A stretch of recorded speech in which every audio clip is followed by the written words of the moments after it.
This is Audible. Penguin Random House Audio presents Atomic Habits, an easy and proven way to build good habits and break bad ones. Tiny changes, remarkable results. This is the author, James Clear. Atomic. 1. An extremely small amount of a thing, the single irreducible unit of a larger system. 2. The source of immense energy or power. Habit. 1. A routine or practice performed regularly, an automatic response to a specific situation. Introduction. My story. On the final day of my sophomore year of high school, I was hit in the face with a baseball bat. As my classmate took a full swing, the bat slipped out of his hands and came flying toward me before striking me directly between the eyes. I have no memory of the moment of impact. The bat smashed into my face with such force that it crushed my nose into a distorted U-shape. The collision sent the soft tissue of my brain slamming into the inside of my skull. Immediately, a wave of swelling surged throughout my head. In a fraction of a second, I had a broken nose, multiple skull fractures, and 2 shattered eye sockets. When I opened my eyes, I saw people staring at me and running over to help. I looked down and noticed spots of red on my clothes. One of my classmates took the shirt off his back and handed it to me. I used it to plug the stream of blood rushing from my broken nose. Shocked and confused, I was unaware of how seriously I had been injured. My teacher looped his arm around my shoulder, and we began the long walk to the nurse's office, across the field, down the hill, and back into school. Random hands touched my sides, holding me upright. We took our time and walked slowly. Nobody realized that every minute mattered. When we arrived at the nurse's office, she asked me a series of questions. "What year is it?" 1998, I answered. It was actually 2002. "Who is the President of the United States?" "Bill Clinton," I said. The correct answer was George W. Bush. "What is your mom's name?" I stalled. 10 seconds passed. "Patty," I said casually, ignoring the fact that it had taken me 10 seconds to remember my own mother's name. That is the last question I remember. My body was unable to handle the rapid swelling in my brain, and I lost consciousness before the ambulance arrived. Minutes later, I was carried out of school and taken to the local hospital. Shortly after arriving, my body began shutting down. I struggled with basic functions like swallowing and breathing. I had my first seizure of the day. Then, I stopped breathing entirely. As the doctors hurried to supply me with oxygen, they also decided the local hospital was unequipped to handle the situation and ordered a helicopter to fly me to a larger hospital in Cincinnati. I was rolled out of the emergency room doors and toward the helipad across the street. The stretcher rattled on a bumpy sidewalk as one nurse pushed me along, while another pumped each breath into me by hand. My mother, who had arrived at the hospital a few moments before, climbed into the helicopter beside me. I remained unconscious and unable to breathe on my own as she held my hand during the flight. While my mother rode with me in the helicopter, my father went home to check on my brother and sister and break the news to them. He choked back tears as he explained to my sister that he would miss her 8th grade graduation ceremony that night. After passing my siblings off to family and friends, he drove to Cincinnati to meet my mother. When my mom and I landed on the roof of the hospital, a team of nearly 20 doctors and nurses sprinted onto the helipad and wheeled me into the trauma unit. By this time, the swelling in my brain had become so severe that I was having repeated post-traumatic seizures. My broken bones needed to be fixed, but I was in no condition to undergo surgery. After yet another seizure, my third of the day, I was put into a medically induced coma and placed on a ventilator. My parents were no strangers to this hospital. 10 years earlier, they had entered the same building on the ground floor after my sister was diagnosed with leukemia at age 3. I was 5 at the time. My brother was just 6 months old. After 2.5 years of chemotherapy treatments, spinal taps, and bone marrow biopsies, my little sister finally walked out of the hospital, happy, healthy, and cancer-free. And now, after 10 years of normal life, my parents found themselves back in the same place with a different child. While I slipped into a coma, the hospital sent a priest and a social worker to comfort my parents. It was the same priest who had met with them a decade earlier, on the evening they found out my sister had cancer. As day faded into night, a series of machines kept me alive. My parents slept restlessly on a hospital mattress. One moment they would collapse from fatigue, the next they would be wide awake with worry. My mother would tell me later, "It was one of the worst nights I've ever had." My recovery. Mercifully, by the next morning my breathing had rebounded to the point where the doctors felt comfortable releasing me from the coma. When I finally regained consciousness, I discovered that I had lost my ability to smell. As a test, a nurse asked me to blow my nose and sniff an apple juice box. My sense of smell returned, but, to everyone's surprise, the act of blowing my nose forced air through the fractures in my eye socket and pushed my left eye outward. My eyeball bulged out of the socket, held precariously in place by my eyelid and the optic nerve attaching my eye to my brain. The ophthalmologist said my eye would gradually slide back into place as the air seeped out, but it was hard to tell how long this would take. I was scheduled for surgery 1 week later, which would allow me some additional time to heal. I looked like I had been on the wrong end of a boxing match, but I was cleared to leave the hospital. I returned home with a broken nose, half a dozen facial fractures, and a bulging left eye. The following months were hard. It felt like everything in my life was on pause. I had double vision for weeks. I literally couldn't see straight. It took more than a month, but my eyeball did eventually return to its normal location. Between the seizures and my vision problems, it was 8 months before I could drive a car again. At physical therapy, I practiced basic motor patterns like walking in a straight line. I was determined not to let my injury get me down, but there were more than a few moments when I felt depressed and overwhelmed. I became painfully aware of how far I had to go when I returned to the baseball field 1 year later. Baseball had always been a major part of my life. My dad had played minor league baseball for the St. Louis Cardinals, and I had a dream of playing professionally too. After months of rehabilitation, what I wanted more than anything was to get back on the field. But my return to baseball was not smooth. When the season rolled around, I was the only junior to be cut from the varsity baseball team. I was sent down to play with the sophomores on junior varsity. I had been playing since age 4, and for someone who had spent so much time and effort on the sport, getting cut was humiliating. I vividly remember the day it happened. I sat in my car and cried as I flipped through the radio, desperately searching for a song that would make me feel better. After a year of self-doubt, I managed to make the varsity team as a senior, but I rarely made it on the field. In total, I played 11 innings of high school varsity baseball, barely more than a single game. Despite my lackluster high school career, I still believed I could become a great player, and I knew that if things were going to improve, I was the one responsible for making it happen. The turning point came 2 years after my injury, when I began college at Denison University. It was a new beginning, and it was the place where I would discover the surprising power of small habits for the first time. How I learned about habits. Attending Denison was one of the best decisions of my life. I earned a spot on the baseball team, and although I was at the bottom of the roster as a freshman, I was thrilled. Despite the chaos of my high school years, I had managed to become a college athlete. I wasn't going to be starting on the baseball team anytime soon, so I focused on getting my life in order. While my peers stayed up late and played video games, I built good sleep habits and went to bed early each night. In the messy world of a college dorm, I made a point to keep my room neat and tidy. These improvements were minor, but they gave me a sense of control over my life.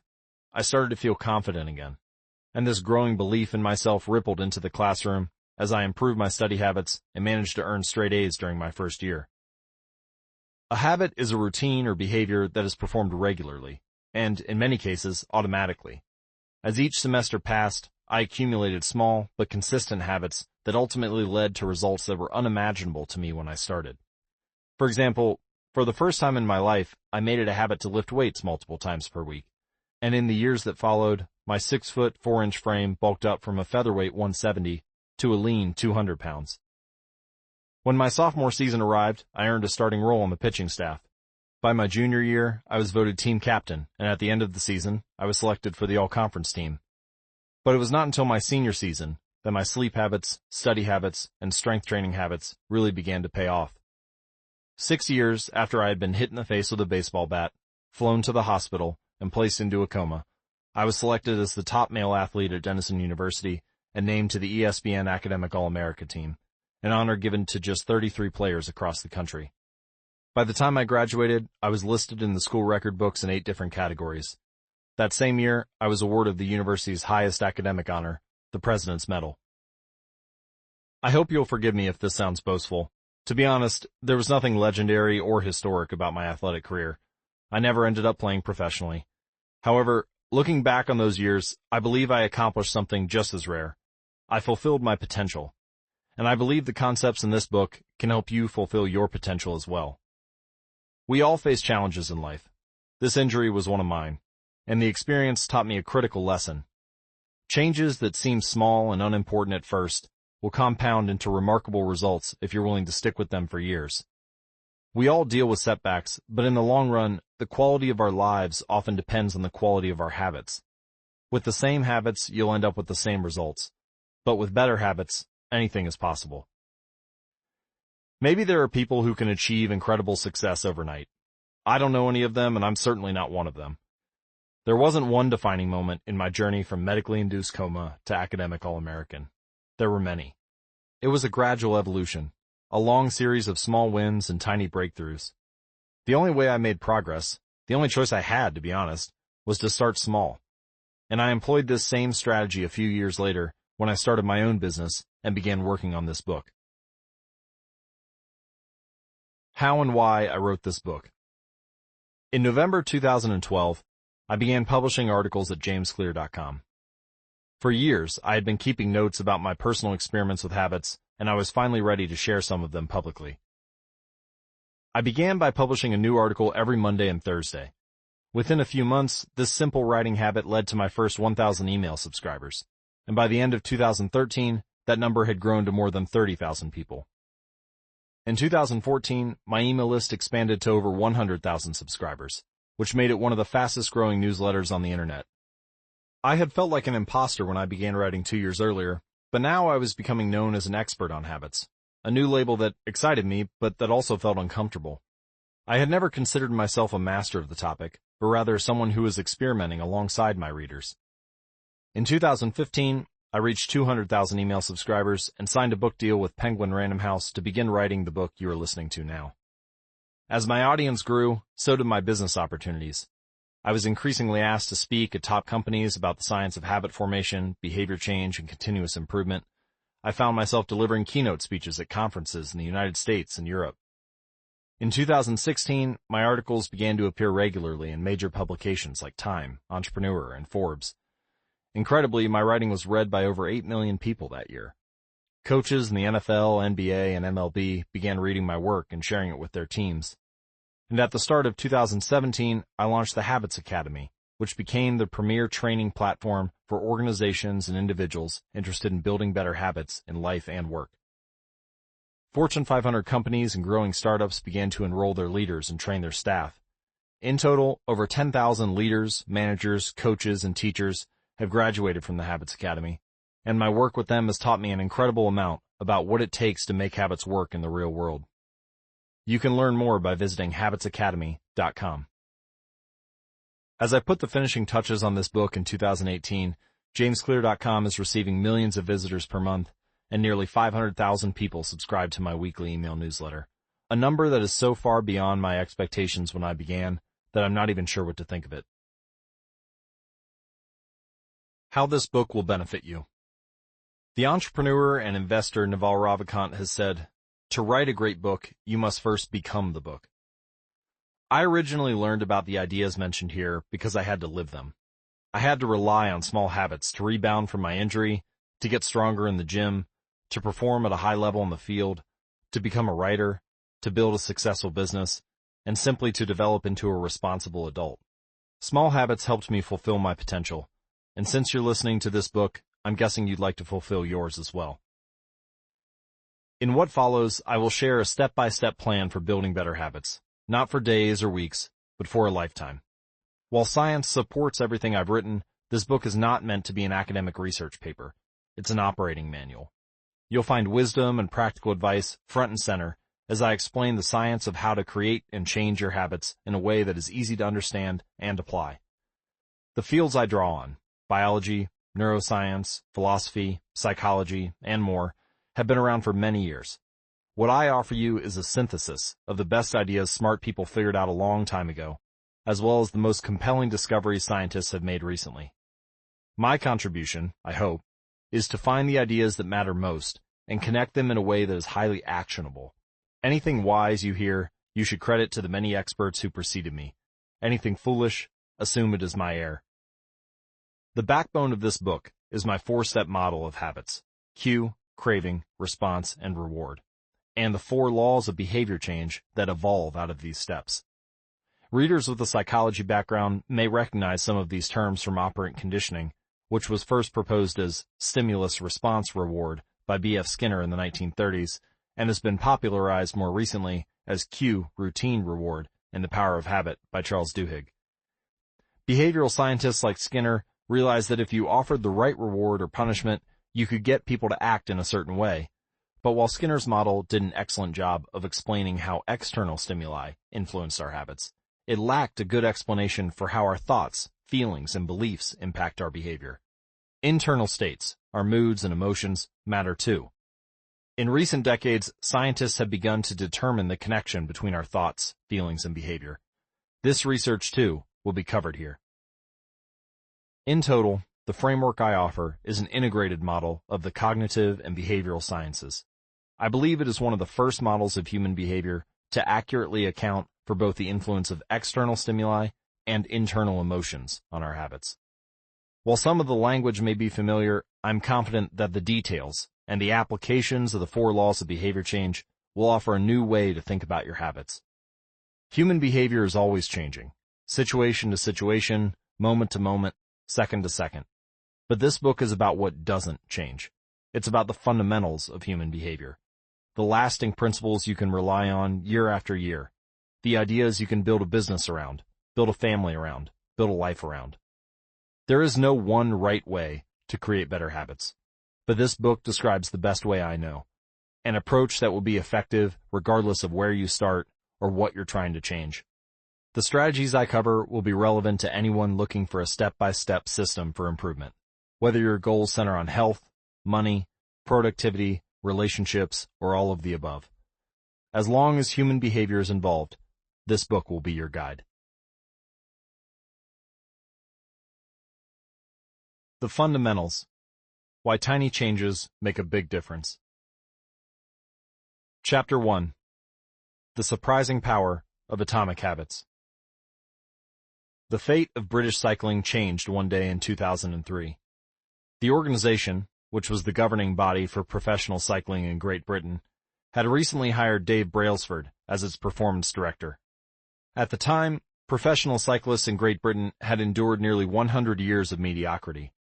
Since 1908, British riders had won just a single gold medal at the Olympic Games, and they had fared even worse in cycling's biggest race, the Tour de France. In 110 years, no British cyclist had ever won the event.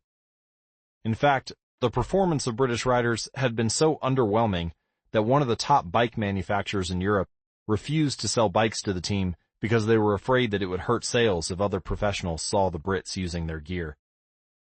Brailsford had been hired to put British cycling on a new trajectory. What made him different from previous coaches was his relentless commitment to a strategy that he referred to as the aggregation of marginal gains, which was the philosophy of searching for a tiny margin of improvement in everything you do. Brailsford said, "The whole principle came from the idea that if you broke down everything you could think of that goes into riding a bike and then improve it by 1%, you will get a significant increase when you put them all together." Brailsford and his coaches began by making small adjustments you might expect from a professional cycling team. They redesigned the bike seats to make them more comfortable and rubbed alcohol on the tires for a better grip. They asked riders to wear electrically heated overshorts to maintain ideal muscle temperature while riding, and used biofeedback sensors to monitor how each athlete responded to a particular workout. The team tested various fabrics in a wind tunnel and had their outdoor riders switch to indoor racing suits, which proved to be lighter and more aerodynamic. But they didn't stop there. Brailsford and his team continued to find 1% improvements in overlooked and unexpected areas. They tested different types of massage gels to see which one led to the fastest muscle recovery. They hired a surgeon to teach each rider the best way to wash their hands to reduce the chances of catching a cold. They determined the type of pillow and mattress that led to the best night's sleep for each rider. They even painted the inside of the team truck white, which helped them spot little bits of dust that would normally slip by unnoticed, but could degrade the performance of the finely tuned bikes. As these and hundreds of other small improvements accumulated, the results came faster than anyone could have imagined. Just 5 years after Brailsford took over, the British cycling team dominated the road and track cycling events at the 2008 Olympic Games in Beijing, where they won an astounding 60% of the gold medals available. 4 years later, when the Olympic Games came to London, the Brits raised the bar as they set 9 Olympic records and 7 world records. That same year, Bradley Wiggins became the first British cyclist to win the Tour de France. The next year, his teammate Chris Froome won the race, and he would go on to win again in 2015, 2016, and 2017, giving the British team 5 Tour de France victories in 6 years. During the 10-year span from 2007 to 2017, British cyclists won 178 world championships and 66 Olympic or Paralympic gold medals, and captured 5 Tour de France victories in what is widely regarded as the most successful run in cycling history. For more information and updates on the British cycling team and their strategies, visit atomichabits.com/cycling. How does this happen? How does a team of previously ordinary athletes transform into world champions with tiny changes that, at first glance, would seem to make a modest difference at best? Why do small improvements accumulate into such remarkable results? And how can you replicate this approach in your own life? Why small habits make a big difference. It is so easy to overestimate the importance of one defining moment and underestimate the value of making small improvements on a daily basis. Too often, we convince ourselves that massive success requires massive action. Whether it is losing weight, building a business, writing a book, winning a championship, or achieving any other goal, we put pressure on ourselves to make some earth-shattering improvement that everyone will talk about. Meanwhile, improving by 1% isn't particularly notable, sometimes it isn't even noticeable, but it can be far more meaningful, especially in the long run. The difference a tiny improvement can make over time is astounding. Here's how the math works out. If you can get 1% better each day for 1 year, you'll end up 37 times better by the time you're done. Conversely, if you get 1% worse each day for 1 year, you'll decline nearly down to 0. What starts as a small win or a minor setback accumulates into something much more. You can see a graphical representation of this idea at atomichabits.com/media. This is also where you'll be able to access all of the pictures from this book. Again, that link is atomichabits.com/media. Habits are the compound interest of self-improvement. The same way that money multiplies through compound interest, the effects of your habits multiply as you repeat them. They seem to make little difference on any given day, and yet the impact they deliver over the months and years can be enormous. It is only when looking back, 2, 5, or perhaps 10 years later, that the value of good habits and the cost of bad ones becomes strikingly apparent. This can be a difficult concept to appreciate in daily life. We often dismiss small changes because they don't seem to matter very much in the moment. If you save a little money now, you're still not a millionaire. If you go to the gym 3 days in a row, you're still out of shape. If you study Mandarin for an hour tonight, you still haven't learned the language. We make a few changes, but the results never seem to come quickly, and so we slide back into our previous routines. Unfortunately, the slow pace of transformation also makes it easy to let a bad habit slide. If you eat an unhealthy meal today, the scale doesn't move much. If you work late and ignore your family, they will forgive you. If you procrastinate and put your project off until tomorrow, there will usually be time to finish it later. A single decision is easy to dismiss. But when we repeat 1% errors, day after day, by replicating poor decisions, duplicating tiny mistakes, and rationalizing little excuses, our small choices compound into toxic results. It's the accumulation of many missteps, a 1% decline here and there, that eventually leads to a problem. The impact created by a change in your habits is similar to the effect of shifting the route of an airplane by just a few degrees. Imagine you are flying from Los Angeles to New York City. If a pilot, leaving from LAX, adjusts the heading just 3.5 degrees south, you will land in Washington, D.C. instead of New York. Such a small change is barely noticeable at takeoff. The nose of the airplane moves just a few feet. But when magnified across the entire United States, you end up hundreds of miles apart. I geeked out and actually calculated this. Washington, D.C. is about 225 miles from New York City. Assuming you're flying on a 747 or an Airbus A380, changing the heading by 3.5 degrees as you leave Los Angeles likely causes the nose of the airplane to shift between 7.2 and 7.6 feet, or about 86 to 92 inches. So a very small shift in direction can lead to a very meaningful change in destination. Similarly, a slight change in your daily habits can guide your life to a very different destination. Making a choice that is 1% better or 1% worse seems insignificant in the moment. But over the span of moments that make up a lifetime, these choices determine the difference between who you are and who you could be. Success is the product of daily habits, not once-in-a-lifetime transformations. That said, it doesn't matter how successful or unsuccessful you are right now. What matters is whether your habits are putting you on the path toward success.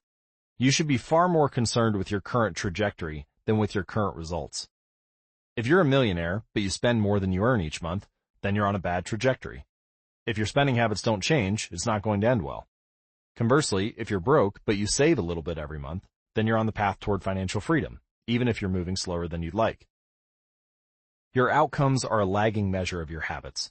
Your net worth is a lagging measure of your financial habits. Your weight is a lagging measure of your eating habits. Your knowledge is a lagging measure of your learning habits. Your clutter is a lagging measure of your cleaning habits. You get what you repeat. If you want to predict where you'll end up in life, all you have to do is follow the curve of tiny gains or tiny losses and see how your daily choices will compound 10 or 20 years down the line. Are you spending less than you earn each month? Are you making it into the gym each week? Are you reading books and learning something new each day? Tiny battles like these are the ones that will define your future self. Time magnifies the margin between success and failure. It will multiply whatever you feed it. Good habits make time your ally. Bad habits make time your enemy. Your habits can compound for you or against you. Here are some examples of positive compounding. Productivity compounds. Accomplishing one extra task is a small feat on any given day, but it counts for a lot over an entire career. The effect of automating an old task or mastering a new skill can be even greater. The more tasks you can handle without thinking, the more your brain is free to focus on other areas. Knowledge compounds. Learning one new idea won't make you a genius, but a commitment to lifelong learning can be transformative. Furthermore, each book you read not only teaches you something new, but also opens up different ways of thinking about old ideas. As Warren Buffett says, that's how knowledge works. It builds up like compound interest. Relationships compound. People reflect your behavior back to you. The more you help others, the more others want to help you. Being a little bit nicer in each interaction can result in a network of broad and strong connections over time. And here are some examples of negative compounding. Stress compounds. The frustration of a traffic jam, the weight of parenting responsibilities, the worry of making ends meet, the strain of slightly high blood pressure. By themselves, these common causes of stress are manageable, but when they persist for years, little stresses compound into serious health issues. Negative thoughts compound. The more you think of yourself as worthless or stupid or ugly, the more you condition yourself to interpret life that way. You get trapped in a thought loop. The same is true for how you think about others. Once you fall into the habit of seeing people as angry, unjust, or selfish, you see those kind of people everywhere. Outrage compounds. Riots, protests, and mass movements are rarely the result of a single event. Instead, a long series of microaggressions and daily aggravations slowly multiply until one event tips the scales and outrage spreads like wildfire. Habits are a double-edged sword. Bad habits can cut you down just as easily as good habits can build you up, which is why understanding the details is crucial. You need to know how habits work and how to design them to your liking so you can avoid the dangerous half of the blade. What progress is really like. Imagine that you have an ice cube sitting on the table in front of you. The room is cold and you can see your breath. It is currently 25 degrees. Ever so slowly, the room begins to heat up. 26 degrees, 27, 28. The ice cube is still sitting on the table in front of you. 29 degrees, 30, 31. Still, nothing has happened. Then, 32 degrees. The ice begins to melt. A 1-degree shift, seemingly no different from the temperature increases before it, has unlocked a huge change. Breakthrough moments are often the result of many previous actions, which build up the potential required to unleash a major change. This pattern shows up everywhere. Cancer spends 80% of its life undetectable and then takes over the body in months. Bamboo can barely be seen for the first 5 years as it builds extensive root systems underground, before exploding 90 feet into the air within 6 weeks. Similarly, habits often appear to make no difference until you cross a critical threshold and unlock a new level of performance. In the early and middle stages of any quest, there is often a valley of disappointment. You expect to make progress in a linear fashion, and it's frustrating how ineffective changes can seem during the first days, weeks, and even months. It doesn't feel like you are going anywhere. It's a hallmark of any compounding process. The most powerful outcomes are delayed. This is one of the core reasons why it is so hard to build habits that last. People make a few small changes, fail to see a tangible result, and decide to stop. You think, I've been running every day for a month, so why can't I see any change in my body? Once this kind of thinking takes over, it's easy to let good habits fall by the wayside.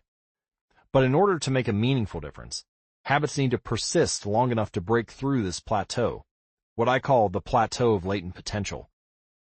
If you find yourself struggling to build a good habit or break a bad one, it is not because you have lost your ability to improve. It is often because you have not yet crossed the plateau of latent potential.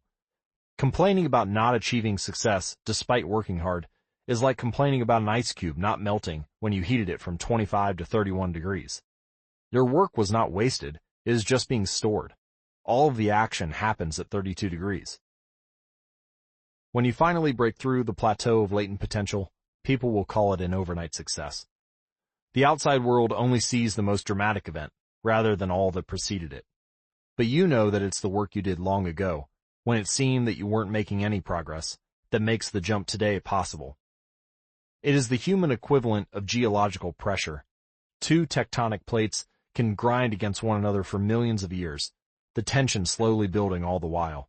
Then, one day, they rub each other once again, in the same fashion as they have for ages. But this time the tension is too great. An earthquake erupts. Change can take years, before it happens all at once. For this reason, mastery requires patience. The San Antonio Spurs, one of the most successful teams in NBA history, have a quote from social reformer Jacob Riis hanging in their locker room. When nothing seems to help, I go and look at the stonecutter, hammering away at his rock, perhaps 100 times without as much as a crack showing in it.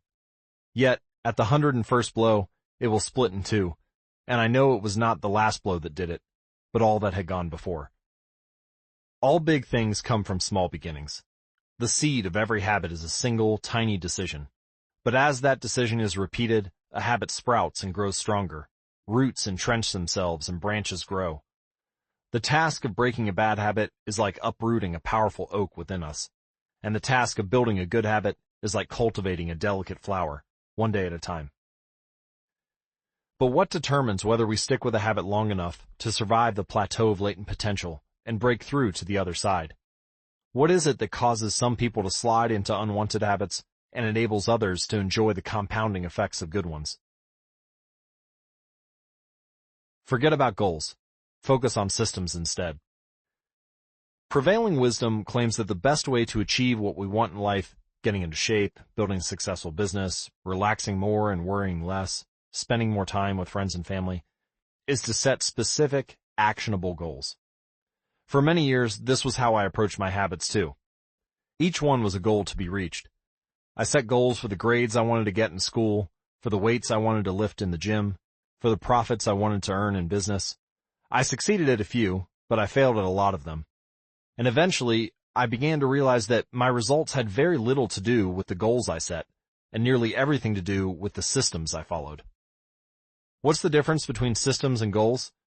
It's a distinction I first learned from Scott Adams, the cartoonist behind the Dilbert comic. Goals are about the results you want to achieve. Systems are about the processes that lead to those results. If you're a coach, your goal might be to win a championship, but your system is the way you recruit players, manage your assistant coaches, and conduct practice. If you're an entrepreneur, Your goal might be to build a $1 million business. Your system is how you test product ideas, hire employees, and run marketing campaigns. If you're a musician, your goal might be to play a new piece. Your system is how often you practice, how you break down and tackle difficult measures, and your method for receiving feedback from your instructor.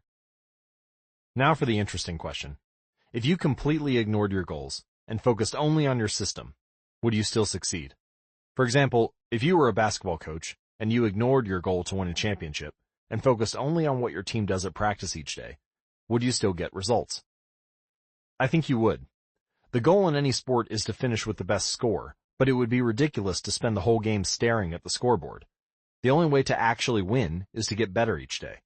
In the words of three-time Super Bowl winner Bill Walsh, the score takes care of itself. The same is true for other areas of life. If you want better results, then forget about setting goals. Focus on your system instead. What do I mean by this? Are goals completely useless? Of course not. Goals are good for setting a direction, but systems are best for making progress. A handful of problems arise when you spend too much time thinking about your goals and not enough time designing your systems. Let me go over a few of them. Problem number 1. Winners and losers have the same goals. Goal setting suffers from a serious case of survivorship bias. We concentrate on the people who end up winning, the survivors, and mistakenly assume that ambitious goals led to their success while overlooking all of the people who had the same objective but didn't succeed. Every Olympian wants to win a gold medal. Every candidate wants to get the job. And if successful and unsuccessful people share the same goals, then the goal cannot be what differentiates the winners from the losers. It wasn't the goal of winning the Tour de France that propelled the British cyclists to the top of the sport. Presumably, they had wanted to win the race every year before, just like every other professional team. The goal had always been there. It was only when they implemented a system of continuous small improvements that they achieved a different outcome. Problem number 2. Achieving a goal is only a momentary change. Imagine you have a messy room and you set a goal to clean it. If you summon the energy to tidy up, then you will have a clean room, for now. But if you maintain the same sloppy, pack-rat habits that led to a messy room in the first place, soon you'll be looking at a new pile of clutter and hoping for another burst of motivation. You're left chasing the same outcome because you never changed the system behind it. You treated a symptom without addressing the cause. Achieving a goal only changes your life for the moment. That's the counterintuitive thing about improvement. We think we need to change our results, but the results are not the problem. What we really need to change are the systems that cause those results. When you solve problems at the results level, you only solve them temporarily. In order to improve for good, you need to solve problems at the systems level. Fix the inputs, and the outputs will fix themselves. Problem number 3. Goals restrict your happiness. The implicit assumption behind any goal is this: once I reach my goal, then I'll be happy. The problem with a goals-first mentality is that you're continually putting happiness off until the next milestone. I've slipped into this trap so many times I've lost count. For years, happiness was always something for my future self to enjoy. I promised myself that once I gained 20 pounds of muscle or after my business was featured in the New York Times, then I could finally relax. Furthermore, goals create an either-or conflict. Either you achieve your goal and are successful, or you fail and you are a disappointment. You mentally box yourself into a narrow version of happiness. This is misguided. It is unlikely that your actual path through life will match the exact journey you had in mind when you set out. It makes no sense to restrict your satisfaction to one scenario when there are many paths to success. A systems-first mentality provides the antidote. When you fall in love with the process rather than the product, you don't have to wait to give yourself permission to be happy. You can be satisfied anytime your system is running. And a system can be successful in many different forms, not just the first one you envision. Problem number 4. Goals are at odds with long-term progress. Finally, a goal-oriented mindset can create a yo-yo effect. Many runners work hard for months, but as soon as they cross the finish line, they stop training. The race is no longer there to motivate them. When all of your hard work is focused on a particular goal, what is left to push you forward after you achieve it? This is why many people find themselves reverting to their old habits after accomplishing a goal. The purpose of setting goals is to win the game. The purpose of building systems is to continue playing the game. True long-term thinking is goalless thinking. It's not about any single accomplishment. It's about the cycle of endless refinement and continuous improvement. Ultimately, it is your commitment to the process that will determine your progress. A system of atomic habits.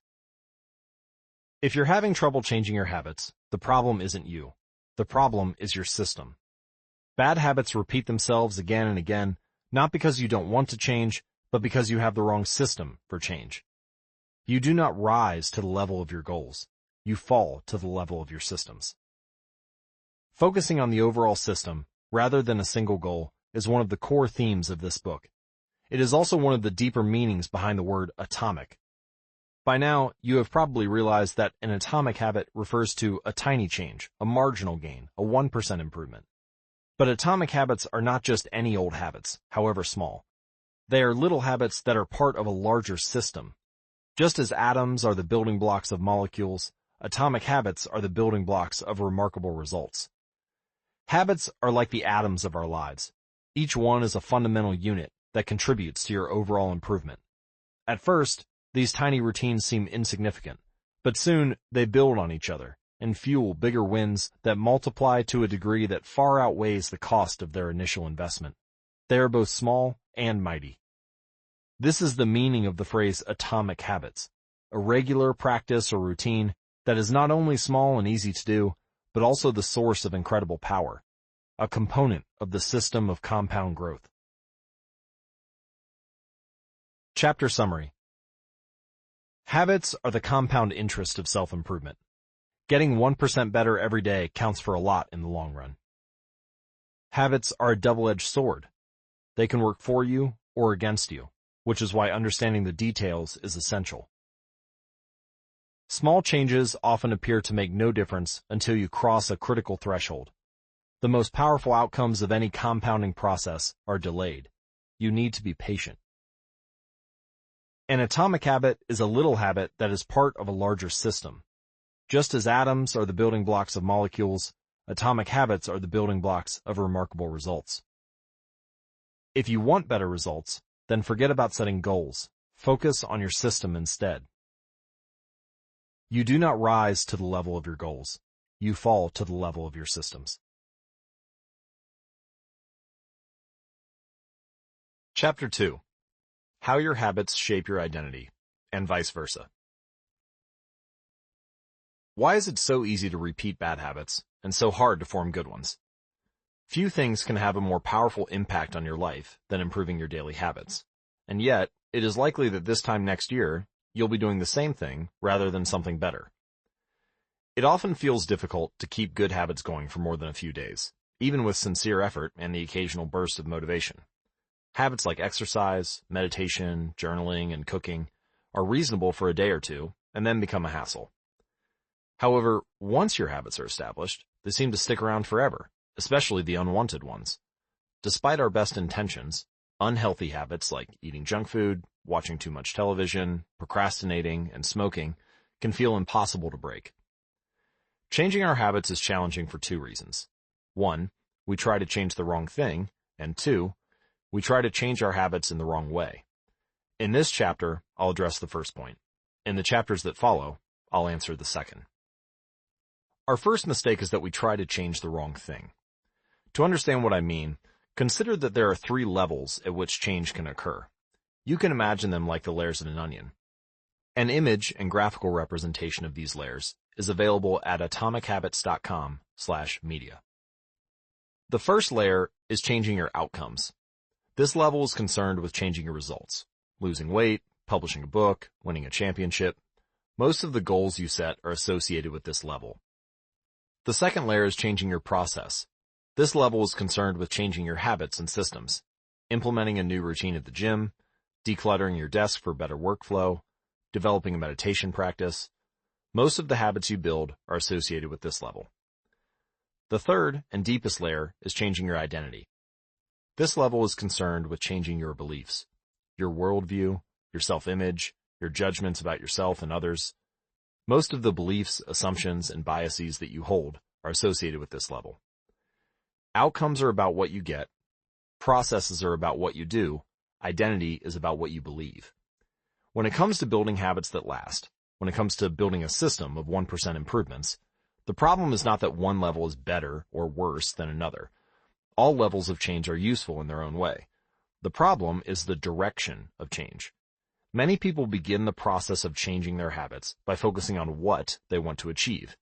This leads to outcome-based habits. The alternative is to build identity-based habits. With this approach, we start by focusing on who we wish to become. Again, an example of the difference between these two is available at atomichabits.com/media. Imagine two people resisting a cigarette. When offered a smoke, the first person says, "No thanks, I'm trying to quit." It sounds like a reasonable response, but this person still believes they are a smoker who is trying to be something else. They are hoping their behavior will change while carrying around the same beliefs. The second person declines by saying, "No thanks, I'm not a smoker." It's a small difference, but this statement signals a shift in identity. Smoking was part of their former life, not their current one. They no longer identify as someone who smokes. Most people don't even consider identity change when they set out to improve. They just think, I want to be skinny, outcome, and if I stick to this diet, then I'll be skinny, process. They set goals and determine the actions they should take to achieve those goals without considering the beliefs that drive their actions. They never shift the way they look at themselves, and they don't realize that their old identity can sabotage their new plans for change. Behind every system of actions are a system of beliefs. The system of democracy, for example, is founded on beliefs like freedom, majority rule, and social equality. The system of a dictatorship has a very different set of beliefs, like absolute authority and strict obedience. You can imagine many ways to try to get more people to vote in a democracy, but such behavior change would never get off the ground in a dictatorship. That's not the identity of the system. Voting is a behavior that is impossible under a certain set of beliefs. A similar pattern exists whether we are discussing individuals, organizations, or societies. There are a set of beliefs and assumptions that shape the system, an identity behind the habits. Behavior that is incongruent with the self will not last. You may want more money, but if your identity is someone who consumes rather than creates, then you'll continue to be pulled toward spending rather than earning. You may want better health, but if you continue to prioritize comfort over accomplishment, you'll be drawn to relaxing rather than training. It's hard to change your habits if you never change the underlying beliefs that led to your past behavior.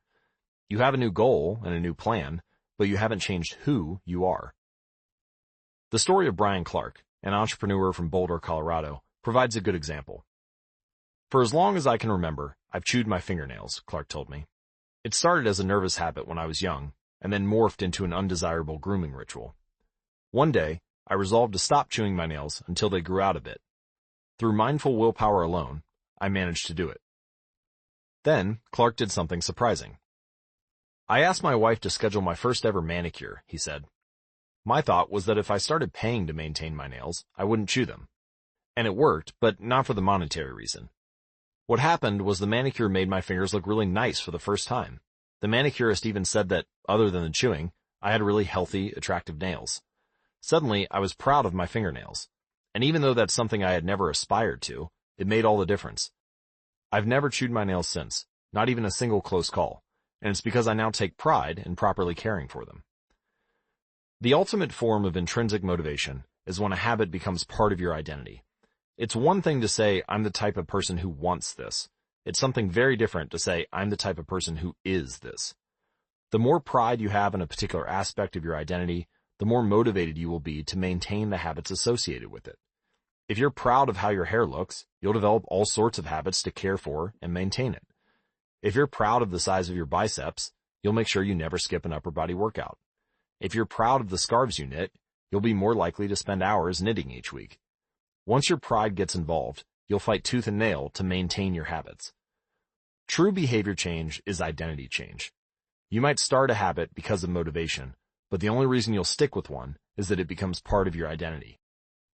Anyone can convince themselves to visit the gym or eat healthy once or twice, but if you don't shift the belief behind the behavior, then it is hard to stick with the long-term changes. Improvements are only temporary until they become part of who you are. The goal is not to read a book. The goal is to become a reader. The goal is not to run a marathon. The goal is to become a runner. The goal is not to learn an instrument. The goal is to become a musician. Your behaviors are usually a reflection of your identity. What you do is an indication of the type of person you believe you are, either consciously or non-consciously. Research has shown that once a person believes in a particular aspect of their identity, they are more likely to act in alignment with that belief. For example, people who identified as being a voter were more likely to vote than those who simply claimed that voting was an action they wanted to perform. Similarly, the person who incorporates exercise into their identity doesn't have to convince themselves to train. Doing the right thing is easy. After all, when your behavior and your identity are fully aligned, you are no longer pursuing behavior change. You are simply acting like the type of person you already believe yourself to be.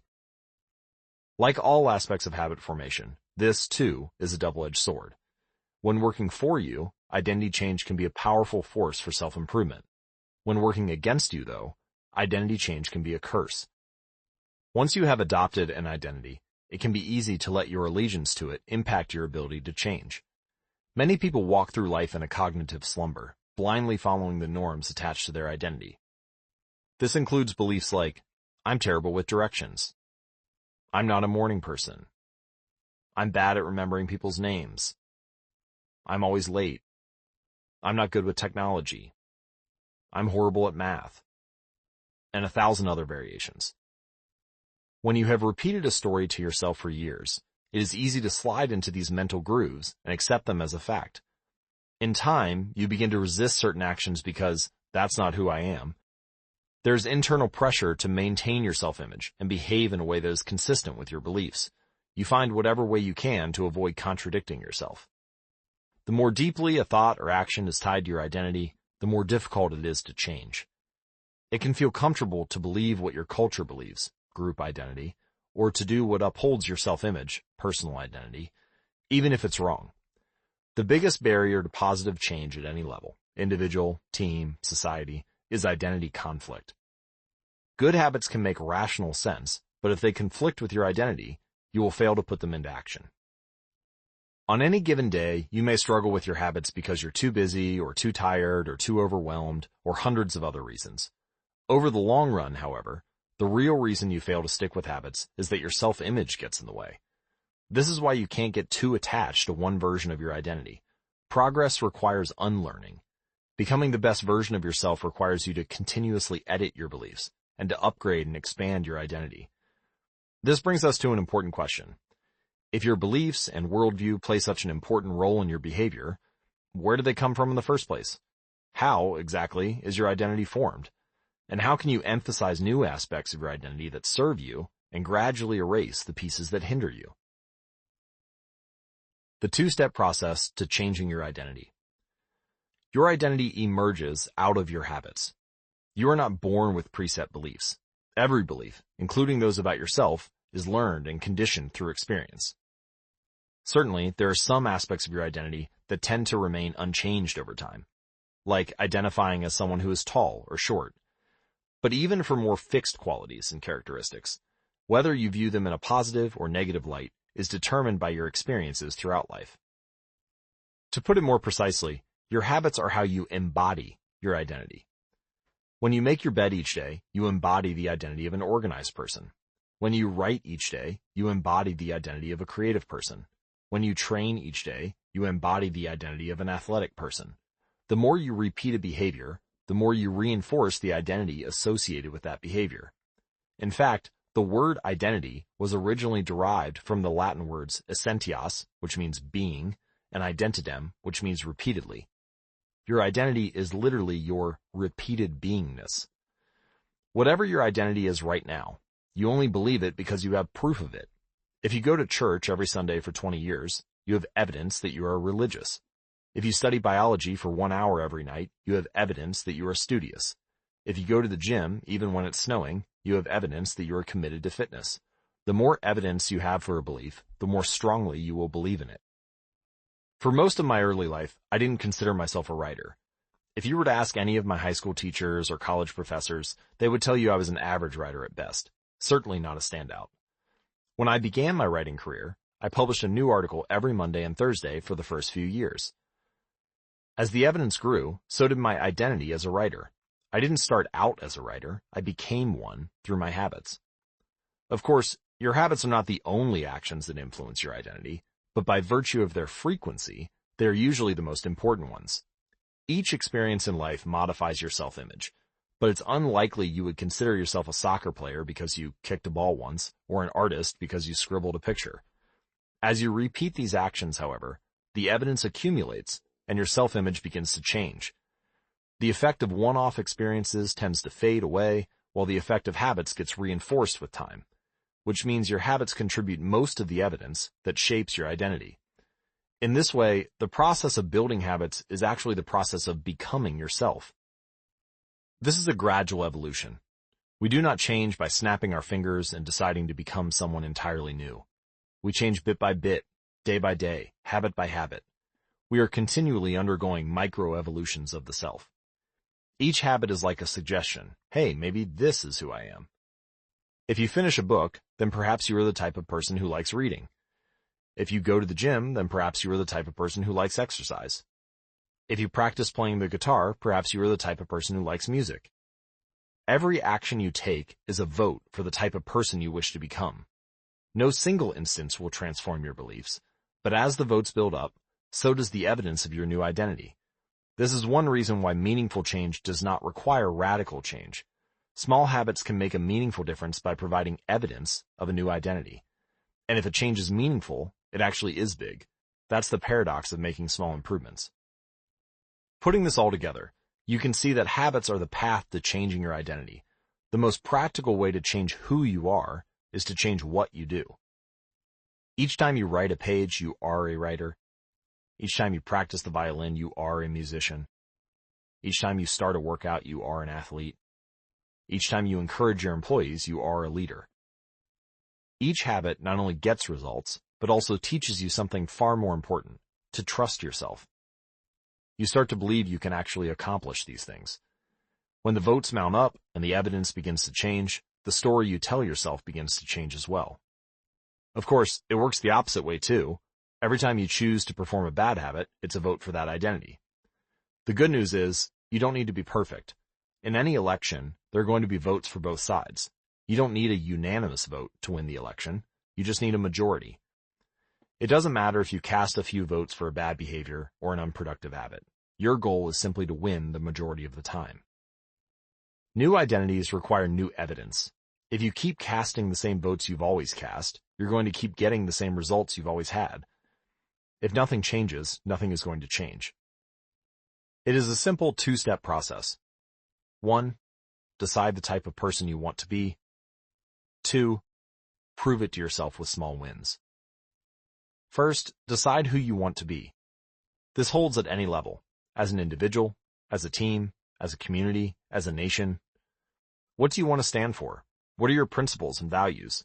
Who do you wish to become? These are big questions, and many people aren't sure where to begin. But they do know what kind of results they want. To get six-pack abs, or to feel less anxious, or to double their salary. That's fine. Start there and work backward from the results you want to the type of person who could get those results.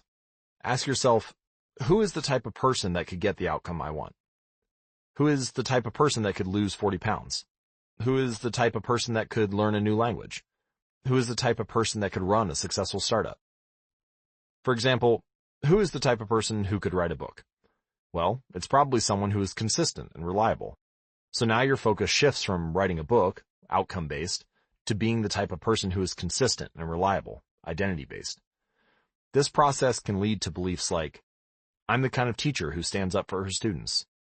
I'm the kind of doctor who gives each patient the time and empathy they need. I'm the kind of manager who advocates for her employees. Once you have a handle on the type of person you want to be, you can begin taking small steps to reinforce your desired identity. I have a friend who lost over 100 pounds by asking herself, what would a healthy person do? All day long, she would use this question as a guide. Would a healthy person walk or take a cab? Would a healthy person order a burrito or a salad? She figured if she acted like a healthy person long enough, eventually she would become that person. She was right.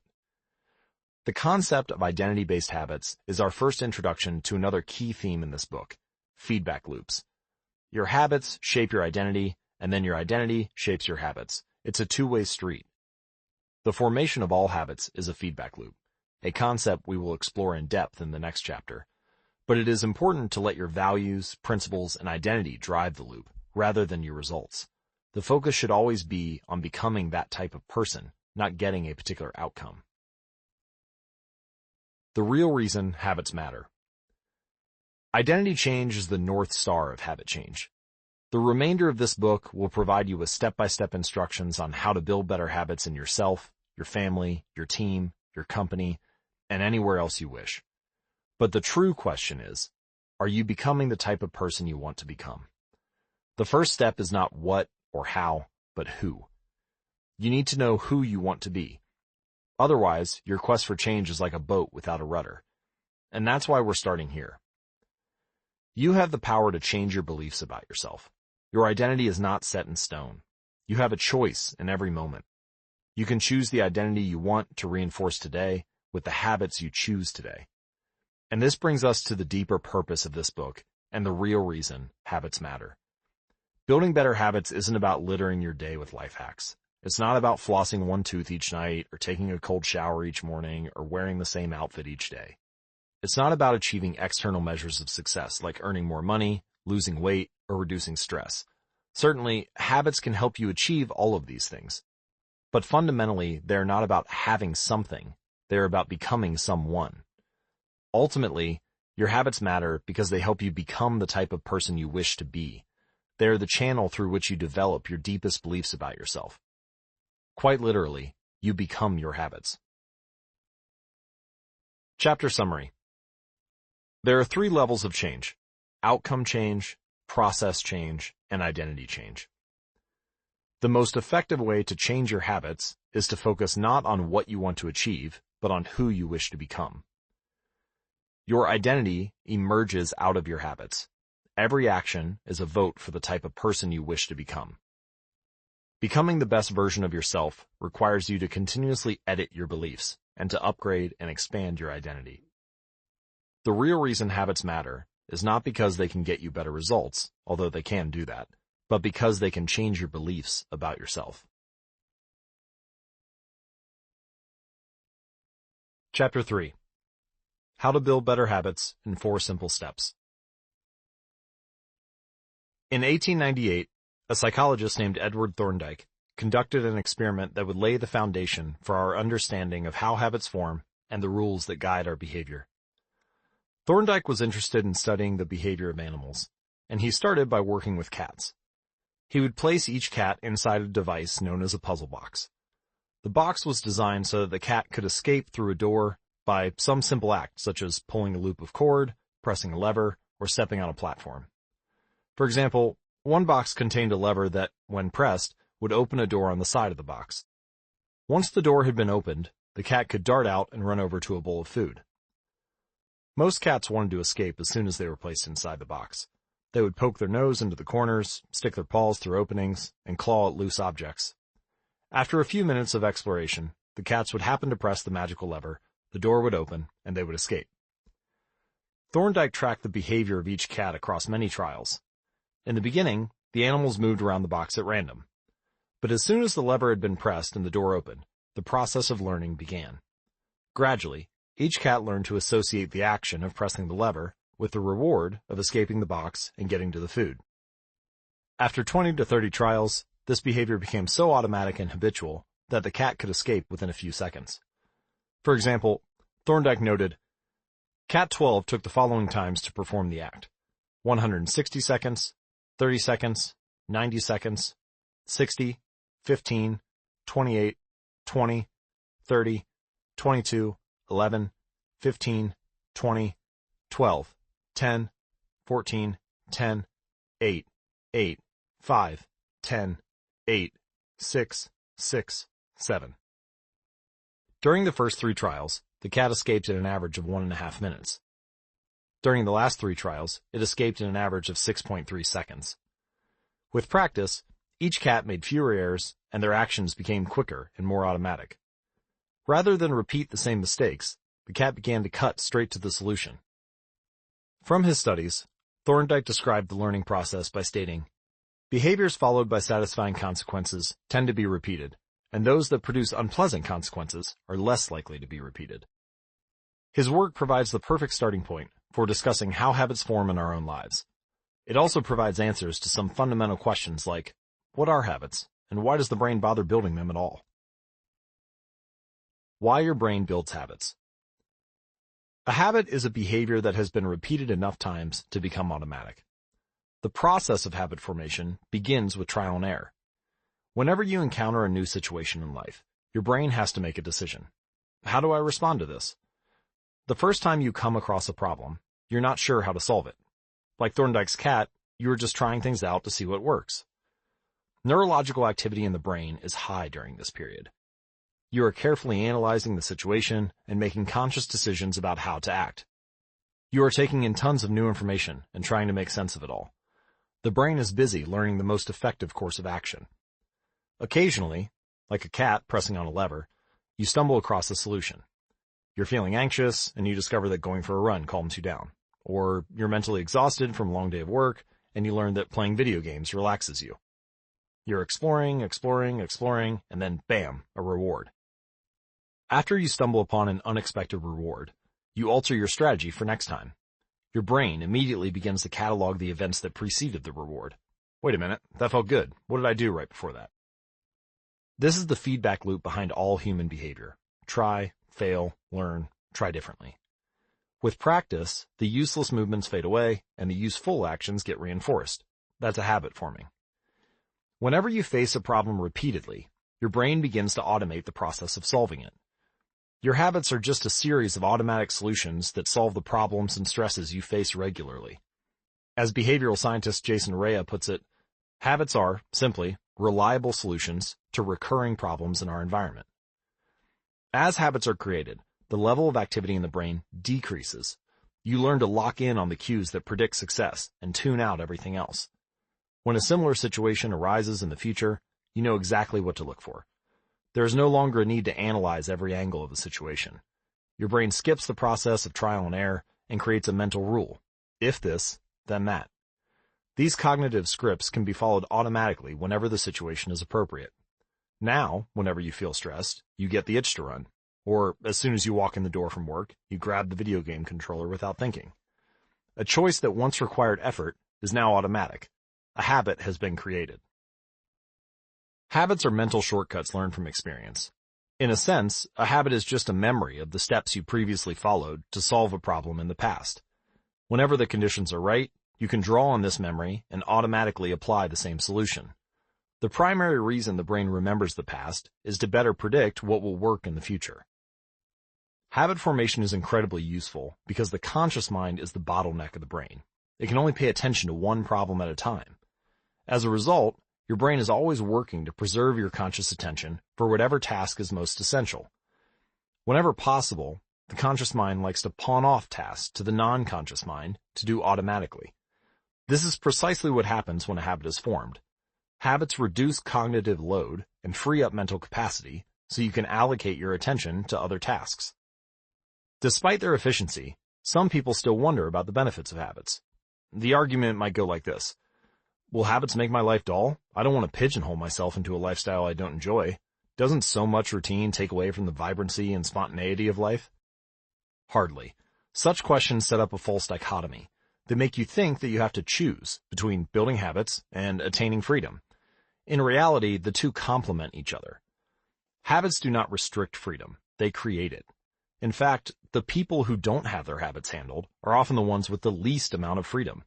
Without good financial habits, you will always be struggling for the next dollar. Without good health habits, you will always seem to be short on energy. Without good learning habits, you will always feel like you're behind the curve. If you're always being forced to make decisions about simple tasks, when should I work out? Where do I go to write? When do I pay the bills? Then you have less time for freedom. It's only by making the fundamentals of life easier that you can create the mental space needed for free thinking and creativity. Conversely, when you have your habits dialed in and the basics of life are handled and done, your mind is free to focus on new challenges and master the next set of problems. Building habits in the present allows you to do more of what you want in the future. The science of how habits work. The process of building a habit can be divided into 4 simple steps: cue, craving, response, and reward. Readers of The Power of Habit by Charles Duhigg will recognize these terms. Duhigg wrote a great book, and my intention is to pick up where he left off by integrating these stages into 4 simple laws you can apply to build better habits in life and work. Breaking the process down into these fundamental parts can help us understand what a habit is, how it works, and how to improve it. This 4-step pattern is the backbone of every habit, and your brain runs through these steps in the same order each time. First, there's the cue. The cue triggers your brain to initiate a behavior. It is a bit of information that predicts a reward, something that catches your attention. Our prehistoric ancestors were paying attention to cues that signaled the location of primary rewards like food, water, and sex. Today, we spend most of our time learning cues that predict secondary rewards like money and fame, power and status, praise and approval, love and friendship, or a sense of personal satisfaction. Of course, these pursuits also indirectly improve our odds of survival and reproduction, which is the deeper motive behind everything we do. Your mind is continuously analyzing your internal and external environment for hints of where rewards are located. Because the cue is the first indication that we are close to a reward, it naturally leads to a craving. Cravings are the second step, and they are the motivational force behind every habit. Without some level of motivation or desire, without craving a change, we have no reason to act. What you crave is not the habit itself, but the change in state it delivers. You do not crave smoking a cigarette, you crave the feeling of relief it provides. You are not motivated by brushing your teeth, but rather by the feeling of a clean mouth. You do not want to turn on the television, you want to be entertained. Every craving is linked to a desire to change your internal state. This is an important point that we will discuss in detail later. Cravings differ from person to person. In theory, any piece of information could trigger a craving, but in practice, people are not motivated by the same cues. For a gambler, the sound of slot machines can be a potent trigger that sparks an intense wave of desire. For someone who rarely gambles, the jingles and chimes of the casino are just background noise. Cues are meaningless until they are interpreted. The thoughts, feelings, and emotions of the observer are what transform a cue into a craving. The third step is the response. The response is the actual habit you perform, which can take the form of a thought or an action. Whether a response occurs depends on how motivated you are and how much friction is associated with the behavior. If a particular action requires more physical or mental effort than you are willing to expend, then you won't do it. Your response also depends on your ability. It sounds simple, but a habit can only occur if you are capable of doing it. If you want to dunk a basketball, but can't jump high enough to reach the hoop, well, you're out of luck. Finally, the response delivers a reward. Rewards are the end goal of every habit. The cue is about noticing the reward, the craving is about wanting the reward, the response is about obtaining the reward. We chase rewards because they serve 2 purposes. 1, they satisfy us, and 2, they teach us. The first purpose of rewards is to satisfy your craving. Yes, rewards provide benefits on their own. Food and water deliver energy you need to survive. Getting a promotion brings more money and respect. Getting in shape improves your health and your dating prospects. But the more immediate benefit is that rewards satisfy your craving to eat or to gain status or to win approval. At least for a moment, rewards deliver contentment and relief from craving. Second, rewards teach us which actions are worth remembering in the future. Your brain is a reward detector. As you go about your life, your sensory nervous system is continuously monitoring which actions satisfy your desires and deliver pleasure. Feelings of pleasure and disappointment are part of the feedback mechanism that helps your brain distinguish useful actions from useless ones. Rewards close the feedback loop and complete the habit cycle. If a behavior is insufficient in any of these 4 stages, it will not become a habit. Eliminate the cue, and your habit will never start. Reduce the craving, and you won't experience enough motivation to act. Make the behavior difficult, and you won't be able to do it. And if the reward fails to satisfy your desire, then you'll have no reason to do it again in the future. Without the first 3 steps, a behavior will not occur. Without all 4, a behavior will not be repeated. We can refer to this cycle as the habit loop, and you can see a graphic image of it as well as a caption describing it in detail at atomichabits.com/media. In summary, the cue triggers a craving, which motivates a response, which provides a reward, which satisfies that craving, and, ultimately, becomes associated with the cue. Together, these 4 steps form a neurological feedback loop. Cue, craving, response, reward. Cue, craving, response, reward. That ultimately allows you to create automatic habits. This cycle is known as the habit loop. This 4-step process is not something that happens occasionally, but rather is an endless feedback loop that is running and active during every moment you are alive, even now. The brain is continually scanning the environment, predicting what will happen next, trying out different responses, and learning from the results. The entire process is completed in a split second, and we use it again and again without realizing everything that has been packed into the previous moment. We can split these 4 steps into 2 phases, the problem phase and the solution phase. The problem phase includes the cue and the craving, and it is when you realize that something needs to change. The solution phase includes the response and the reward, and it is when you take action and achieve the change you desire. All behavior is driven by the desire to solve a problem. Sometimes the problem is that you notice something good and you want to obtain it. Sometimes the problem is that you are experiencing pain and you want to relieve it. Either way, the purpose of every habit is to solve the problems you face. Imagine walking into a dark room and flipping on the light switch. You have performed this simple habit so many times that it occurs without thinking. You proceed through all 4 stages in the fraction of a second. The urge to act strikes you without thinking. Here are some examples. Cue. Your phone buzzes with a new text message. Craving. You want to learn the contents of the message. Response. You grab your phone and read the text. Reward. You satisfy your craving to read the message, and grabbing your phone becomes associated with your phone buzzing. Cue. You are answering emails. Craving. You begin to feel stressed and overwhelmed by work. You want to feel in control. Response. You bite your nails. Reward. You satisfy your craving to reduce stress. Biting your nails becomes associated with answering email. Cue. You wake up. Craving. You want to feel alert. Response. You drink a cup of coffee. Reward. You satisfy your craving to feel alert. Drinking coffee becomes associated with waking up. And finally, cue. You smell a donut shop as you walk down the street near your office. Craving. You begin to crave a donut. Response. You buy a donut and eat it. Reward. You satisfy your craving to eat a donut. Buying a donut becomes associated with walking down the street near your office. By the time we become adults, we rarely notice the habits that are running our lives. Most of us never give a second thought to the fact that we tie the same shoe first each morning, or unplug the toaster after each use, or always change into comfortable clothes after getting home from work. After decades of mental programming, we automatically slip into these patterns of thinking and acting. The 4 laws of behavior change. In the following chapters, we will see time and again how the 4 stages of cue, craving, response, and reward influence nearly everything we do each day. But before we do that, we need to transform these 4 steps into a practical framework that we can use to design good habits and eliminate bad ones. I refer to this framework as the 4 laws of behavior change, and it provides a simple set of rules for creating good habits and breaking bad ones. You can think of each law as a lever that influences human behavior. When the levers are in the right positions, creating good habits is effortless. When they are in the wrong positions, it is nearly impossible. Here's how you can use the 4 laws to create a good habit. Cue, the first law, make it obvious. Craving, the second law, make it attractive. Response, the third law, make it easy. Reward, the fourth law, make it satisfying. And we can invert these laws to learn how to break a bad habit.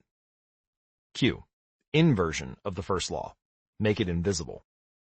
Craving, inversion of the second law, make it unattractive. Response, inversion of the third law, make it difficult. Reward, inversion of the fourth law, make it unsatisfying. It would be irresponsible for me to claim that these 4 laws are an exhaustive framework for changing any human behavior, but I think they're close. As you will see, the 4 laws of behavior change apply to nearly every field, from sports to politics, art to medicine, comedy to management. These laws can be used no matter what challenge you are facing. There is no need for completely different strategies for each habit. Whenever you want to change your behavior, you can simply ask yourself, 1. How can I make it obvious? 2. How can I make it attractive? 3. How can I make it easy? 4. How can I make it satisfying? If you have ever wondered, why don't I do what I say I'm going to do? Why don't I lose the weight or stop smoking or save for retirement or start that side business? Why do I say something is important to me, but never seem to make time for it? The answers to those questions can be found somewhere in these 4 laws. The key to creating good habits and breaking bad ones is to understand these 4 fundamental laws and how to alter them to your specifications. Every goal is doomed to fail if it goes against the grain of human nature. Your habits are shaped by the systems in your life. In the chapters that follow, we will discuss these laws one by one and show how you can use them to create a system in which good habits emerge naturally and bad habits wither away. Chapter Summary. A habit is a behavior that has been repeated enough times to be automatic. The ultimate purpose of habits is to solve the problems of life with as little energy and effort as possible. Any habit can be broken down into a feedback loop that involves 4 steps: cue, craving, response, and reward. The 4 laws of behavior change are a simple set of rules we can use to build better habits. They are: 1. Make it obvious. 2. Make it attractive. 3. Make it easy. And 4. Make it satisfying. The first law: make it obvious. Chapter 4. The Man Who Didn't Look Right. The psychologist Gary Klein once told me a story about a woman who attended a family gathering. She had spent years working as a paramedic, and, upon arriving at the event, took one look at her father-in-law and got very concerned. "I don't like the way you look," she said. Her father-in-law, who was feeling perfectly fine, jokingly replied, "Well, I don't like your looks either." "No," she insisted, "you need to go to the hospital now."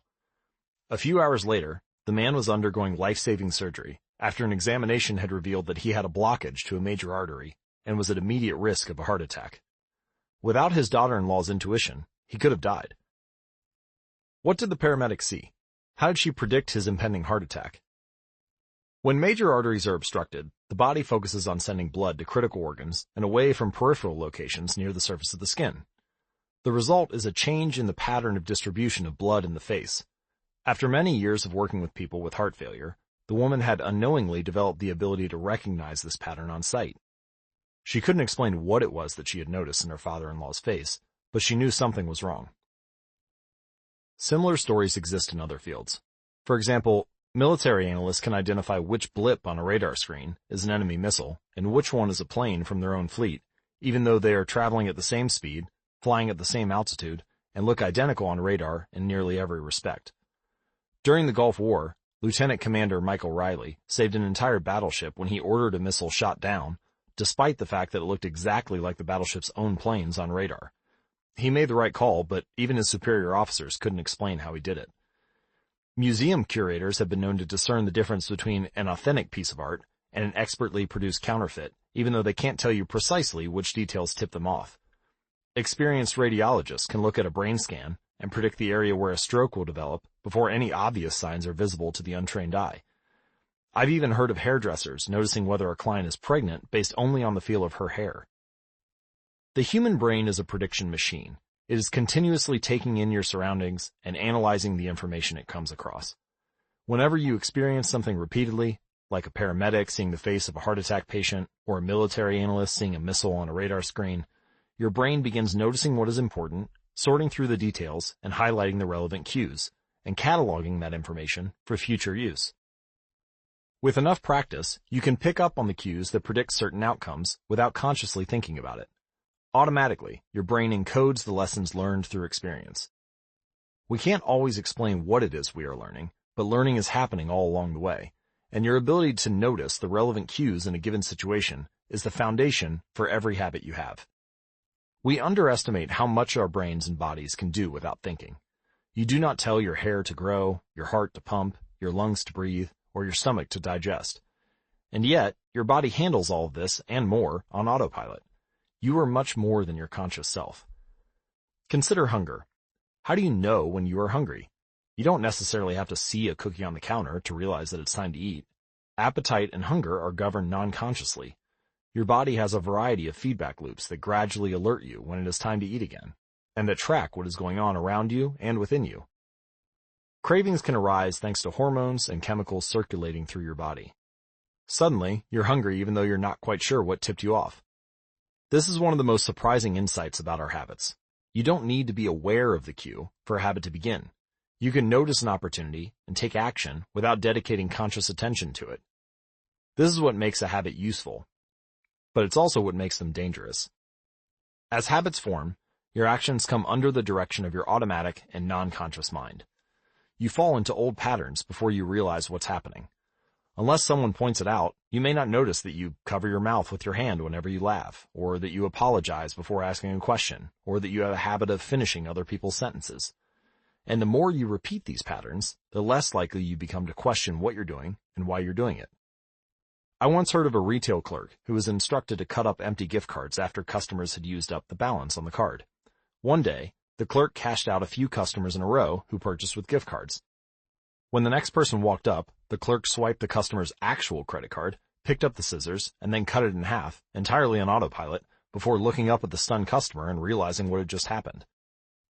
Another woman I came across in my research was a former preschool teacher who had switched to a corporate job.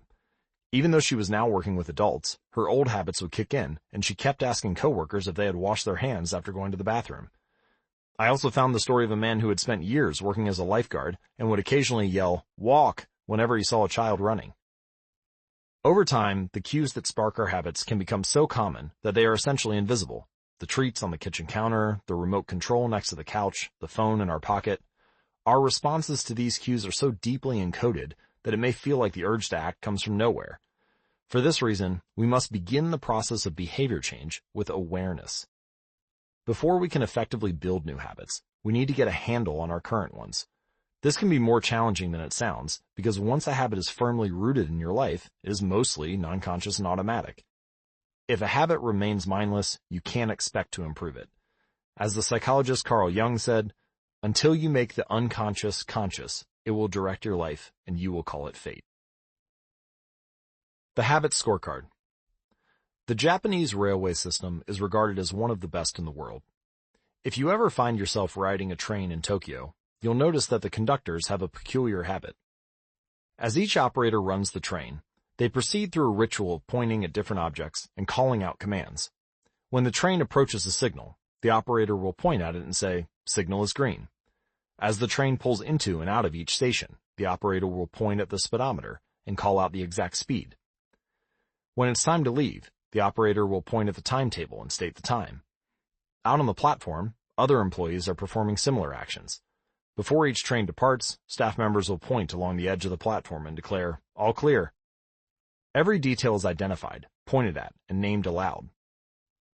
This process, known as pointing and calling, is a safety system designed to reduce mistakes. It seems silly, but it works incredibly well. Pointing and calling reduces errors by up to 85% and cuts accidents by 30%. The MTA subway system in New York City adopted a modified version that is point only, and within 2 years of implementation, incidents of incorrectly berthed subways fell 57%. When I visited Japan, I saw this strategy save a woman's life. Her young son stepped onto the Shinkansen, one of Japan's famous bullet trains that travel at over 200 miles per hour, just as the doors were closing. She was left outside on the platform and jammed her arm through the door to grab him. With her arm stuck in the door, the train was about to take off, but right before it pulled away, an employee performed a safety check by pointing and calling up and down the platform. In less than 5 seconds, he noticed the woman and managed to stop the train from leaving. The door opened, and the woman, now in tears, ran to her son, and a minute later, the train departed safely. Pointing and calling is so effective because it raises the level of awareness from a non-conscious habit to a more conscious level. Because the train operators must use their eyes, hands, mouth, and ears, they are more likely to notice problems before something goes wrong. My wife does something similar. Whenever we are preparing to walk out the door for a trip, she verbally calls out the most essential items in her packing list. "I've got my keys, I've got my wallet, I've got my glasses, I've got my husband." The more automatic a behavior becomes, the less likely we are to consciously think about it. And when we've done something 1,000 times before, we begin to overlook things. We assume that the next time will be just like the last. We're so used to doing what we've always done that we don't stop to question whether it is the right thing to do at all. Many of our failures in performance are largely attributable to a lack of self-awareness. One of our great challenges in changing habits is maintaining awareness of what we're actually doing. This helps explain why the consequences of bad habits can sneak up on us. We need a point-and-call system for our own lives. That's the origin of the habit scorecard, which is a simple exercise you can use to become more aware of your behavior. To create your own, make a list of your daily habits. Here's a sample of where you might start. Wake up, turn off the alarm, check my phone, go to the bathroom, weigh myself, take a shower, and so on. Once you have a full list, look at each behavior and ask yourself, is this a good habit, a bad habit, or a neutral habit? If it's a good habit, write a plus sign next to it. If it is a bad habit, write a minus sign next to it. And if it's neutral, write an equal sign. For example, the list I just mentioned might look like this. Wake up, neutral habit. Turn off alarm, neutral. Check my phone. Probably shouldn't do that before I get out of bed. That's negative. Go to the bathroom, neutral. Weigh myself, positive. Take a shower, positive, and so on. The marks you give to a particular habit will depend on your situation and your goals. For someone who is trying to lose weight, eating a bagel with peanut butter every morning might be a bad habit. For someone who's trying to bulk up and add muscle, the same behavior might be a good habit. It all depends on what you're working toward. If you're interested, you can get a template to create your own habit scorecard at atomichabits.com/scorecard. It's worth noting that scoring your habits can be a little more complex for another reason. The labels good habit and bad habit are slightly inaccurate. There aren't really any good habits or bad habits. There are only effective habits. That is, effective at solving problems.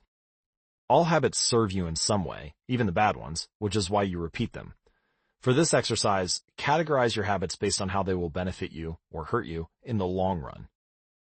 Generally speaking, good habits will have net positive outcomes. Bad habits will have net negative outcomes. Smoking a cigarette may reduce stress right now, that's how it's serving you, but it's not a healthy long-term behavior. If you're still having trouble determining how to rate a particular habit on your habit scorecard, here's a question I like to use. Does this behavior help me become the type of person I wish to be? Does this habit cast a vote for or against my desired identity? Habits that reinforce your desired identity are usually good. Habits that conflict with your desired identity are usually bad. As you create your habit scorecard, there is no need to change anything at first. The goal is simply to notice what is actually going on. Observe your thoughts and actions without judgment or internal criticism. Don't blame yourself for your faults. Don't praise yourself for your successes. If you eat a chocolate bar every morning, acknowledge it, almost as if you were watching someone else. Oh, how interesting that they would do such a thing. If you binge eat, simply notice that you are eating more calories than you should. If you waste your time online, notice that you are spending your life in a way that you do not want to. The first step to changing bad habits is to be on the lookout for them. If you feel like you need extra help, then you can try pointing and calling in your own life. Say out loud the action that you are thinking of taking and what the outcome will be. If you want to cut back on your junk food habit, but you notice yourself grabbing another cookie, say out loud, I'm about to eat this cookie, but I don't need it. Eating it will cause me to gain weight and hurt my health. Hearing your bad habits spoken aloud makes the consequences seem more real. It adds weight to the action rather than letting yourself mindlessly slip into an old routine. This approach is useful even if you're simply trying to remember a task on your to-do list. Just saying out loud, tomorrow I need to go to the post office after lunch, increases the odds that you'll actually do it.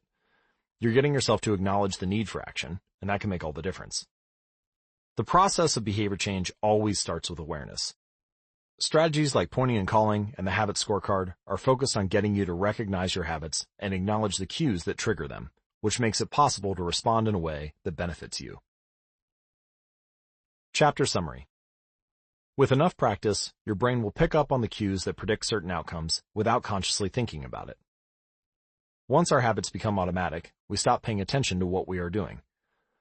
The process of behavior change always starts with awareness. You need to be aware of your habits before you can change them. Pointing and calling raises your level of awareness from a non-conscious habit to a more conscious level by verbalizing your actions. The habit scorecard is a simple exercise you can use to become more aware of your behavior. Chapter 5. The best way to start a new habit.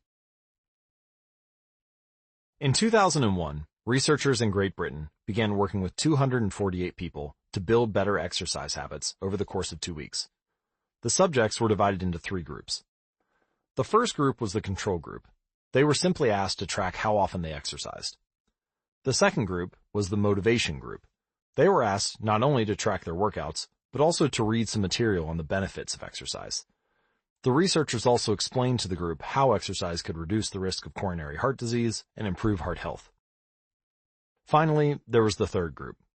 These subjects received the same presentation as the second group, which ensured that they had equal levels of motivation.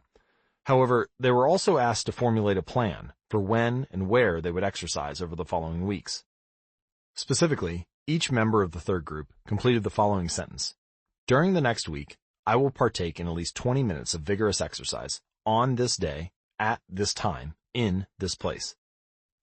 In the first and second groups, 35 to 38% of people exercised at least once per week. Interestingly, the motivational presentation given to the second group seemed to have no meaningful impact on the behavior of participants as soon as they left the researchers.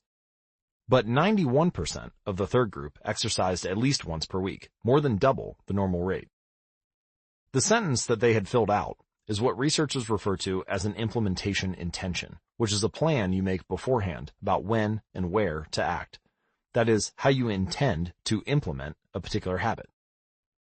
The cues that can trigger a habit come in a wide range of forms. The feel of your phone buzzing in your pocket, the smell of chocolate chip cookies, the sound of ambulance sirens. But the two most common cues are time and location. Implementation intentions leverage both of these cues. Broadly speaking, the format for creating an implementation intention is, when situation X arises, I will perform response Y. Hundreds of studies have shown that implementation intentions are effective for sticking to our goals. Whether it's writing down the exact time and date of when you will get a flu shot, or recording the time of your colonoscopy appointment, they increase the odds that people will stick with habits like recycling, studying, going to sleep early, and stopping smoking. Researchers have even found that voter turnout increases when people are forced to create implementation intentions by answering questions like, what route are you taking to the polling station? At what time are you planning to go? What bus will get you there? Other successful government programs have prompted citizens to make a clear plan to send taxes in on time or provided directions on when and where to pay late traffic bills. The punchline is clear. People who make a specific plan for when and where they will perform a new habit are more likely to follow through. Too many people try to change their habits without these basic details figured out. We tell ourselves, I'm going to eat healthier, or I'm going to write more, but we never say when and where these habits are going to happen. We leave it up to chance and hope that we will just remember to do it or feel motivated at the right time. An implementation intention sweeps away foggy notions like, I want to work out more, or I want to be more productive, or I should vote, and transforms them into a concrete plan of action. Many people think they lack motivation when what they really lack is clarity. It is not always obvious when and where to take action. Some people spend their entire lives waiting for the time to be right to make an improvement. Once an implementation intention has been set, you don't have to wait for inspiration to strike. Do I write a chapter today or not? Do I meditate this morning or at lunch? When the moment of action occurs, there is no need to make a decision. Simply follow your predetermined plan. The simple way to apply this strategy to your habits is to fill out this sentence. I will, behavior, at, time, in, location. For example, meditation. I will meditate for 1 minute at 7 a.m. in my kitchen. Or studying. I will study Spanish for 20 minutes at 6 p.m. in my bedroom. Or exercise. I will exercise for 1 hour at 5 p.m. in my local gym. Marriage. I will make my partner a cup of tea at 8 a.m. in the kitchen.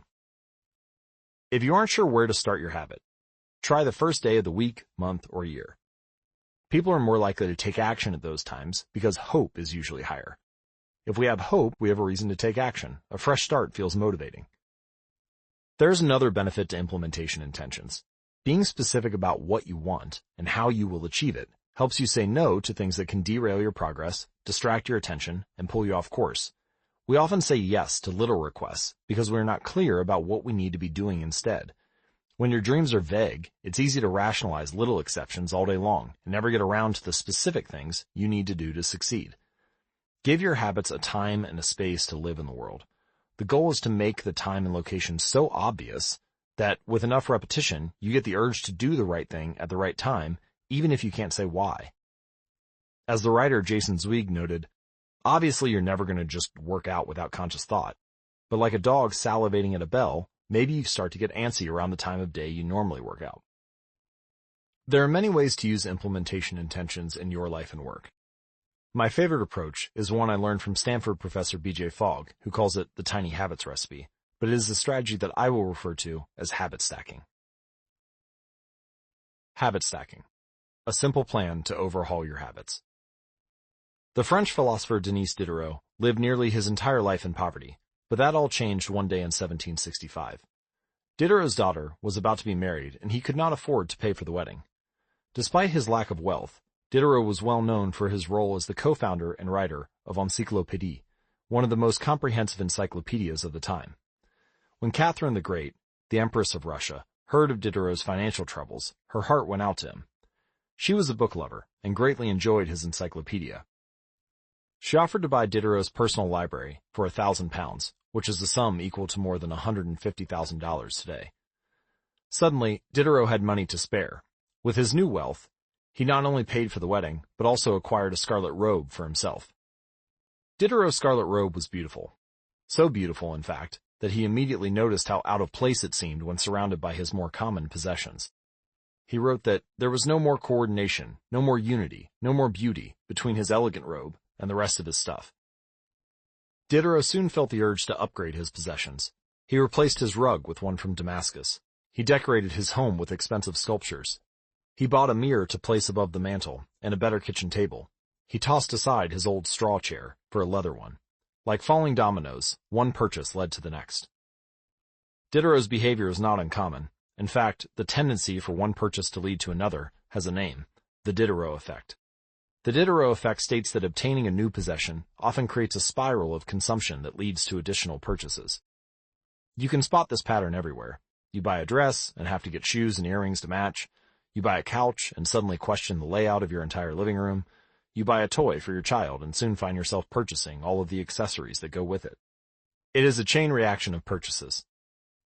Many human behaviors follow this cycle. You often decide what to do next based on what you have just finished doing. Going to the bathroom leads to washing and drying your hands, which reminds you that you need to put dirty towels in the laundry, and so you add laundry detergent to the shopping list, and so on. No behavior happens in isolation. Each action becomes a cue that triggers the next behavior. All right, why is this important? Well, when it comes to building new habits, you can use the connectedness of behavior to your advantage. One of the best ways to build a new habit is to identify a current habit that you already do each day, and then stack your new behavior on top. This is what I call habit stacking. Habit stacking is a special form of an implementation intention. Rather than pairing your new habit with a particular time and location, you pair it with a current habit. This method, which again was created by B.J. Fogg as part of his Tiny Habits program, can be used to design an obvious cue for nearly any habit. So the habit stacking formula is after current habit, I will new habit. For example, meditation. After I pour my cup of coffee each morning, I will meditate for 1 minute. Exercise. After I take off my work shoes, I will immediately change into my workout clothes. Gratitude. After I sit down to dinner, I will say one thing I'm grateful for that happened today. Marriage. After I get into bed at night, I will give my partner a kiss. Safety. After I put on my running shoes, I will text a friend or family member where I am running and how long it will take. The key is to tie your desired behavior into something you already do each day. Once you have mastered this basic structure, you can begin to create larger stacks by chaining small habits together. This allows you to take advantage of the natural momentum that comes from one behavior leading into the next, like a positive version of the Diderot effect. So, for example, your morning routine habit stack might look like this. 1. After I pour in my morning cup of coffee, I will meditate for 60 seconds. 2.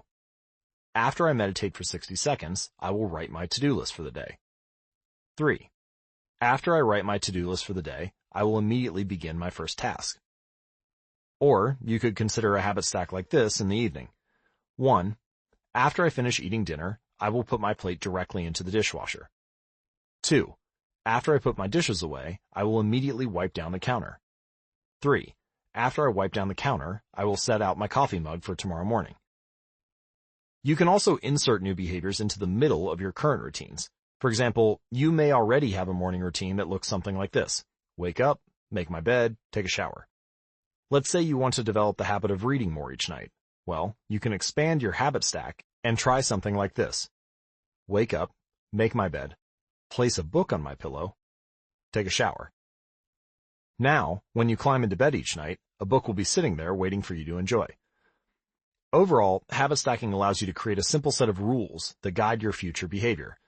It's like you always have a game plan for which action should come next, and once you get comfortable with this approach, you can develop general habit stacks to guide you whenever the situation is appropriate.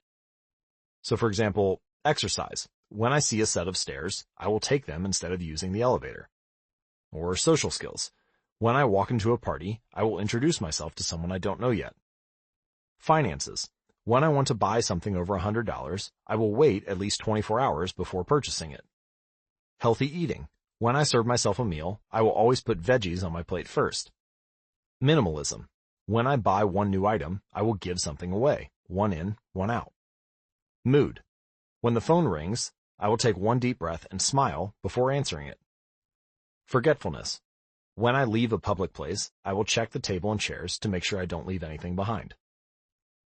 No matter how you use this strategy, the secret to creating a successful habit stack is selecting the right cue to kick things off.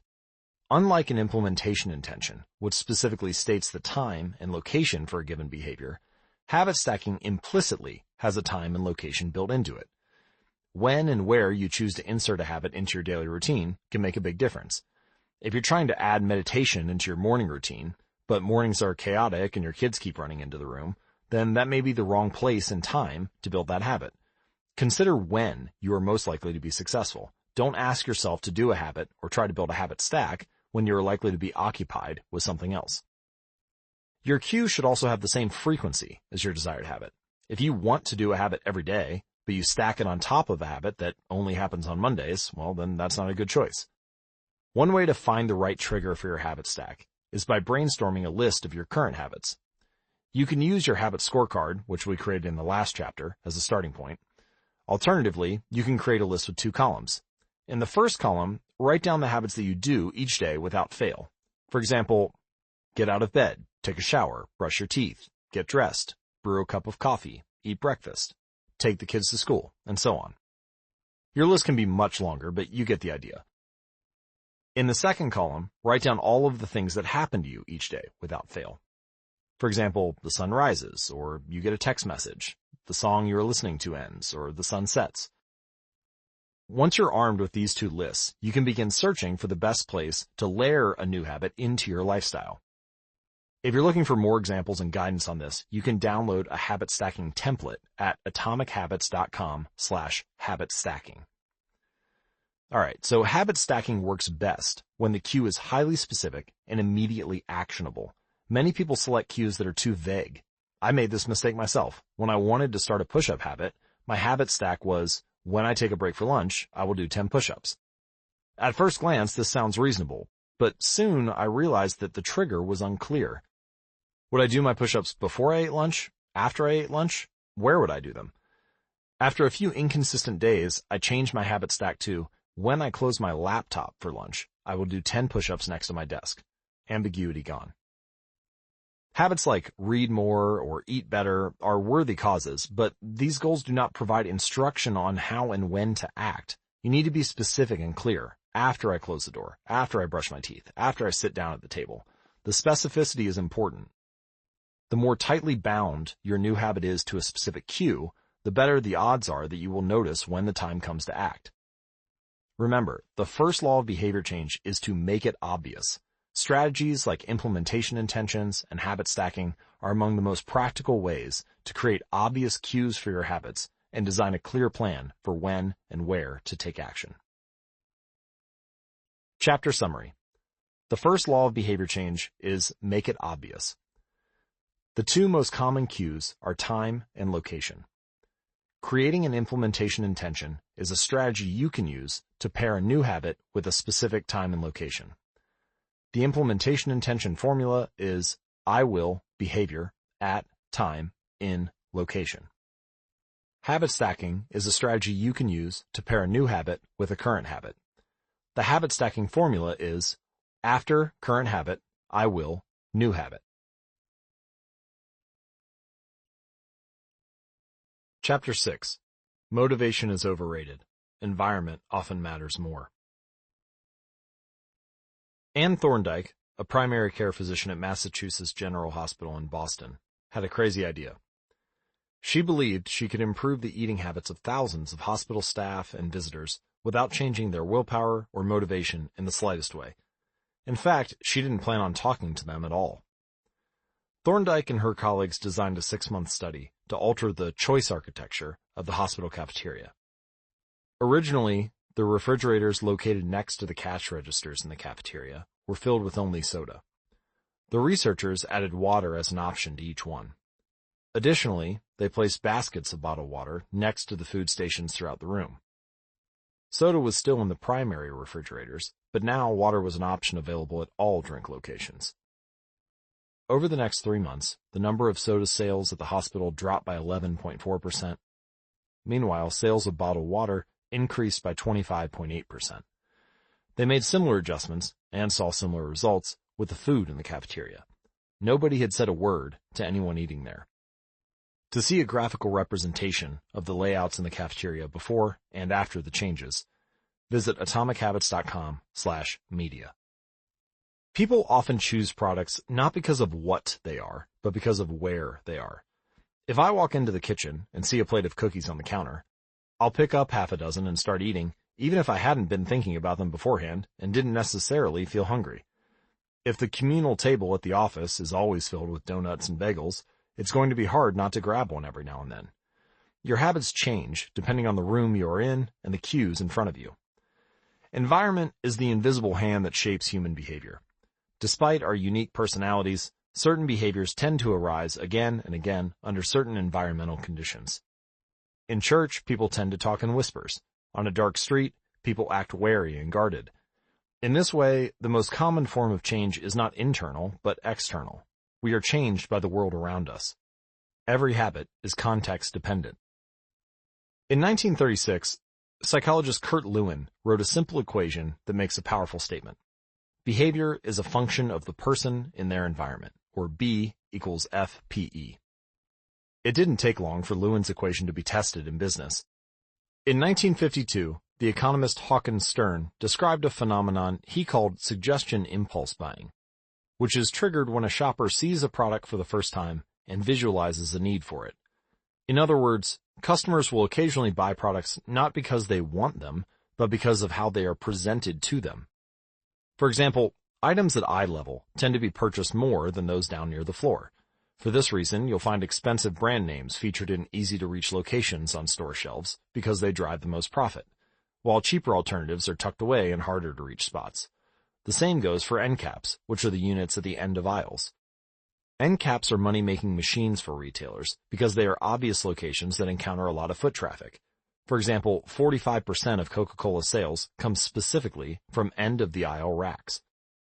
The more obviously available a product or service is, the more likely you are to try it. People drink Bud Light because it is in every bar and visit Starbucks because it is on every corner. We like to think that we are in control. If we choose water over soda, we assume it is because we wanted to do so. The truth, however, is that many of the actions we take each day are shaped not by purposeful drive and choice, but by the most obvious option. Every living being has its own methods for sensing and understanding the world. Eagles have remarkable long-distance vision. Snakes can smell by tasting the air with their highly sensitive tongues. Sharks can detect small amounts of electricity and vibrations in the water caused by nearby fish. Even bacteria have chemoreceptors, tiny sensory cells that allow them to detect toxic chemicals in their environment. In humans, perception is directed by the sensory nervous system. We perceive the world through sight, sound, smell, touch, and taste. But we also have other ways of sensing stimuli. Some are conscious, but many are non-conscious. For example, you can notice when the temperature drops before a storm, or when the pain in your gut rises during a stomachache, or when you fall off balance while walking on rocky ground. Receptors in your body pick up on a wide range of internal stimuli, such as the amount of salt in your blood or the need to drink when thirsty. The most powerful of all human sensory abilities, however, is vision. The human body has about 11 million sensory receptors. approximately 10 million of those are dedicated to sight. Some experts estimate that half of the brain's resources are used on vision.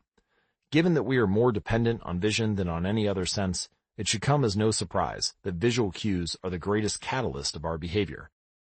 For this reason, a small change in what you see can lead to a big shift in what you do.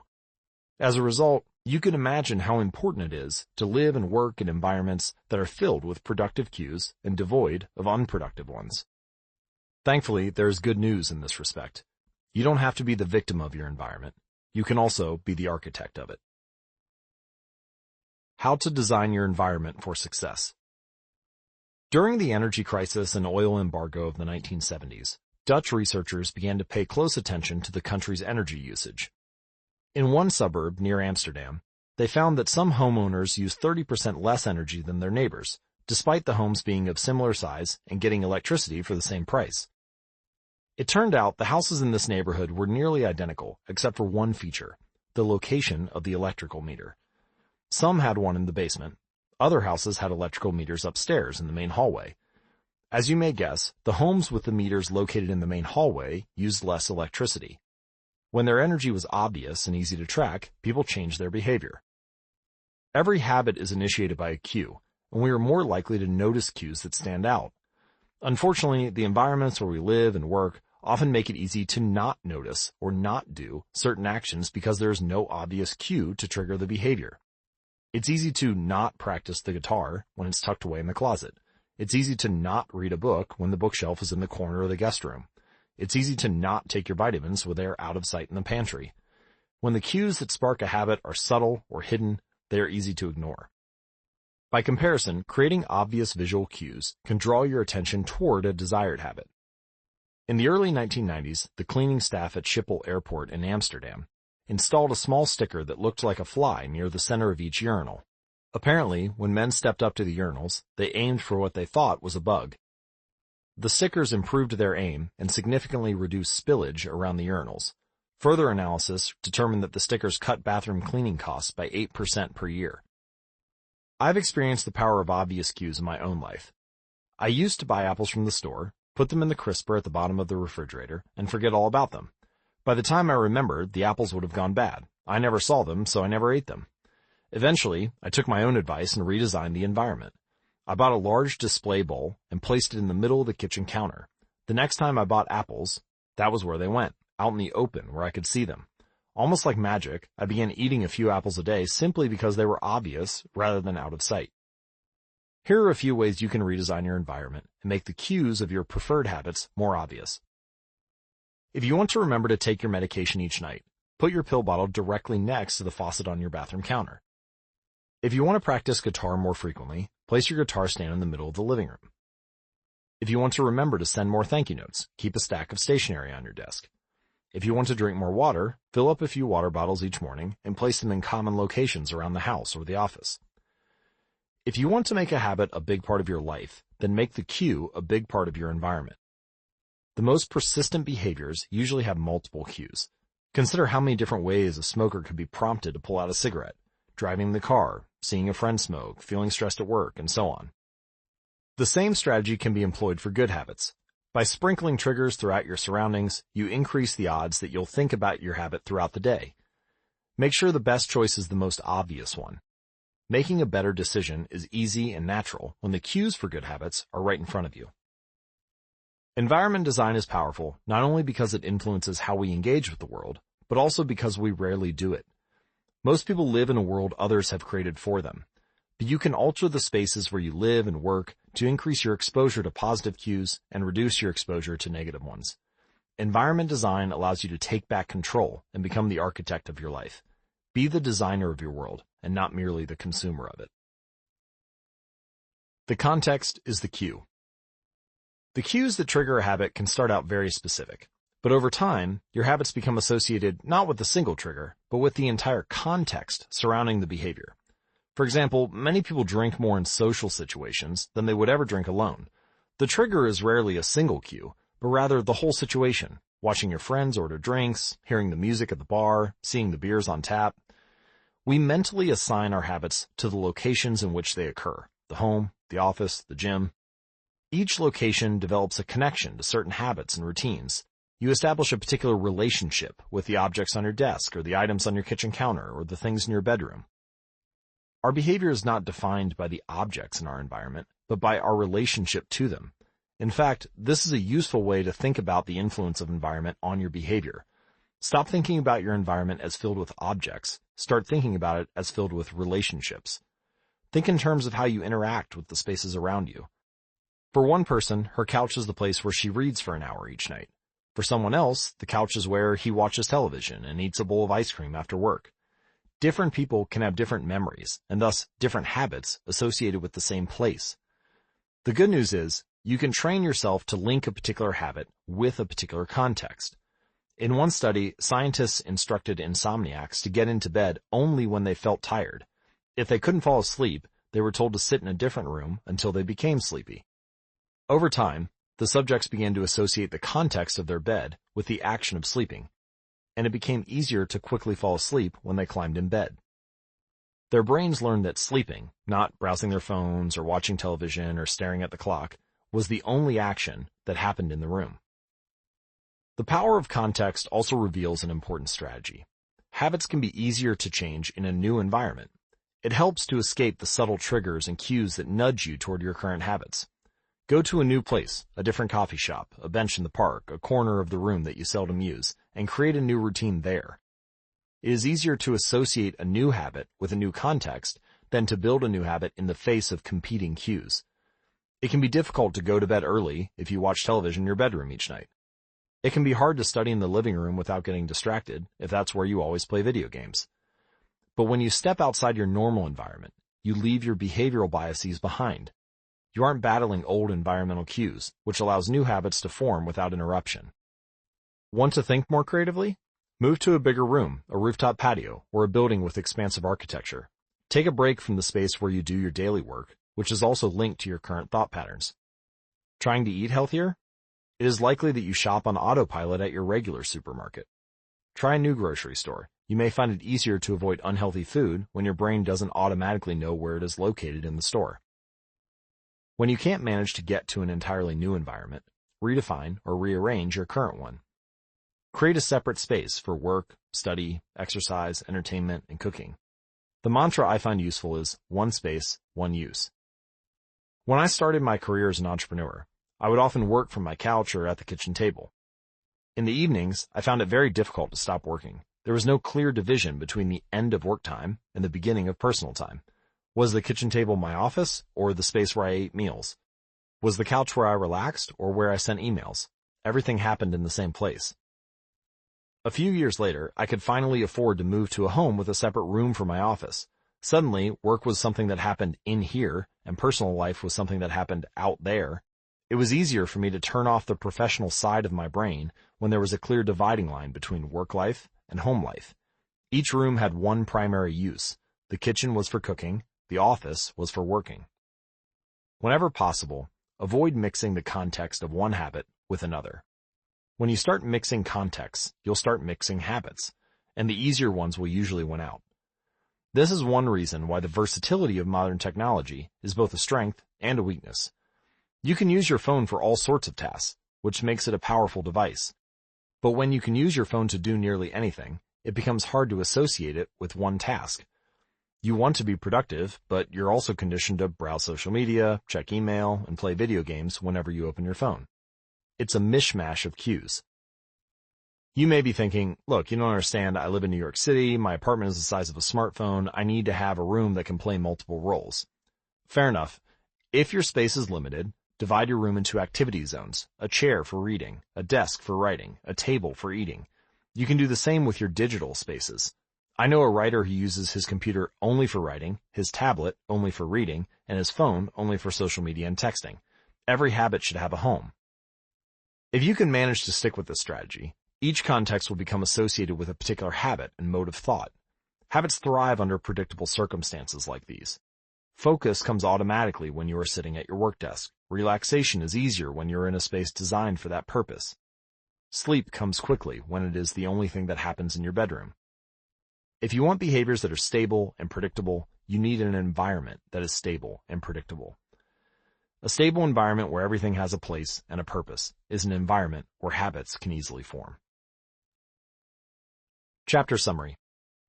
Small changes in context can lead to large changes in behavior over time. Every habit is initiated by a cue. We are more likely to notice cues that stand out. Make the cues of good habits obvious in your environment.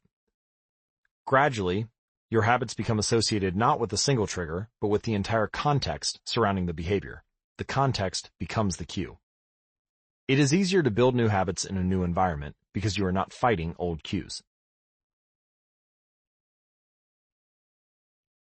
Chapter 7. The Secret to Self-Control. In 1971, as the Vietnam War was heading into its 16th year, Congressman Robert Steele from Connecticut and Morgan Murphy from Illinois made a discovery that stunned the American public. While visiting the troops, they had learned that over 15% of U.S. soldiers stationed in Vietnam were heroin addicts. Follow-up research revealed that 35% of service members in Vietnam had tried heroin, and as many as 20% were addicted. The problem was even worse than they had initially thought. The discovery led to a flurry of activity in Washington, including the creation of the Special Action Office of Drug Abuse Prevention under President Nixon to promote prevention and rehabilitation and to track addicted service members when they returned home. Lee Robbins was one of the researchers in charge. In a finding that completely upended the accepted beliefs about addiction, Robbins found that when soldiers who had been heroin users returned home, only 5% of them became re-addicted within 1 year, and just 12% relapsed within 3 years. In other words, approximately 9 out of 10 soldiers who used heroin in Vietnam eliminated their addiction nearly overnight. This finding contradicted the prevailing view at the time, which considered heroin addiction to be a permanent and irreversible condition. Instead, Robbins revealed that addictions could spontaneously dissolve if there was a radical change in the environment. In Vietnam, soldiers spent all day surrounded by cues triggering heroin use. It was easy to access, they were engulfed by the constant stress of war, they built friendships with fellow soldiers who were also heroin users, and they were thousands of miles from home. Once a soldier returned to the United States, though, he found himself in an environment devoid of those triggers. When the context changed, so did the habit. Compare this situation to that of a typical drug user. Someone becomes addicted at home or with friends and goes to a clinic to get clean, which is devoid of all the environmental stimuli that prompt their habit, and then returns to their old neighborhood with all the previous cues that caused them to get addicted in the first place. It's no wonder that usually you see numbers that are the exact opposite of those in the Vietnam study. Typically, 90% of heroin users become re-addicted once they return home from rehab. The Vietnam studies ran counter to many of our cultural beliefs about bad habits because it challenged the conventional association of unhealthy behavior as a moral weakness.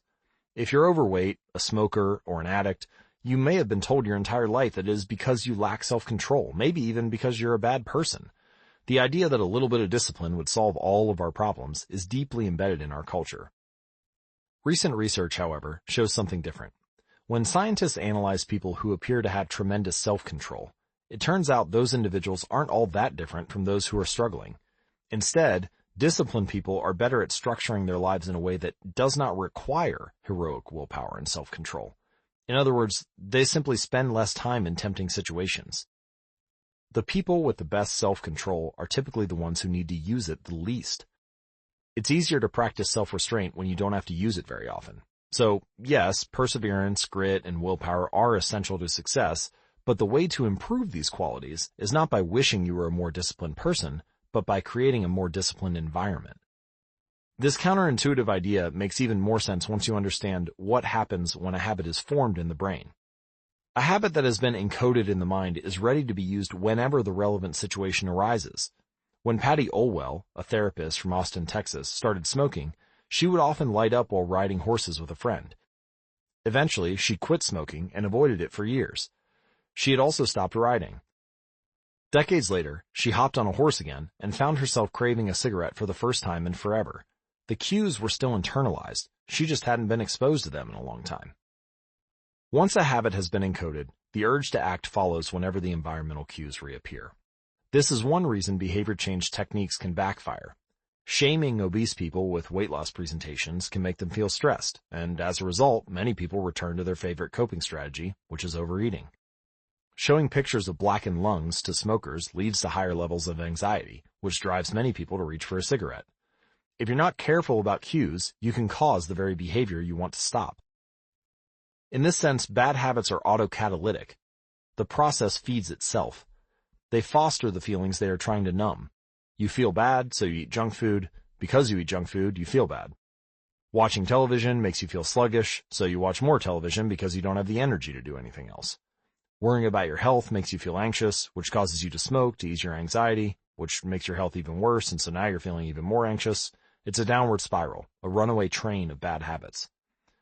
Researchers sometimes refer to this phenomenon as cue-induced wanting. An external trigger causes a compulsive craving to repeat a bad habit. Once you notice something, you begin to want it. This process is happening all the time, often without us realizing it. Scientists have found that showing addicts a picture of cocaine for just 33 milliseconds stimulates the reward pathway in the brain and sparks desire. This speed is too fast for the brain to consciously register. The addicts couldn't even tell you what they had seen, but they craved the drug all the same. Alright, here's the punchline.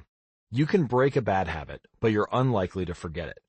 Once the mental grooves of a habit have been carved into your brain, they are nearly impossible to remove entirely, even if they go unused for a while. And that means that simply resisting temptation is an ineffective strategy. It's hard to maintain a Zen attitude in a life filled with interruptions. It takes too much energy. In the short run, you can choose to overpower temptation. In the long run, we become a product of the environment that we live in. To put it bluntly, I have never seen someone consistently stick to positive habits in a negative environment. A more reliable approach is to cut bad habits off at the source. One of the most practical ways to eliminate a bad habit is to reduce exposure to the cue that causes it. If you can't seem to get any work done, leave your phone in another room for a few hours. If you're continually feeling like you're not enough, stop following social media accounts that trigger jealousy and envy. If you're wasting too much time watching television, move the TV out of the bedroom. If you're spending too much money on electronics, stop reading reviews of the latest tech gear. If you're playing too many video games, unplug the console and put it in a closet after each use. This practice is an inversion of the first law of behavior change. Rather than make it obvious, you can make it invisible. I'm often surprised by how effective simple changes like these can be. Remove a single cue, and the entire habit often fades away. Self-control is a short-term strategy, not a long-term one. You may be able to resist temptation once or twice, but it's unlikely you can muster the willpower to override your desires every time. Instead of summoning a new dose of willpower whenever you want to do the right thing, your energy would be better spent optimizing your environment. This is the secret of self-control. Make the cues of your good habits obvious and the cues of your bad habits invisible. Chapter summary. The inversion of the first law of behavior change is make it invisible. Once a habit is formed, it is unlikely to be forgotten. People with high self-control tend to spend less time in tempting situations. It's easier to avoid temptation than resist it. One of the most practical ways to eliminate a bad habit is to reduce exposure to the cue that causes it. Self-control is a short-term strategy, not a long-term one. Okay, let's summarize the first law of behavior change. First, how to create a good habit. The first law is to make it obvious. Application 1.1, fill out the habit scorecard and write down your current habits to become more aware of them. Application 1.2, use the implementation intentions. I will, behavior, at, time, in, location. Application 1.3, use habit stacking. After, current habit, I will, new habit. Application 1.4, design your environment. Make the cues of good habits obvious and visible. And then, the inversion of the first law. Make it invisible. Application 1.5, reduce exposure. Remove the cues of your bad habits from your environment. I've collected these applications and compiled them into a single cheat sheet, which we will be returning to at the end of each law. You can download a printable version of the habits cheat sheet at atomichabits.com/cheat sheet. The second law, make it attractive. Chapter 8, how to make a habit irresistible. In the 1940s, a Dutch scientist named Nico Tinbergen performed a series of experiments that transformed our understanding of what motivates us. Tinbergen, who eventually won a Nobel Prize for his work, was investigating herring gulls, the gray and white birds often seen flying along the seashores of North America. Adult herring gulls have a small red dot on their beak, and Tinbergen noticed that newly hatched chicks would peck at this spot whenever they wanted food. To begin one experiment, he created a collection of fake cardboard beaks, just a head without a body. When the parents had flown away, he went over to the nest and offered these dummy beaks to the chicks. The beaks were obvious fakes, and he assumed the baby birds would reject them altogether. However, when the tiny gulls saw the red spot on the cardboard beaks, they pecked away just as if it were attached to their own mother. They had a clear preference for those red spots, as if they had been genetically programmed at birth. Soon, Tinbergen discovered that the bigger the red spot, the faster the chicks pecked. Eventually, he created a beak with 3 large red dots on it. When he placed it over the nest, the baby birds went crazy with delight. They pecked at the little red patches as if it was the greatest beak they had ever seen. Tinbergen and his colleagues discovered similar behavior in other animals. For example, the gray-lag goose is a ground-nesting bird. Occasionally, as the mother moves around on the nest, one of the eggs will roll out and settle on the grass nearby. Whenever this happens, the goose will waddle over to the egg and use its beak and neck to pull it back into the nest. Tinbergen discovered that the goose will pull any nearby round object, such as a billiard ball or a light bulb, back into the nest. The bigger the object, the greater their response. One goose even made a tremendous effort to roll a volleyball back and sit on top. Like the baby gulls automatically pecking at red dots, the gray-lag goose was following an instinctive rule. When I see a round object nearby, I must roll it back into the nest. The bigger the round object, the harder I should try to get it. It's like the brain of each animal is preloaded with certain rules for behavior, and when it comes across an exaggerated version of that rule, it lights up like a Christmas tree. Scientists refer to these exaggerated cues as supernormal stimuli. A supernormal stimulus is a heightened version of reality, like a beak with 3 red dots, or an egg the size of a volleyball, and it elicits a stronger response than usual. Humans are also prone to fall for exaggerated versions of reality. Junk food, for example, drives our reward systems into a frenzy. After spending hundreds of thousands of years hunting and foraging for food in the wild, the human brain has evolved to place a high value on salt, sugar, and fat. Such foods are often calorie-dense, and they were quite rare when our ancient ancestors were roaming the savannah.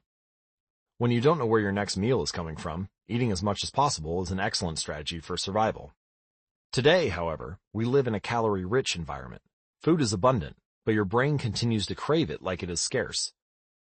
Placing a high value on salt, sugar, and fat is no longer advantageous to our health, but the craving persists because the brain's reward centers have not changed for approximately 50,000 years. The modern food industry relies on stretching our Paleolithic instincts beyond their evolutionary purpose. A primary goal of food science is to create products that are more attractive to consumers. Nearly every food in a bag, box, or jar has been enhanced in some way, if only with additional flavoring. Companies spend millions of dollars to discover the most satisfying level of crunch in a potato chip, or the perfect amount of fizz in a soda. Entire departments are dedicated to optimizing how a product feels in your mouth, a quality known as orosensation. French fries, for example, are a potent combination, golden brown and crunchy on the outside, light and smooth on the inside. Other processed foods enhance dynamic contrast, which refers to items with a combination of sensations, like crunchy and creamy. Imagine the gooiness of melted cheese on top of a crispy pizza crust, or the crunch of an Oreo cookie combined with its smooth center. With natural, unprocessed foods, you tend to experience the same sensations over and over. How's that 17th bite of kale taste? After a few minutes, your brain loses interest, and you begin to feel full. But foods that are high in dynamic contrast keep the experience novel and interesting, encouraging you to eat more.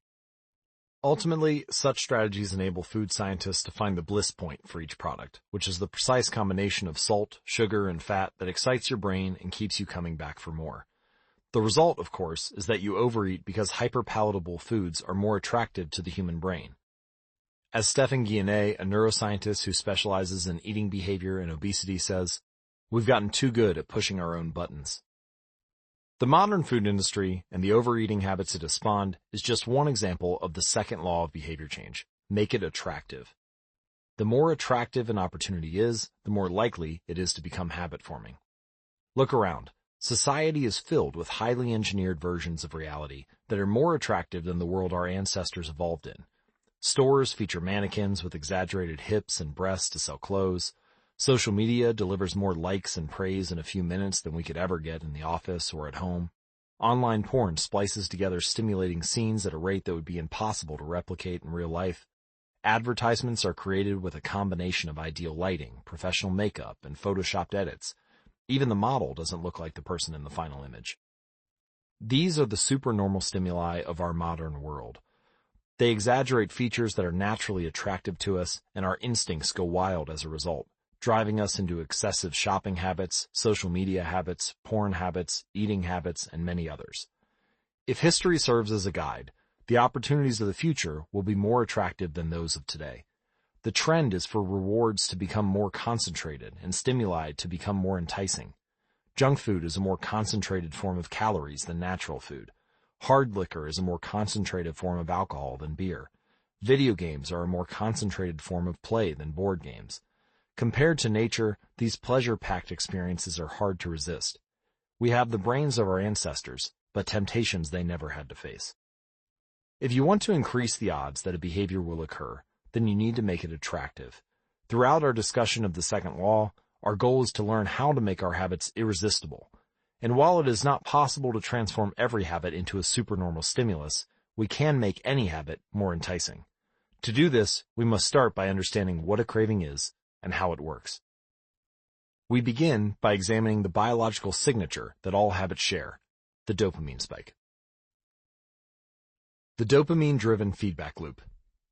Scientists can track the precise moment a craving occurs by measuring a neurotransmitter called dopamine.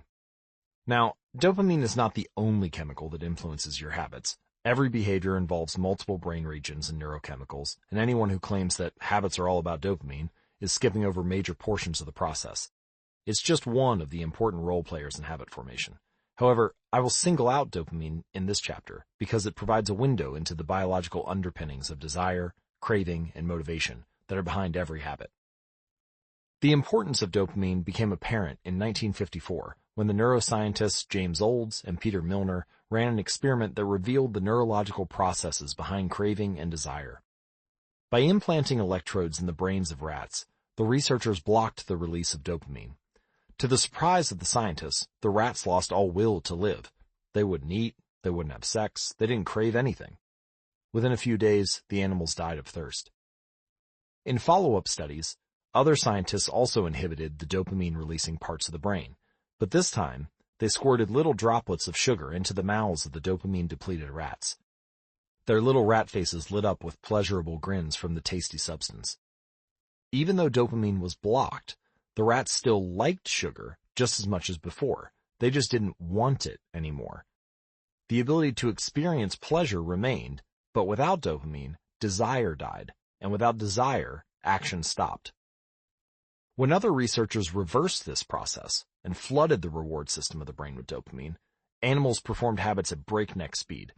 In one study, mice received a powerful hit of dopamine each time they poked their nose inside a box. Within minutes, the mice developed a craving so strong, they began poking their nose into the box 800 times per hour. Humans are not so different. The average slot machine player will spin the wheel 600 times per hour.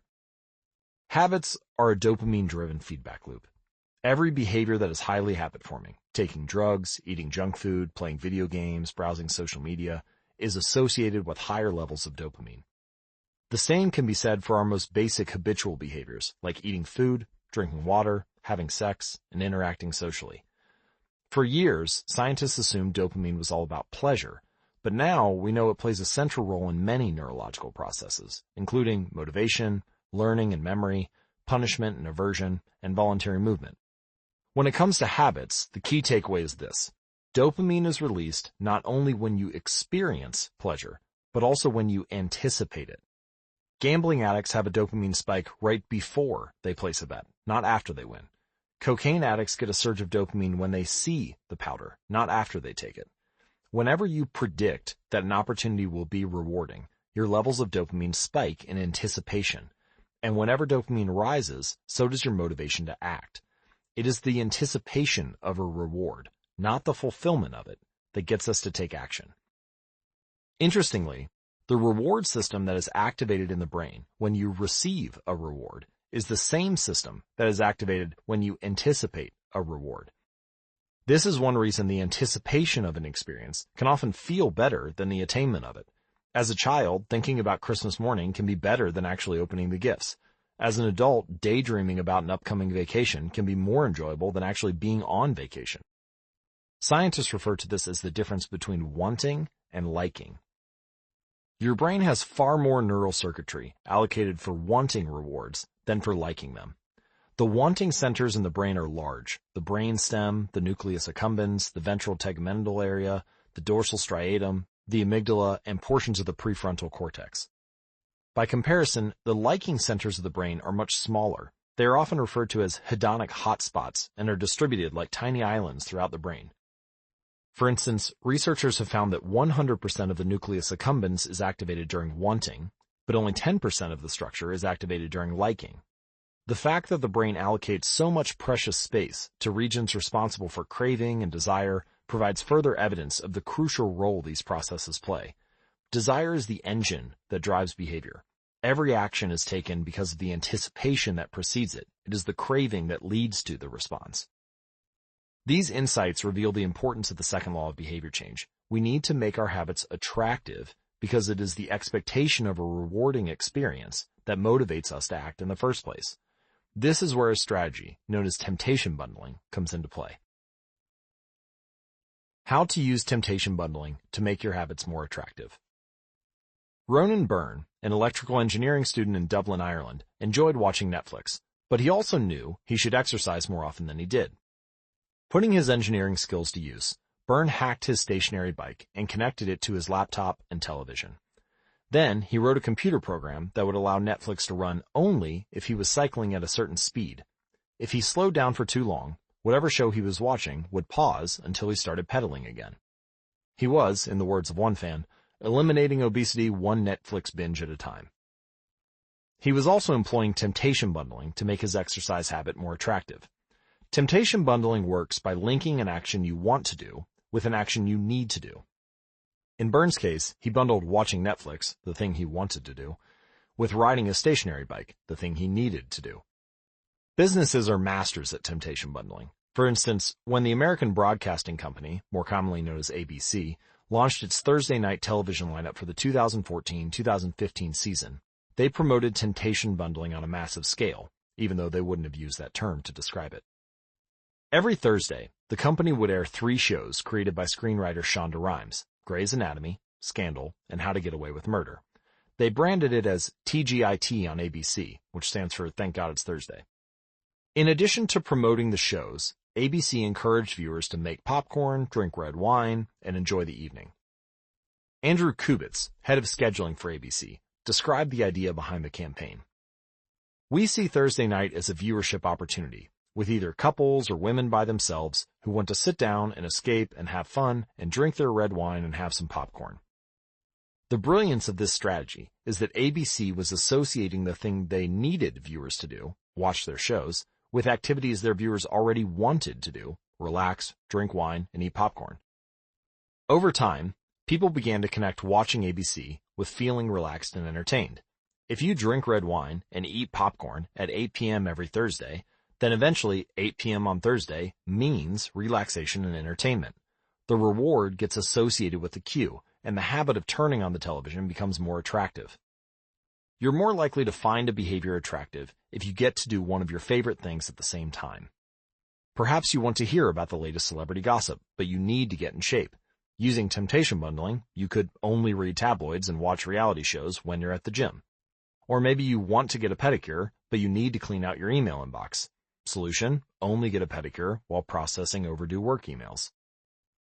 Temptation bundling is one way to apply a psychology theory known as Premack's principle. Named after the work of Professor David Premack, the principle states that more probable behaviors will reinforce less probable behaviors. In other words, Even if you don't really want to process overdue work emails, you'll become conditioned to do it if it means you get to do something you really want to do along the way. You can even combine temptation bundling with the habit stacking strategy we discussed in Chapter 5 to create a set of rules that guide your behavior. For example, the habit stacking plus temptation bundling formula is something like this. 1. After current habit, I will, habit I need. 2. After habit I need, I will, habit I want. So, if you want to read the news, but you need to express more gratitude, then 1. After my morning coffee, I will say one thing I'm grateful for that happened yesterday. That's the need. 2. After I say one thing I'm grateful for, I will read the news. That's the want.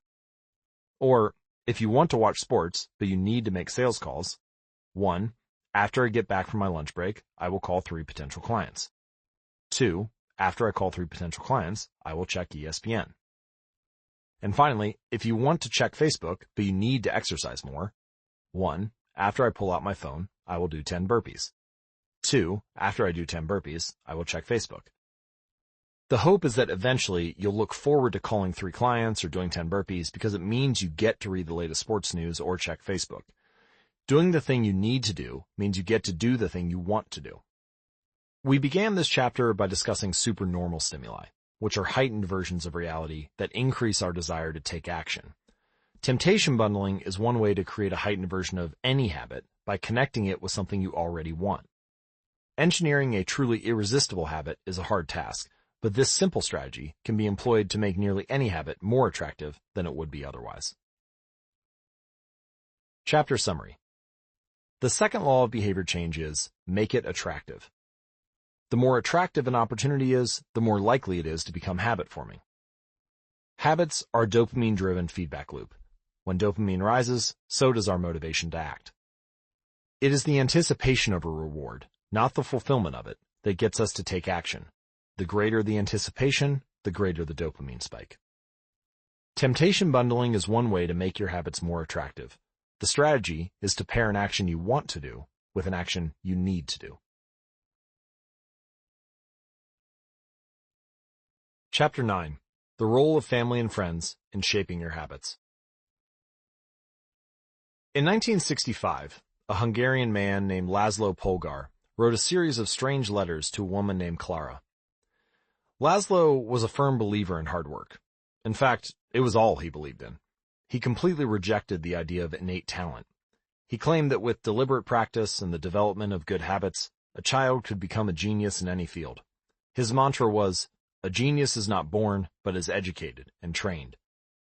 Laszlo believed in this idea so strongly that he wanted to test it out with his own children, and he was writing to Clara because he needed a wife willing to jump on board. Clara was a teacher, and although she may not have been as adamant as Laszlo, she also believed that with proper instruction, anyone could advance their skills. Laszlo decided chess would be a suitable field for the experiment, and he laid out a plan to raise his children to become chess prodigies. The kids would be homeschooled, a rarity in Hungary at the time.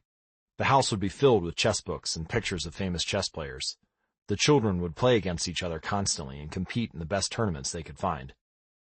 The family would keep a meticulous file system of the tournament history of every competitor the children faced.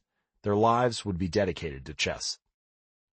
Laszlo successfully courted Clara, and within a few years, the Polgars were parents to 3 young girls, Susan, Sophia, and Judith. Susan, the oldest, began playing chess when she was 4 years old. Within 6 months, she was defeating adults. Sophia, the middle child, did even better. By 14, she was a world champion, and a few years later, she became a grandmaster. Judith, the youngest, was the best of all. By age 5, she could beat her father. At 12, she was the youngest player ever listed among the top 100 chess players in the world. At 15 years and 4 months old, she became the youngest grandmaster of all time, younger even than Bobby Fischer, the previous record holder. For 27 years, she was the #1 ranked female chess player in the world. The childhood of the Polgar sisters was atypical, to say the least. And yet, if you ask them about it, they claimed their lifestyle was attractive, even enjoyable. In interviews, the sisters talk about their childhood as entertaining rather than grueling. They loved playing chess. They couldn't get enough of it. Once, Laszlo reportedly found Sophia playing chess in the bathroom in the middle of the night. Encouraging her to go back to sleep, he said, "Sophia, leave the pieces alone." To which she replied, "Daddy, they won't leave me alone." The Polgar sisters grew up in a culture that prioritized chess above all else, praised them for it, rewarded them for it. In their world, an obsession with chess was normal. And as we are about to see, whatever habits are normal in your culture are among the most attractive behaviors you will find. The seductive pull of social norms. Humans are herd animals. We want to fit in, to bond with others, and to earn the respect and approval of our peers. Such inclinations are essential to our survival. For most of our evolutionary history, our ancestors lived in tribes. Becoming separated from the tribe, or worse, being cast out, was a death sentence. The lone wolf dies, but the pack survives. Meanwhile, those who collaborated and bonded with others enjoyed increased safety, mating opportunities, and access to resources. As Charles Darwin noted, "In the long history of humankind, those who learn to collaborate and improvise most effectively have prevailed." As a result, one of the deepest human desires is to belong. And this ancient preference exerts a powerful influence on our modern behavior. We don't choose our earliest habits. We imitate them. We follow the script handed down from our friends and family, our church or school, our local community, and society at large. Each of these cultures and groups comes with its own set of expectations and standards. When and whether to get married, how many children to have, which holidays to celebrate, how much money to spend on your child's birthday party. In many ways, these social norms are the invisible rules that guide your behavior each day. You are always keeping them in mind, even if they are not top of your mind. Often, you follow the habits of your culture without thinking, without questioning, and sometimes without remembering. As the French philosopher Michel de Montaigne wrote, "The customs and practices of life and society sweep us along." Most of the time, going along with the group does not feel like a burden. Everyone wants to belong. If you grow up in a family that rewards you for your chess skills, then playing chess will seem like a very attractive thing to do. If you work in a job where everyone wears expensive suits, then you'll be inclined to splurge on one as well. If all of your friends are sharing an inside joke or using a new phrase, you'll want to do it too so that they know that you get it. Behaviors are attractive when they help us fit in. In particular, we imitate the habits of three groups. 1, the close, 2, the many, 3, the powerful. Each group offers an opportunity to leverage the second law of behavior change and make our habits more attractive. 1. Imitating the close. Proximity has a powerful effect on our behavior. This is true of the physical environment, as we discussed in Chapter 6, but it is also true of the social environment. We pick up habits from the people around us. We copy the way our parents handle arguments, the way our peers flirt with one another, the way our coworkers get results. When your friends smoke pot, you give it a try too. When your wife has a habit of double-checking that the door is locked before going to bed, you pick it up as well. I find that I often imitate the behavior of those around me without realizing it. In conversation, I'll automatically assume the body posture of the other person. In college, I began to talk like my roommates. When traveling to other countries, I'll non-consciously imitate the local accent, despite reminding myself to stop. As a general rule, the closer we are to someone, the more likely we are to imitate some of their habits. One groundbreaking study tracked 12,000 people for 32 years and found that a person's chances of becoming obese increased by 57% if he or she had a friend who became obese. And it works the other way too. Another study found that if one person in a relationship lost weight, the other partner would also slim down about 1/3 of the time. Our friends and family provide a sort of invisible peer pressure that pulls us in their direction. Of course, peer pressure is only bad when you're surrounded by bad influences. When astronaut Mike Massimino was a graduate student at MIT, he took a small robotics class. Of the 10 people in the class, 4 became astronauts. If your goal was to make it into space, then that room was about the best culture you could ask for. Similarly, one study found that the higher your friend's IQ at age 11 or 12, the higher your IQ would be at age 15, even after controlling for natural levels of intelligence. We soak up the qualities and practices of those around us. One of the most effective things you can do to build better habits is join a culture where your desired behavior is the normal behavior. New habits seem achievable when you see others doing them every day.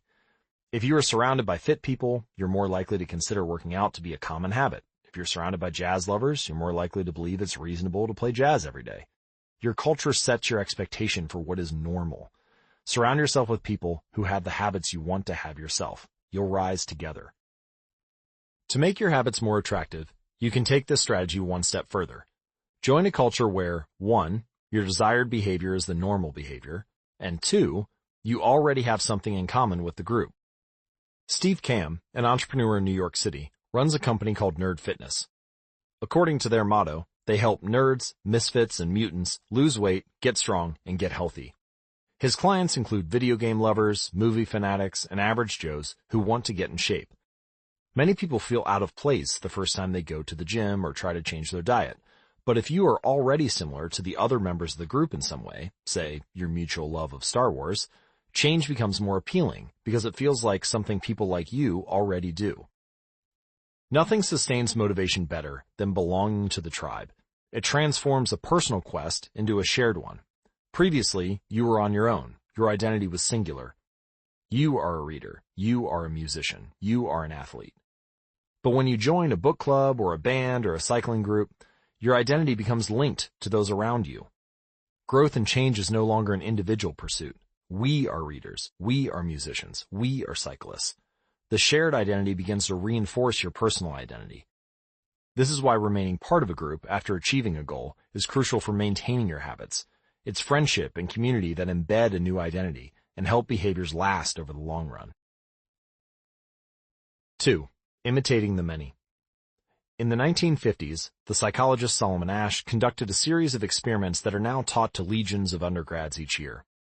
To begin each experiment, the subject entered the room with a group of strangers. Unbeknownst to the subject, the other participants were actors planted by the researcher and instructed to deliver scripted answers to certain questions. The group would be shown one card with a line on it, and then a second card with a series of lines. Each person was asked to select the line on the second card that was similar in length to the line on the first card. It was a very simple task. You were just matching lines of two similar lengths. To see an example of the cards used in the experiment, visit atomichabits.com/media. The experiment always began the same. First, there would be some easy trials where everyone agreed on the correct line. Then, after a few rounds, the participants were shown a test that was just as obvious as the previous ones, except the actors in the room would select an intentionally incorrect answer. Everyone would agree that the lines were the same length, even though they were clearly different. The subject, who was unaware of this ruse, would immediately become bewildered. Their eyes would open wide, they would laugh nervously to themselves, they would double-check the reactions of other participants. Their agitation would grow as one person after another delivered the same incorrect response. Soon, the subject began to doubt their own eyes. Eventually, they delivered the answer they knew in their heart to be incorrect. Asch ran this experiment many times and in many different ways. And what he discovered was that as the number of actors increased, so did the conformity of the subject. If it was just the subject and one other actor, then there was no effect on the person's choice. They just assumed they were in the room with a dummy. When there were two actors in the room with the subject, there was still little impact. But as the number of people increased to 3, 4, and all the way to 8 people, the subject became more likely to second-guess themselves. By the end of the experiment, nearly 75% of the subjects had agreed with the group answer, even though it was obviously incorrect. Whenever we are unsure how to act, we look to the group to guide our behavior. We are constantly scanning our environment and wondering, what is everyone else doing? We check reviews on Amazon or Yelp or TripAdvisor because we want to imitate the best buying habits or eating habits or travel habits. And it's usually a smart strategy. There's evidence in numbers. But there can be a downside. The normal behavior of the tribe often overpowers the desired behavior of the individual. For example, one study found that when a chimpanzee learns an effective way to crack nuts open as the member of one group, and then switches to a new group that uses a less effective strategy, it will avoid using the superior nut-cracking method just to blend in with the rest of the chimps. Humans are similar. There's a tremendous internal pressure to comply with the norms of the group. The reward of being accepted is often greater than the reward of winning an argument or looking smart or finding truth. Most days, we'd rather be wrong with the crowd than be right by ourselves. The human mind knows how to get along with others. It wants to get along with others. This is our natural mode. You can override it. You can choose to ignore the group or stop caring what other people think. But it takes work, and running against the grain of your culture requires extra effort. When changing your habits means challenging the tribe, change is unattractive. When changing your habits means fitting in with the tribe, change is very attractive. 3. Imitating the powerful. Humans everywhere pursue power, prestige, and status. We want pins and medallions on our jackets. We want president or partner in our titles. We want to be acknowledged, recognized, and praised. This tendency can seem vain, but overall it's a smart move. Historically, a person with greater power and status has access to more resources, worries less about survival, and proves to be a more attractive mate. We are drawn to behaviors that earn us respect, approval, admiration, and status. We want to be the one in the gym who can do muscle-ups, or the musician who can play the hardest chord progressions, or the parent with the most accomplished children, because these things separate us from the crowd. Once we fit in, we start looking for ways to stand out. This is one reason we care so much about the habits of highly effective people. We try to copy the behavior of successful people because we desire success ourselves. Many of our daily habits are imitations of the people we admire. You replicate the marketing strategies of the most successful firms in your industry. You make a recipe from your favorite baker. You borrow the storytelling strategies of your favorite writer. You mimic the communication style of your boss. We imitate the people we envy. High-status people enjoy the approval, respect, and praise of others. And that means if a behavior can get us approval, respect, and praise, we find it attractive. We are also motivated to avoid behaviors that would lower our status. We trim our hedges and mow our lawn because we don't want to be the slob in the neighborhood. When our mother comes to visit, we clean up the house because we don't want to be judged. We are continually wondering, what will others think of me, and altering our behavior based on the answer. The Polgar sisters, the chess prodigies mentioned at the beginning of this chapter, are evidence of the powerful and lasting impact social influences can have on our behavior. The sisters practiced chess for many hours each day and continued this remarkable effort for decades. But these habits and behaviors maintained their attractiveness in part because they were valued by their culture. From the praise of their parents to the achievement of different status markers like becoming a grandmaster, they had many reasons to continue their effort. Chapter summary. The culture we live in determines which behaviors are attractive to us. We tend to adopt habits that are praised and approved of by our culture because we have a strong desire to fit in and belong to the tribe. We tend to imitate the habits of three social groups: the close, family and friends, the many, the tribe, and the powerful, those with status and prestige. One of the most effective things you can do to build better habits is to join a culture where, 1, your desired behavior is the normal behavior, and 2, you already have something in common with the group. The normal behavior of the tribe often overpowers the desired behavior of the individual. Most days, we'd rather be wrong with the crowd than be right by ourselves. If a behavior can get us approval, respect, and praise, we will find it attractive. Chapter 10. How to find and fix the causes of your bad habits. In late 2012, I was sitting in an old apartment just a few blocks from Istanbul's most famous street, Istiklal Caddesi. I was in the middle of a 4-day trip to Turkey, and my guide, Mike, was relaxing in a worn-out armchair a few feet away. Mike wasn't really a guide. He was just a guy from Maine who had been living in Turkey for 5 years. But he offered to show me around while I was visiting the country, and I took him up on it. On this particular night, I had been invited to dinner with him and a handful of his Turkish friends. There were 7 of us, and I was the only one who hadn't, at some point, smoked at least 1 pack of cigarettes per day. I asked one of the Turks how he got started. "Friends," he said. "It always starts with your friends. One friend smokes, and then you try it." What was truly fascinating was that half of the people in the room had managed to quit smoking. Mike had been smoke-free for a few years at that point, and he swore up and down that he broke the habit because of a book called Alan Carr's Easy Way to Stop Smoking. "It frees you from the mental burden of smoking," he said. "It tells you, stop lying to yourself. You know you don't actually want to smoke. You know you don't really enjoy this. It helps you feel like you're not the victim anymore. You start to realize that you don't need to smoke." Now, I had never tried a cigarette, but I took a look at the book afterward out of curiosity. The author employs an interesting strategy to help smokers eliminate their cravings. He systematically reframes each cue associated with smoking and gives it a new meaning. He says things like, "You think you're quitting smoking, but you're not quitting anything because cigarettes do nothing for you." Or, "You think smoking is something you need to do to be social, but it's not. You can be social without smoking at all. You think smoking is about relieving stress, but it's not. Smoking does not relieve your nerves, it destroys them." Over and over, he repeats these phrases and others like them. "Get it clearly into your mind," he says. You are losing nothing, and you are making marvelous, positive gains not only in health, energy, and money, but also in confidence, self-respect, freedom, and most important of all, in the length and quality of your future life. By the time you get to the end of the book, smoking seems like the most ridiculous thing in the world to do. And if you no longer expect smoking to bring you any benefits, you have no reason to smoke. It is an inversion of the second law of behavior change. Make it unattractive. Now, I know this idea might sound overly simplistic. Just change your mind and you can quit smoking, but stick with me for a minute. Where cravings come from. Every behavior has a surface-level craving and a deeper, underlying motive. I often have a craving that goes something like this. I want to eat tacos. If you were to ask me why I want to eat tacos, I wouldn't say, because I need food to survive. But the truth is, somewhere, deep down, I am motivated to eat tacos because I have to eat to survive. The underlying motive is to obtain food and water, even if my specific craving is for a taco. Some of our underlying motives include conserve energy, obtain food and water, find love and reproduce, connect and bond with others, win social acceptance and approval, reduce uncertainty, achieve status and prestige.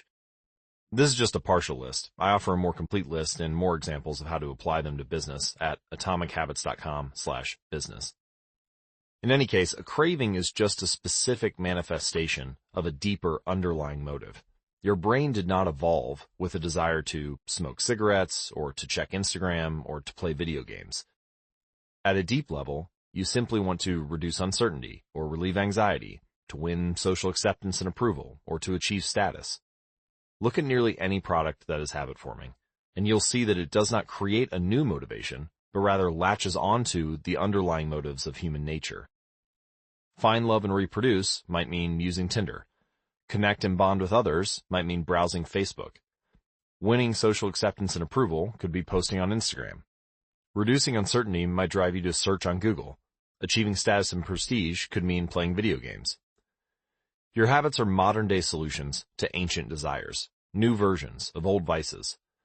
The underlying motives behind human behavior remain the same. The specific habits we perform differ based on the period of history we live in. Here's the powerful part. There are many different ways to address the same underlying motive. One person might learn to reduce stress by smoking a cigarette. Another person learns to ease their anxiety by going for a run. Your current habits are not necessarily the best way to solve the problems you face. They are just the methods you learn to use. Once you associate a solution with the problem you need to solve, you keep coming back to it. Habits are all about associations. These associations determine whether we predict a habit to be worth repeating or not. As we covered in our discussion of the first law, your brain is continually absorbing information and noticing cues in the environment. Every time you perceive a cue, your brain automatically runs a simulation and makes a prediction about what to do in the next moment. For example, cue. You notice that the stove is hot. Prediction. If I touch it, I'll get burned, so I should avoid touching it. Or cue. You see that the traffic light turned green. Prediction. If I step on the gas, I'll make it safely through the intersection and get closer to my destination, so I should step on the gas. You see a cue, categorize it based on past experience, and determine the appropriate response. This entire process happens in an instant, but it plays a crucial role in your habits because every action is preceded by a prediction. Life feels reactive, but it's actually predictive. All day long, you're making your best guess of how to act given what you've just seen and what has worked for you in the past. You are endlessly predicting what will happen in the next moment. Our behavior is heavily dependent on these predictions. Put another way, our behavior is heavily dependent on how we interpret the events that happen to us, not necessarily the objective reality of the events themselves. Two people can look at the same cigarette, and one feels the urge to smoke, while the other is repulsed by the smell. The same cue can spark a good habit or a bad habit depending on your prediction. The cause of your habits is actually the prediction that precedes them. These predictions lead to feelings, which is how we typically describe a craving. A feeling, a desire, an urge. Feelings and emotions transform the cues we perceive and the predictions we make into a signal that we can apply. They help explain what we are currently sensing. For instance, whether or not you realize it, you are noticing how warm or cold you feel right now. If the temperature drops by 1 degree, you probably won't do anything. If the temperature drops by 10 degrees, however, you'll feel cold and put on another layer of clothing. Feeling cold was the signal that prompted you to act. You have been sensing the cues the entire time, but it is only when you predict that you would be better off in a different state that you take action. A craving is the sense that something is missing. It is the desire to change your internal state. When the temperature falls, there's a gap between what your body is currently sensing and what it wants to be sensing. And this gap between your current state and your desired state provides a reason to act. So desire is the difference between where you are now and where you want to be in the future. Even the tiniest action is tinged with the motivation to feel differently than you do in the moment. When you binge eat or light up or browse social media, what you really want is not a potato chip or a cigarette or a bunch of likes. What you really want is to feel different.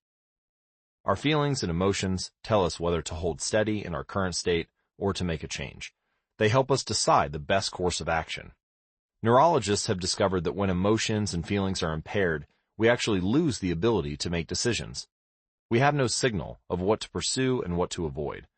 As the neuroscientist Antonio Damasio explains, it is emotion that allows you to mark things as good, bad, or indifferent. To summarize, the specific cravings you feel and the habits you perform are really an attempt to address your fundamental underlying motives. Whenever a habit successfully addresses a motive, you develop a craving to do it again. In time, you learn to predict that, for example, checking social media will help you feel loved, or that watching YouTube will allow you to forget your fears. Habits are attractive when we associate them with positive feelings, and we can use this insight to our advantage rather than to our detriment. How to reprogram your brain to enjoy hard habits. You can make hard habits more attractive if you can learn to associate them with a positive experience. Sometimes, all you need is a slight mindset shift. For example, we often talk about everything we have to do on a given day. You have to wake up early for work. You have to make another sales call. You have to cook dinner for your family. Now, imagine changing just one word. You don't have to, you get to. You get to wake up early for work. You get to make another sales call for your business. You get to cook dinner for your family. By simply changing one word, you shift the way you view each event. You transition from seeing these behaviors as burdens and turn them into opportunities. The key point is that both versions of reality are true. You do have to do those things, and you also get to do them. We can find evidence for whatever mindset we choose. I once heard a story about a man who uses a wheelchair. When asked if it was a difficult thing being confined, he responded, "I'm not confined to my wheelchair. I'm liberated by it. If it wasn't for my wheelchair, I would be bedbound and never able to leave the house." This shift in perspective completely transformed how he lived each day. Similarly, reframing your habits to highlight their benefits rather than their drawbacks is a fast and lightweight way to reprogram your mind and make a habit seem more attractive. Here are some examples. Exercise. Many people associate exercise with being a challenging task that drains energy and wears you down. But you can just as easily view it as a way to develop skills and build you up. Instead of telling yourself, "I need to go for a run this morning," you can say, "It's time to build endurance and get fast." Or finance. Saving money is often associated with sacrifice. However, you can associate it with freedom rather than limitation if you realize one simple truth. Living below your current means increases your future means. The money you save this month increases your purchasing power next month. Meditation. Anyone who has tried meditation for more than 3 seconds knows how frustrating it can be when the next distraction inevitably pops into your mind. But you can transform this frustration into delight when you realize that each interruption gives you a chance to practice returning to your breath. Distraction is actually a good thing because you need distractions to practice meditation.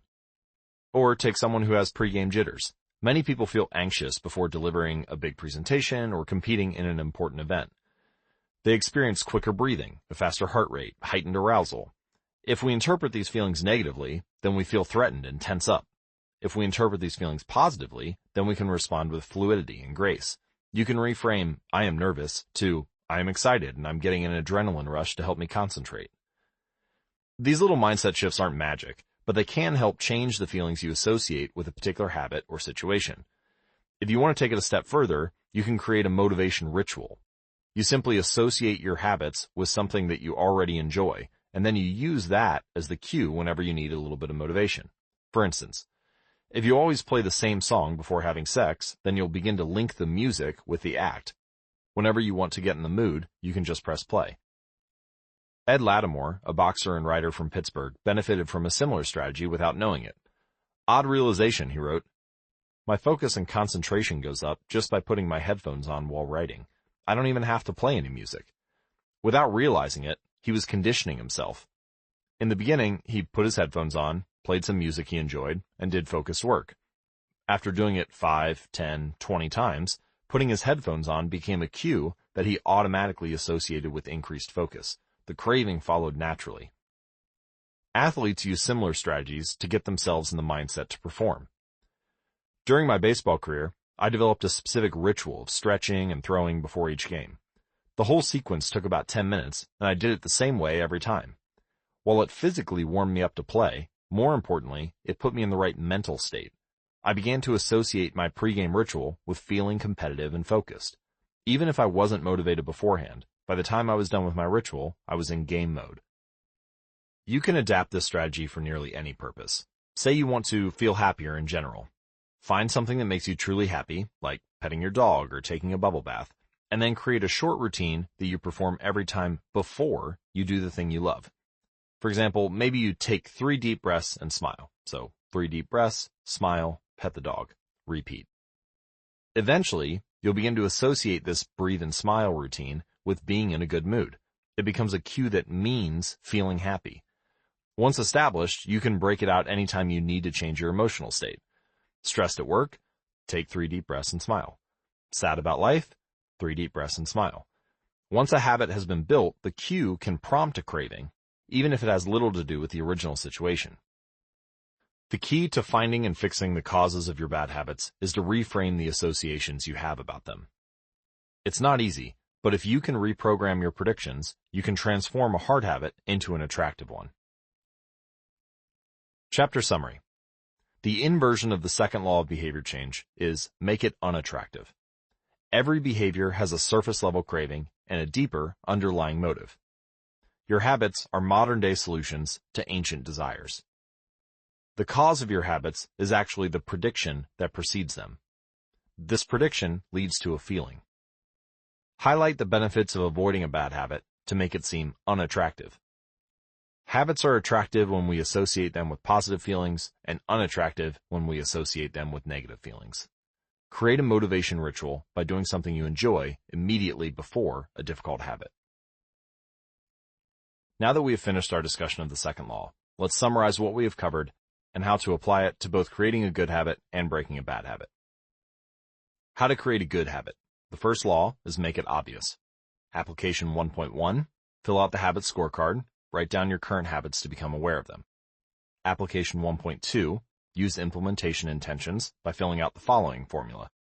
I will behavior at time in location. Application 1.3, utilize habit stacking by filling out a sentence like after current habit, I will new habit. Design your environment by making the cues of your good habits obvious and visible. The second law is make it attractive. Application 2.1, use temptation bundling by pairing an action you want to do with an action you need to do. Application 2.2, join a culture where your desired behavior is the normal behavior. Application 2.3, create a motivation ritual by doing something you enjoy immediately before a difficult habit. And how to break a bad habit. This is the inversion of the second law, which is make it unattractive. Application 2.4, reframe your mindset. Highlight the benefits of avoiding your bad habits. You can download a printable version of this cheat sheet, which covers all 4 laws and their applications at atomichabits.com/cheat sheet. The third law, make it easy. Chapter 11, walk slowly, but never backward. On the first day of class, Jerry Ulisman, a professor at the University of Florida, divided his film photography students into 2 groups. Everyone on the left side of the classroom, he explained, would be in the quantity group. They would be graded solely on the amount of work they produced. On the final day of class, he would tally the number of photos submitted by each student. 100 photos would rate an A, 90 photos a B, 80 photos a C, and so on. Meanwhile, everyone on the right side of the classroom would be in the quality group. They would be graded only on the excellence of their work. They would only need to produce one photo during the semester, but to get an A, it had to be a nearly perfect image. At the end of the term, he was surprised to find that all of the best photos were produced by the quantity group. During the semester, these students were busy taking photos, experimenting with composition and lighting, testing out various methods in the darkroom, and learning from their mistakes. In the process of creating hundreds of photos, they honed their skills. Meanwhile, the quality group sat around speculating about perfection. In the end, they had little to show for their efforts, other than unverified theories and one mediocre photo. As a side note, a similar story is told in the book Art and Fear by David Vales and Ted Orland. This version has been adapted with permission. You can see the endnotes for a full explanation. It is easy to get bogged down trying to find the optimal plan for change. The fastest way to lose weight, the best program to build muscle, the perfect idea for a side hustle. We are so focused on figuring out the best approach that we never get around to taking action. As Voltaire once wrote, "The best is the enemy of the good." I refer to this as the difference between being in motion and taking action. The two ideas sound similar, but they're not the same. When you're in motion, you're planning and strategizing and learning. And those are all good things, but they don't produce a result. Action, on the other hand, is the type of behavior that will deliver an outcome. If I outline 20 ideas for articles I want to write, that's motion. If I actually sit down and write an article, that's action. If I search for a better diet plan and read a few books on the topic, that's motion. If I actually eat a healthy meal, that's action. Sometimes motion is useful, but it will never produce an outcome by itself. It doesn't matter how many times you go to talk to the personal trainer at the gym. That motion will never get you in shape. Only the action of stepping under the bar and working out will lead to the results you're looking to achieve. If motion doesn't lead to results, then why do we do it? Well, sometimes we do it because we actually need to plan and learn more. But more often than not, we do it because motion allows us to feel like we're making progress without running the risk of failure. Most of us are experts at avoiding criticism. It doesn't feel good to fail or to be judged publicly, so we tend to avoid situations where that might happen. And that's the biggest reason why you may slip into motion rather than take action. You want to delay failure. It's easy to be in motion and convince yourself that you're still making progress. You think, I've got conversations going with 4 potential clients right now. This is good. We're moving in the right direction. Or I brainstormed some ideas for that book I want to write. This is coming together. Motion makes you feel like you're getting things done, but really you're just preparing to get something done. And when preparation becomes a form of procrastination, you need to change something. You don't want to be merely planning. You want to be practicing. If you want to master a habit, the key is to start with repetition, not perfection. You don't need to map out every feature of a new habit. You just need to practice it. This is the first takeaway of the third law of behavior change. You just need to get your reps in. How long does it actually take to form a new habit? Habit formation is the process by which a behavior becomes progressively more automatic through repetition. The more you repeat an activity, the more the structure of your brain changes to become efficient at that activity. Neuroscientists call this long-term potentiation, which refers to the strengthening of connections between neurons in the brain based on recent patterns of activity. With each repetition, cell-to-cell signaling improves and the neural connections tighten. This was first described by neuropsychologist Donald Hebb in 1949, and the phenomenon is commonly known as Hebb's law. Neurons that fire together wire together. Repeating a habit leads to clear physical changes in the brain. In musicians, the cerebellum, a brain region critical for physical movements like plucking a guitar string or pulling a violin bow, is larger than in non-musicians. Mathematicians, meanwhile, have increased gray matter in the inferior parietal lobule, which plays a key role in computation and calculation. Its size is directly correlated with the amount of time spent in the field. The older and more experienced the mathematician, the greater the increase in gray matter. When scientists analyzed the brains of taxi drivers in London, they found that the hippocampus, a region of the brain involved in spatial memory, was significantly larger in their subjects than in non-taxi drivers. Even more fascinating, the hippocampus decreased in size when a driver retired. Like the muscles of the body responding to regular weight training, particular regions of the brain adapt as they are used and atrophy as they are abandoned. Of course, the importance of repetition in establishing habits was recognized long before neuroscientists began poking around. In 1860, the English philosopher George H. Lewis noted, "In learning to speak a new language, to play on a musical instrument, or to perform unaccustomed movements, great difficulty is felt, because the channels through which each sensation has to pass have not become established. But no sooner has frequent repetition cut a pathway than this difficulty vanishes. The actions become so automatic that they can be performed while the mind is otherwise engaged." So, both common sense and scientific evidence agree, repetition is actually a form of change. Every time you repeat an action, you are activating a particular neural circuit associated with that habit. And this means simply putting in your reps is one of the most critical steps you can take to encoding a new habit. It is why the students who took tons of photos improved their skills, while those who merely theorized about perfect photos did not. One group engaged in active practice, the other in passive learning. One in action, the other in motion. All habits follow a similar trajectory, from effortful practice to automatic behavior, a process known as automaticity. Automaticity is the ability to perform a behavior without thinking about each step, which occurs when the non-conscious mind takes over. You can see a few graphical representations of what this looks like at atomichabits.com/media. As a habit is repeated, it gradually becomes more and more automatic, and the shape of these charts, the shape of this curve, is what scientists call learning curves. These learning curves reveal an important truth about behavior change. Habits form based on frequency, not time. One of the most common questions I hear is, how long does it take to build a new habit? But what people really should be asking is, how many does it take to form a new habit? That is, how many repetitions are required to make a habit automatic? There's nothing magical about time passing with regard to habit formation. It doesn't matter if it's been 21 days or 30 days or 300 days. What matters is the rate at which you perform the behavior. You could do something twice in 30 days or 200 times, and it's the frequency that makes the difference. Your current habits have been internalized over the course of hundreds, if not thousands, of repetitions. New habits require the same level of frequency. You need to string together enough successful attempts until the behavior is firmly embedded in your mind.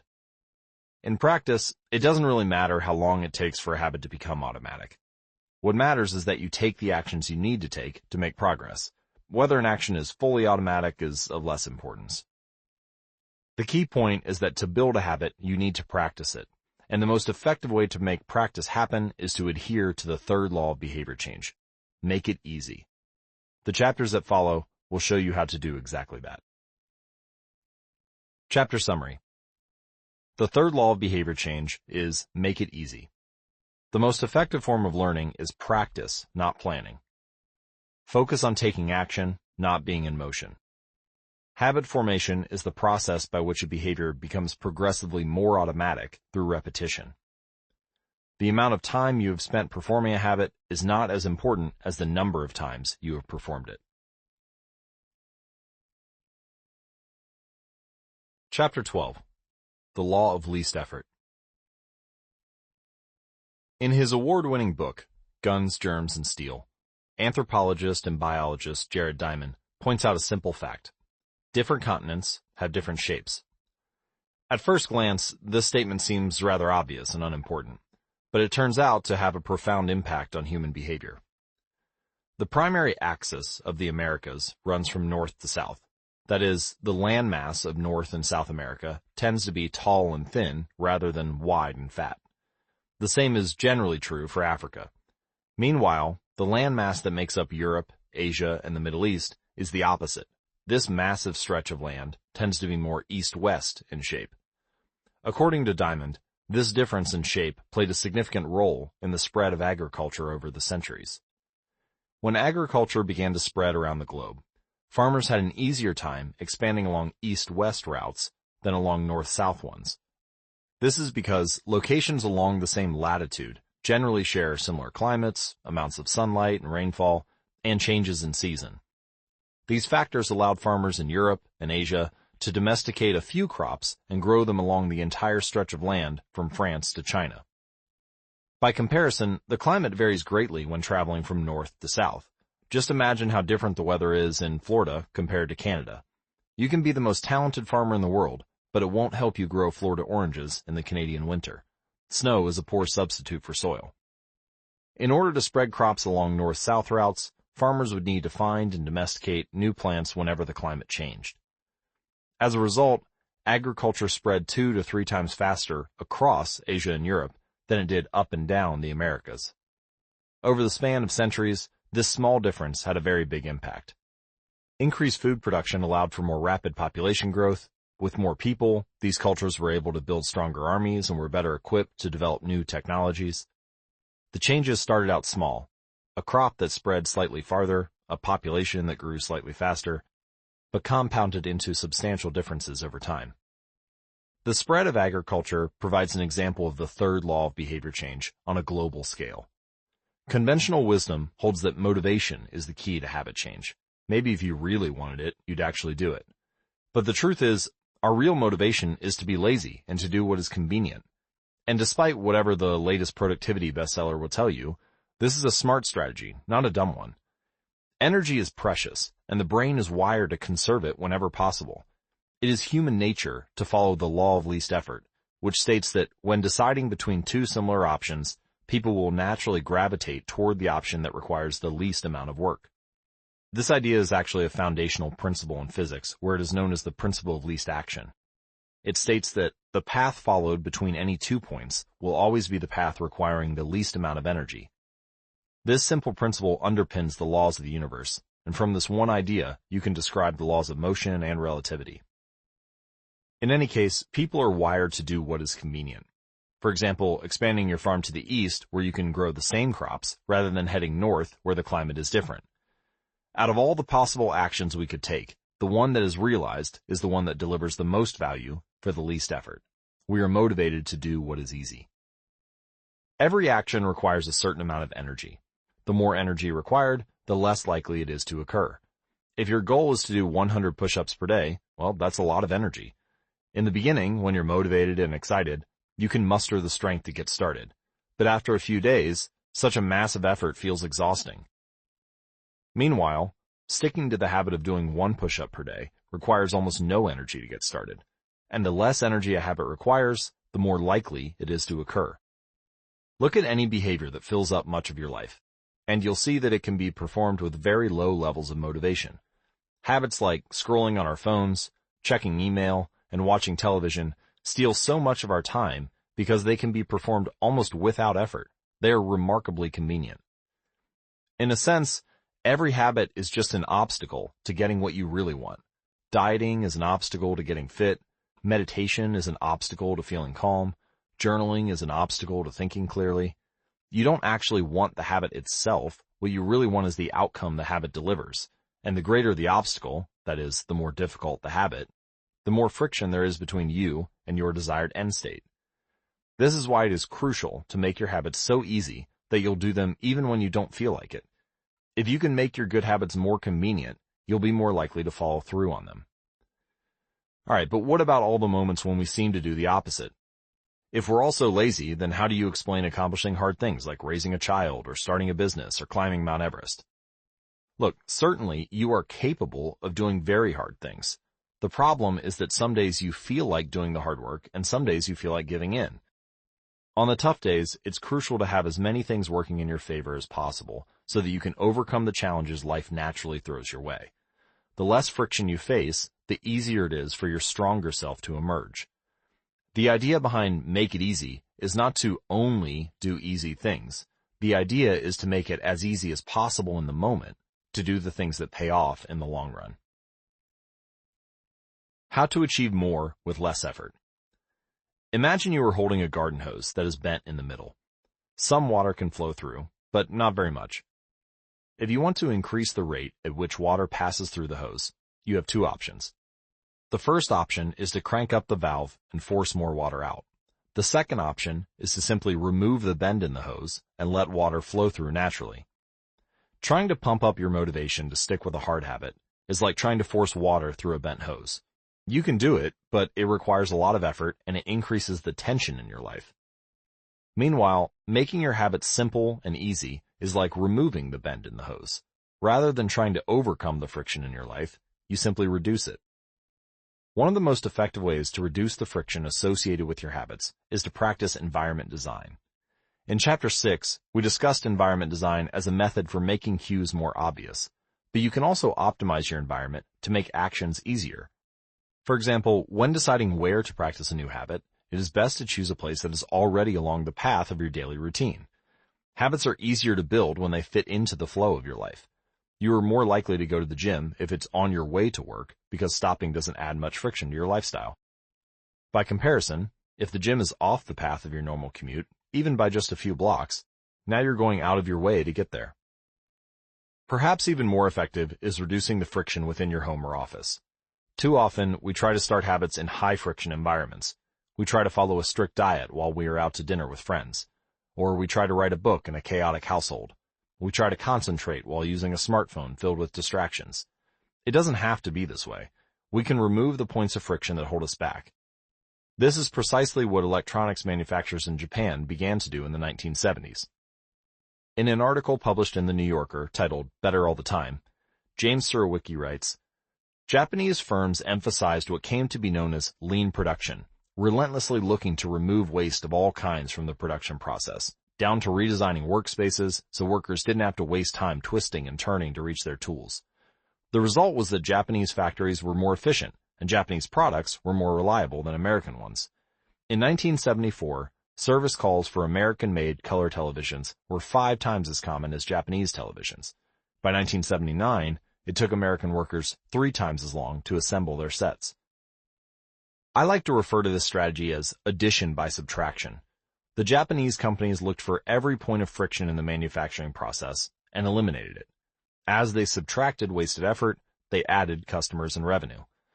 Similarly, when we remove the points of friction that sap our time and energy, we can achieve more with less effort. This is one reason tidying up can feel so good. We are simultaneously moving forward and lightening the cognitive load our environment places on us. If you look at the most habit-forming products, you'll notice that one of the things these goods and services do best is remove little points of friction from your life. Meal delivery services reduce the friction of shopping for groceries. Dating apps reduce the friction of making social introductions. Ride-sharing services reduce the friction of getting across town. Text messaging reduces the friction of sending a letter in the mail.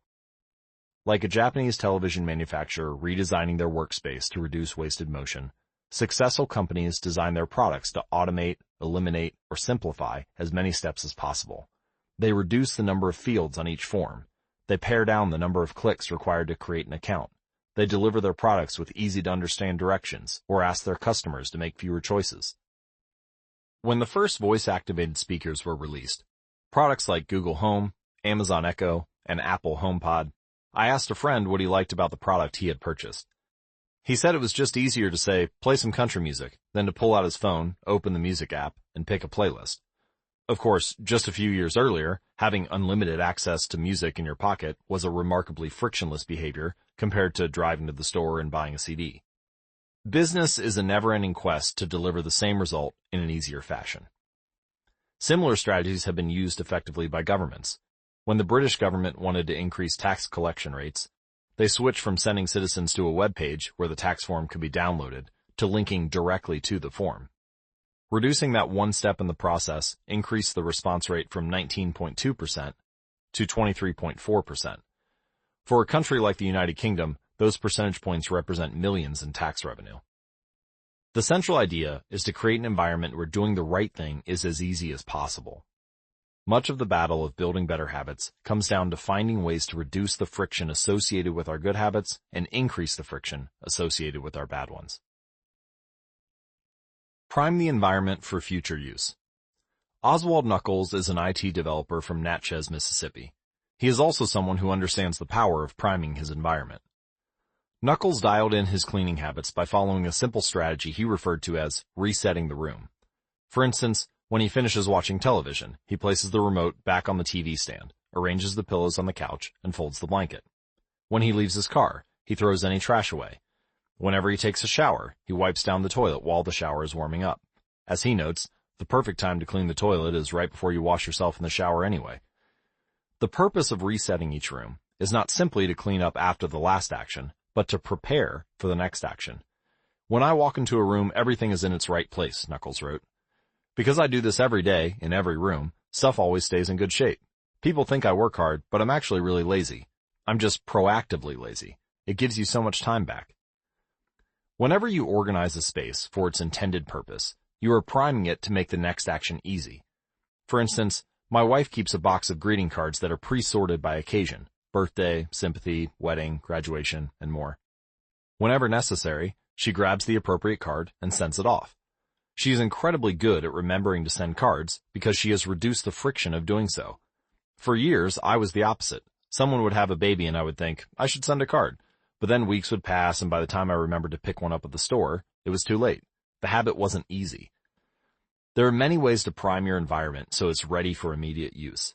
If you want to cook a healthy breakfast, place the skillet on the stove, set out the cooking spray on the counter, and lay out any plates and utensils you need the night before. When you wake up, making breakfast will be easy. Want to draw more? Put your pencils, pens, notebooks, and drawing tools on top of your desk, within easy reach.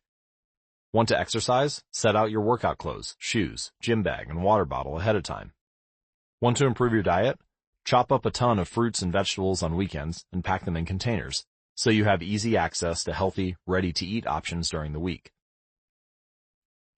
These are simple ways to make the good habit the path of least resistance. You can also invert this principle and prime the environment to make bad behaviors difficult. If you find yourself watching too much television, for example, then unplug it after each use. Only plug it back in if you can say out loud the name of the show you want to watch. This setup creates just enough friction to prevent mindless viewing. And if that doesn't do it, you can take it a step further. Unplug the television and take the batteries out of the remote after each use, so it takes an extra 10 seconds to turn it back on. And if you're really hardcore, you could move the television out of the living room and into a closet after each use. You can be sure you'll only take it out when you really want to watch something. The greater the friction, the less likely the habit. Whenever possible, I leave my phone in a different room until lunch. When it's right next to me, I'll check it all morning for no reason at all. But when it's in another room, I rarely think about it. And the friction is high enough that I won't go get it without a reason. As a result, I get 3 to 4 hours each morning when I can work without interruption. If sticking your phone in another room doesn't seem like enough, tell a friend or a family member to hide it from you for a few hours. Ask a coworker to keep it at their desk for the morning and give it back to you at lunch. It is remarkable how little friction is required to prevent unwanted behavior.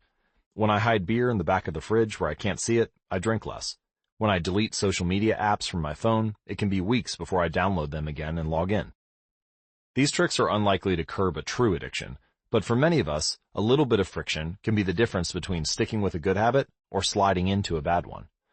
Imagine the cumulative impact of making dozens of these changes and living in an environment designed to make the good behaviors easier and the bad behaviors harder. Whether we are approaching behavior change as an individual, a parent, a coach, or a leader, we should ask ourselves the same question. How can we design a world where it is easy to do what is right?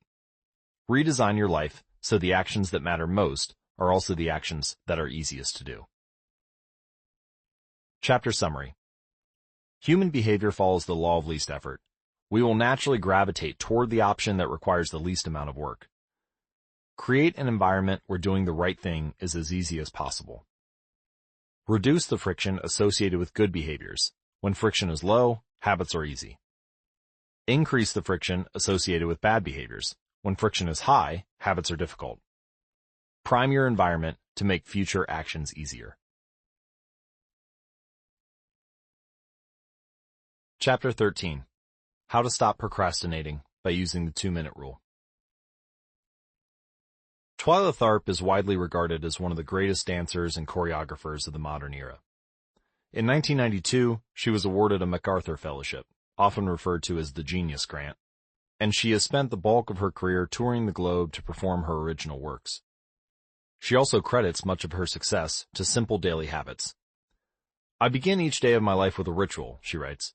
I wake up at 5:30 a.m., put on my workout clothes, my leg warmers, my sweatshirt, and my hat. I walk outside my Manhattan home, hail a taxi, and tell the driver to take me to the Pumping Iron Gym at 91st Street and 1st Avenue, where I work out for 2 hours. The ritual is not the stretching and weight training I put my body through each morning at the gym. The ritual is the cab.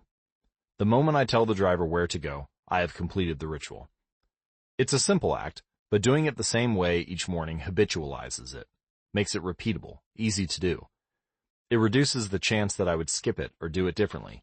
It is one more item in my arsenal of routines, and one less thing to think about. Hailing a cab each morning may be a tiny action, but it is a splendid example of the third law of behavior change. Researchers estimate that 40 to 50% of our actions on any given day are done out of habit. This is already a substantial percentage, but the true influence of your habits is even greater than these numbers suggest. Habits are automatic choices that influence the conscious decisions that follow. Yes, a habit can be completed in just a few seconds, but it can also shape the actions you take for minutes or even hours afterward. Habits are like the entrance ramp to a highway. They lead you down a path, and before you know it, you're speeding toward the next behavior. It seems to be easier to continue what you are already doing than to start doing something different. You sit through a bad movie for 2 hours. You keep snacking even when you're already full. You check your phone for just a second, and soon you've spent 20 minutes staring at the screen. In this way, the habits you follow without thinking often determine the choices you make when you are thinking. Each evening, there is a tiny moment, usually around 5:15 p.m., that shapes the rest of my night. My wife walks in the door from work, and either we change into our workout clothes and head to the gym, or we crash onto the couch, order Indian food, and watch The Office. Now, to be fair, this still sounds like an amazing night, but similar to Twyla Tharp hailing the cab, the ritual is changing into my workout clothes. If I change my clothes, I know the workout will happen. Everything that follows, driving to the gym, deciding which exercises to do, stepping under the bar, is easy once I've taken the first step. Every day there are a handful of moments that deliver an outsized impact. I refer to these little choices as decisive moments. The moment you decide between ordering takeout or cooking dinner. The moment you choose between driving your car or riding your bike. The moment you decide between starting your homework or grabbing the video game controller. These choices are a fork in the road. The difference between a good day and a bad day is often a few productive and healthy choices made at decisive moments. Decisive moments set the options available to your future self. For instance, walking into a restaurant is a decisive moment because it determines what you'll be eating for lunch. Technically, you are in control of what you order, but in a larger sense, you can only order an item if it's on the menu. If you walk into a steakhouse, you can get a sirloin or a ribeye, but not sushi. Your options are constrained by what's available. They are shaped by the first choice. In a similar way, we are limited by where our habits lead us. This is why mastering the decisive moments throughout your day is so important. Each day is made up of many moments, but it is really a few habitual choices that determine the path you take. These little choices stack up, each one setting the trajectory for how you spend the next chunk of time. Habits are the entry point, not the end point. They are the cab, not the gym. The 2-minute rule. Even when you know you should start small, it's easy to start too big. When you dream about making a change, excitement inevitably takes over, and you end up trying to do too much too soon. The most effective way I know to counteract this tendency is to use the 2-minute rule, which states, when you start a new habit, it should take less than 2 minutes to do. You'll find that nearly any habit can be scaled down into a 2-minute version. Read before bed each night becomes read one page. Do 30 minutes of yoga becomes take out my yoga mat. Study for class becomes open my notes. Fold the laundry becomes fold one pair of socks. Run 3 miles becomes tie my running shoes. The idea is to make your habits as easy as possible to start. Anyone can meditate for 1 minute, read one page, or put one item of clothing away. And, as we have just discussed, this is a powerful strategy because once you have started doing the right thing, it is much easier to continue doing it. A new habit should not feel like a challenge. The actions that follow can be challenging, but the first 2 minutes should be easy. What you want is a gateway habit that naturally leads you down a more productive path. You can usually figure out the gateway habits that will lead to your desired outcome by mapping out your goals on a scale from very easy to very hard. For instance, running a marathon is very hard. Running a 5K is hard. Walking 10,000 steps is moderately difficult.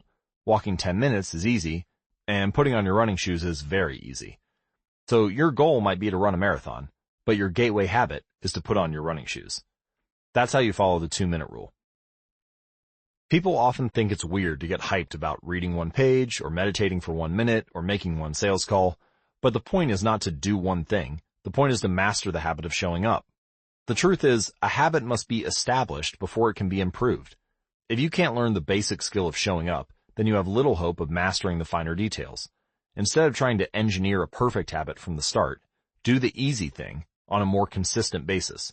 You have to standardize before you can optimize. As you master the art of showing up, the first 2 minutes simply become a ritual at the beginning of a larger routine. This is not merely a hack to make your habits easier, but actually the ideal way to master a difficult skill. The more you ritualize the beginning of a process, the more likely it becomes that you can slip into the state of deep focus that is required to do great things. By doing the same warm-up before every workout, you make it easier to get into a state of peak performance. By following the same creative ritual, you make it easier to get into the hard work of creating. By developing a consistent power-down habit, you make it easier to get to bed at a reasonable time each night. You may not be able to automate the whole process, but you can make the first action mindless. Make it easy to start, and the rest will follow. The 2-minute rule can seem like a trick to some people. You know that the real goal is to do it for more than just 2 minutes, so it may feel like you're trying to fool yourself. Nobody is actually aspiring to read one page or do one push-up or open their notes. And if you know it's a mental trick, well then why would you fall for it? If the 2-minute rule feels forced, try this. Do it for 2 minutes and then stop. Go for a run, but you must stop after 2 minutes. Start meditating, but you must stop after 2 minutes. Study Arabic, but you must stop after 2 minutes. It's not a strategy for starting, it's the whole thing. Your habit can only last 120 seconds. One of my readers used this strategy to lose over 100 pounds. In the beginning, he went to the gym each day, but he told himself he wasn't allowed to stay at the gym for more than 5 minutes. He would show up, exercise for 5 minutes, and leave as soon as his time was up. After a few weeks, he looked around and thought, well, I'm coming here all the time anyway, I may as well start staying a little longer. And a few years later, the weight was gone. Journaling provides another example.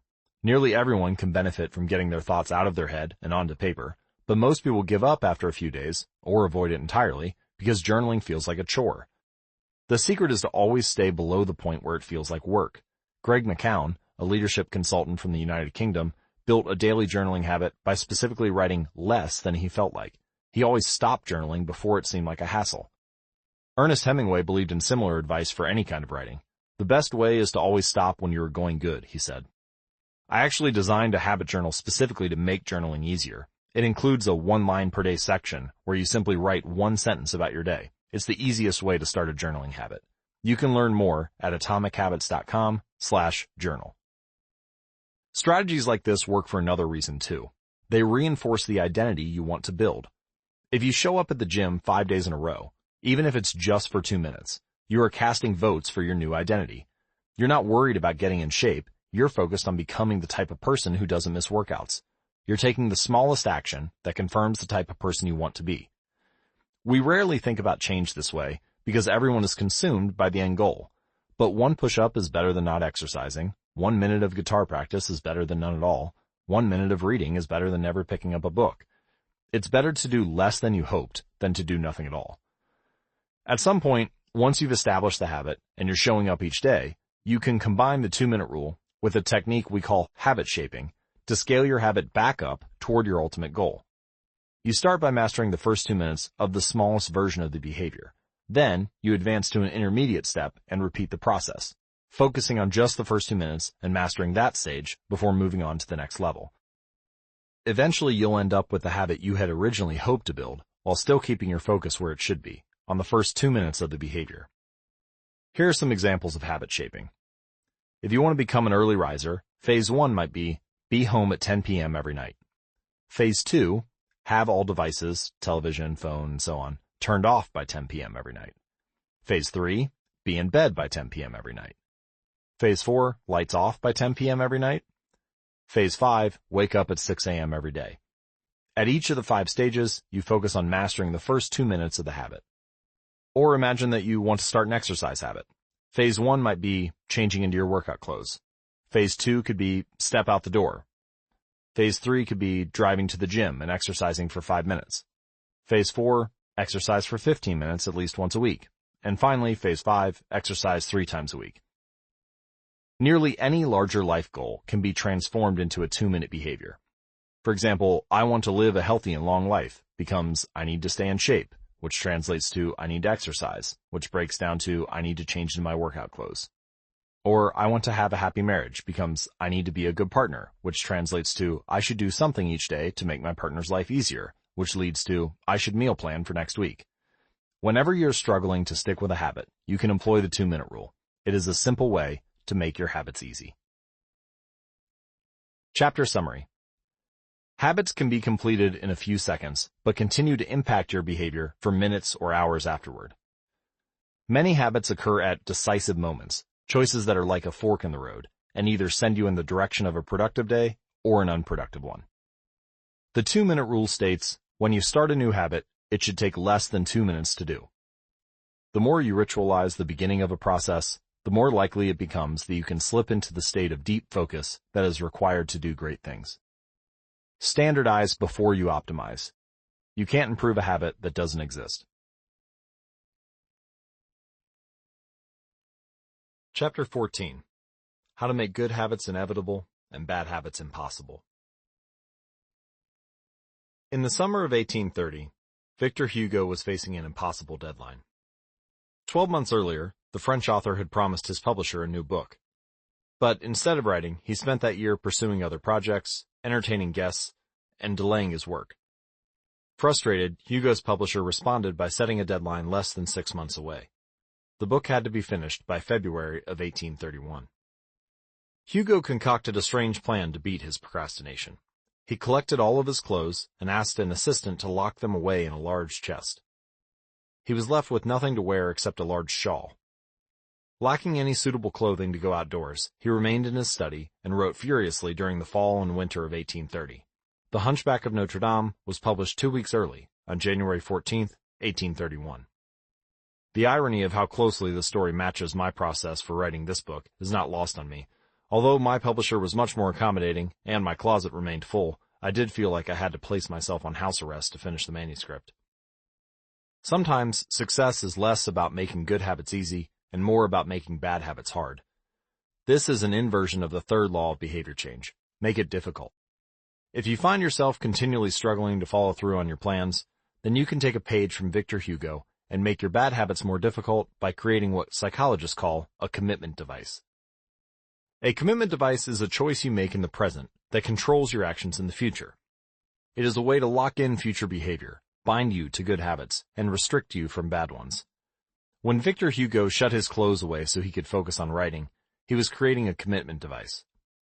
This is also referred to as a Ulysses Pact or a Ulysses Contract, named after Ulysses, the hero of the Odyssey, who told his sailors to tie him to the mast of the ship so he could hear the enchanting songs of the sirens, but wouldn't be able to steer the ship toward them and crash on the rocks. Ulysses realized the benefits of locking in your future actions while your mind is in the right place, rather than waiting to see where your desires will take you in the moment.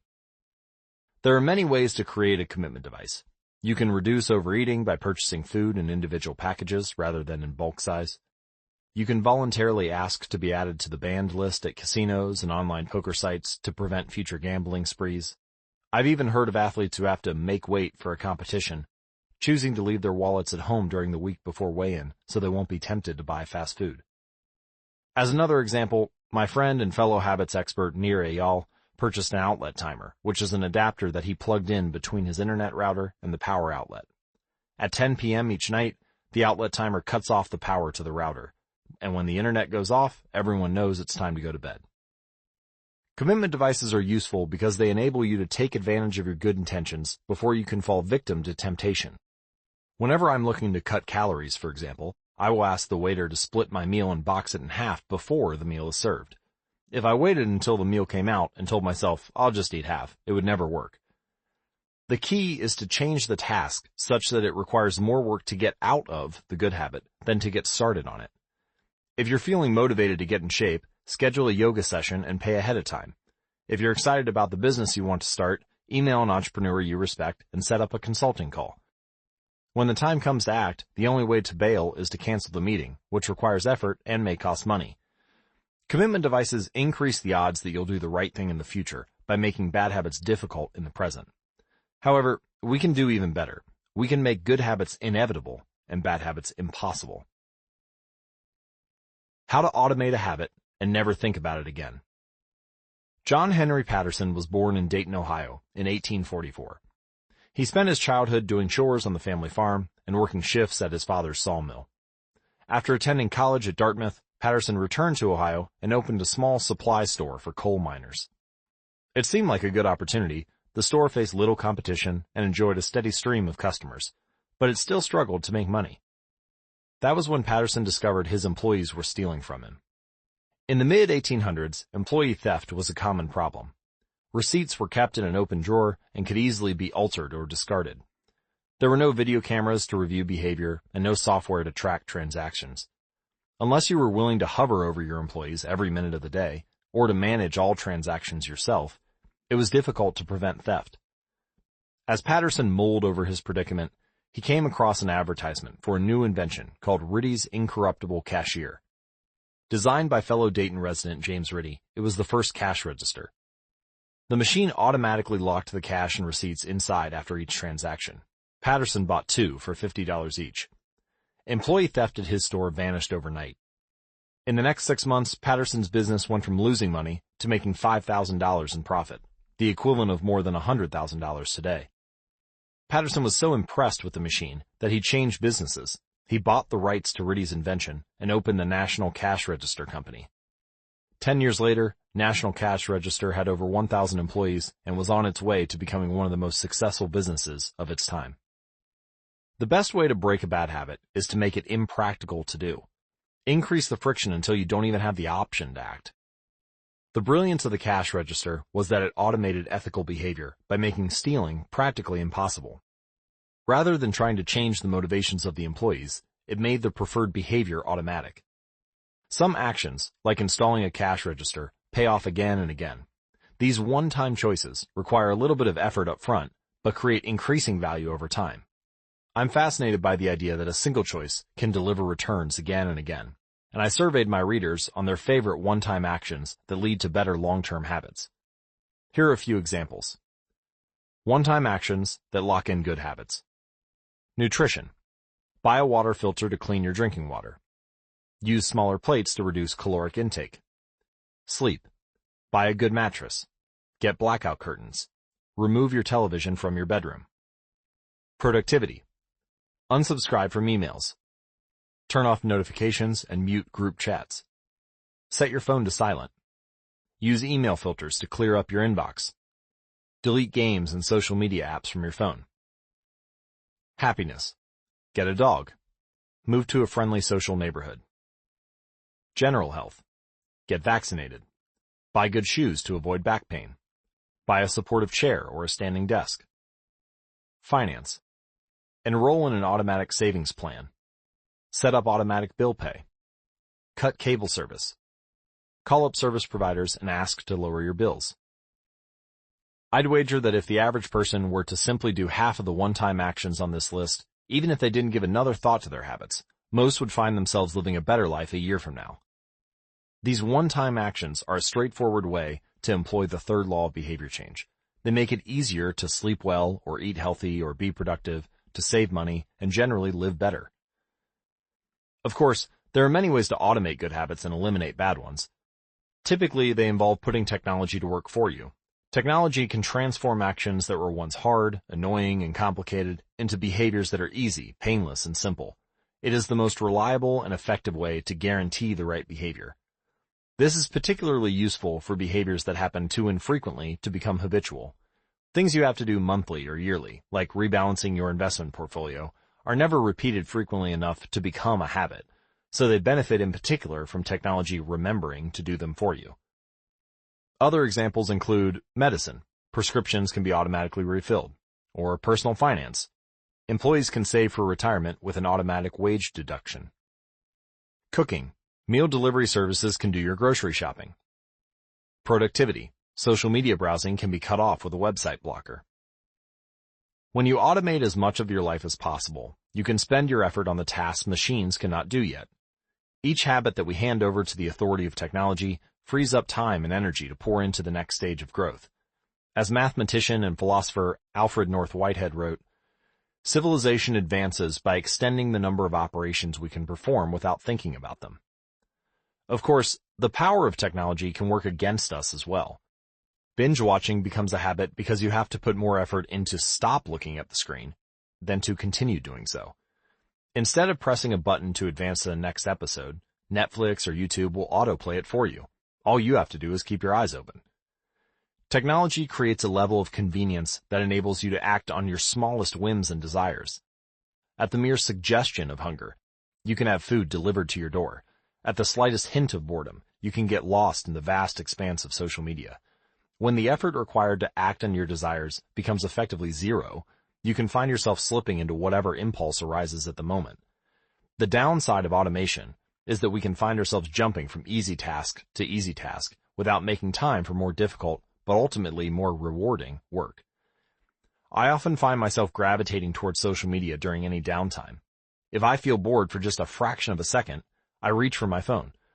It's easy to write off these minor distractions as just taking a break, but over time they can accumulate into a serious issue.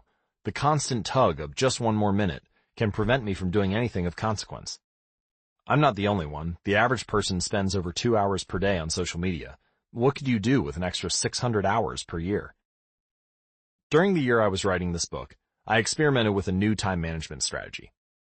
Every Monday, my assistant would reset the passwords on all my social media accounts, which logged me out on each device. All week, I worked without distraction.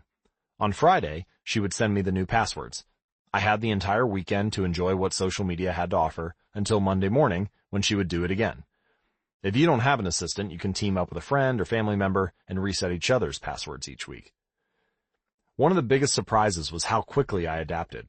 Within the first week of locking myself out of social media, I realized that I didn't need to check it nearly as often as I had been, and I certainly didn't need it each day. It had simply been so easy that it had become the default. Once my bad habit became impossible, I discovered that I did actually have the motivation to work on more meaningful tasks. After I removed the mental candy from my environment, it became much easier to eat the healthy stuff. When working in your favor, automation can make your good habits inevitable and your bad habits impossible.